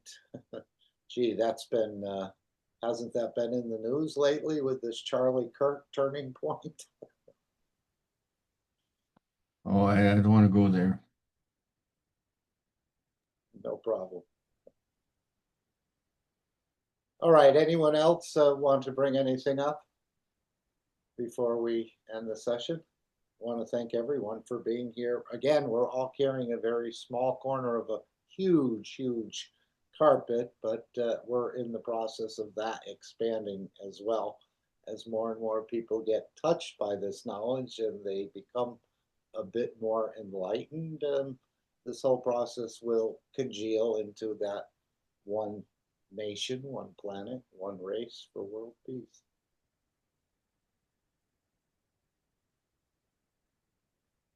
Anyone else?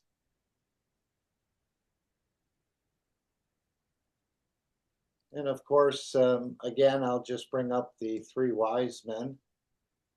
We'll share the screen. Alex, is there anything else you'd like to share before I do that? I just want to say I'm so impressed with the knowledge seekers on this panel, and you know how many are stepping forward to venture into shall we say the responsibility of the teaching, because when you have this knowledge, it's not something that you can just pack away in a box and forget about and leave it later. This is a way of life. And so the people that you come into contact with also have a life. And it becomes your responsibility to share it with them. It's not your responsibility for them to absorb it. It's for you to deliver it. And then let's see, what happens as a result, because everyone has the free will. Thanks, Mark. Thank you, Alex, and thanks to everyone who's here. Again, I think we have a bigger order of work that's coming up, and we'll continue in this process. And of course, just to show the three wise men, again, we're all familiar with that. The ethos of Mitra, this is the ethos of the Keshe Foundation, thinking, speaking, and acting good. And of course, in the thinking and speaking, in a way, you're creating plasmas. And I think if you can master, it's easier said than done, but if you can start to master it or start to examine your thinking, your speaking, and your acting, I think it'll be part of this other little keychain here. In a way, may you be proud of the work you do, the person you are, and may you be proud of the difference you make. And as we hear in the formation of the Universal Council, is the elevation of the soul to serve become the key, not a throne in the physical life. So this is the idea of serving. I think you'll be much more satisfied than serving self. And but many of us have to keep going through that sort of process and keep finding out that all these things we look for in the matter state only bring really a temporary satisfaction. But the serving of the others, I think, is really where your fulfillment will come in, of feeling complete and part of the totality, along with the thinking, speaking, and acting good. And of course, these energies that are being introduced will help this entire understanding. So I'm going to play the final disclaimer. The meeting will come to an end. Any other thoughts or questions anyone has? We thank you again, Alex, and each and every one of the participants who are here. We all carry different fields, and we're putting those fields together to help bring a one planet nation, one planet humanity into effect, that we can go to the next step of enlightenment, let's say, with the universal community, which ought to be a real roller coaster ride for many as they start to become introduced or familiar with some of these entities, again, from the same creator as you. And I could never imagine that actually we can create these children out of the energy dimension and all new creations in the universe, as apparently is done today between different civilizations are creating entirely new creatures. And I think mankind will have a part in that as well. So thank you all. I'm going to play the final disclaimer, and the meeting will come to an end if I can find the final disclaimer. Any other thoughts? If not, we want to thank you all again. And the days are getting brighter, although we may see a couple of little things, but this may be part of the process of getting to the peace that man will accept this technology, not out of the love of it, but out of the fear of his own demise. So thank you all. Have an amazing rest of your day. I'll make sure we're just sharing this properly. And we'll see you hopefully in one of the next sessions. Disclaimer. The information and education material contained herein is meant to promote the general understanding and dialogue of GAN's processing. Such information is not meant or intended to serve as a substitute for a healthcare professional's clinical training, experience, or judgment. For patients and individuals, such information is not to be a substitute for professional medical, therapeutic, or healthcare advice or counseling. For medical issues or concerns, including decisions about medications and other treatments, readers, viewers, listeners should always consult their physician or, in serious cases, seek immediate assistance from emergency personnel. Prescription information, procedures, and use of medical devices information should be undertaken only by properly trained and certified medical personnel. We specifically disclaim any warranties, express or implied, including implied warranties of merchantability or fitness for a particular purpose. Such information is provided, as is, and is believed to be accurate at the time of its publishing, but it is the viewer's job to evaluate the accuracy of any information found in this presentation. Every case presented is of their own experience, applied by themselves for themselves, and it applies to their case only. Every person experiencing health problems should seek professional medical advice and consult their course of treatment with a doctor. The processes of plasma balancing described herein are a natural process which supports the body but does not replace medical advice or therapies one is already subject to.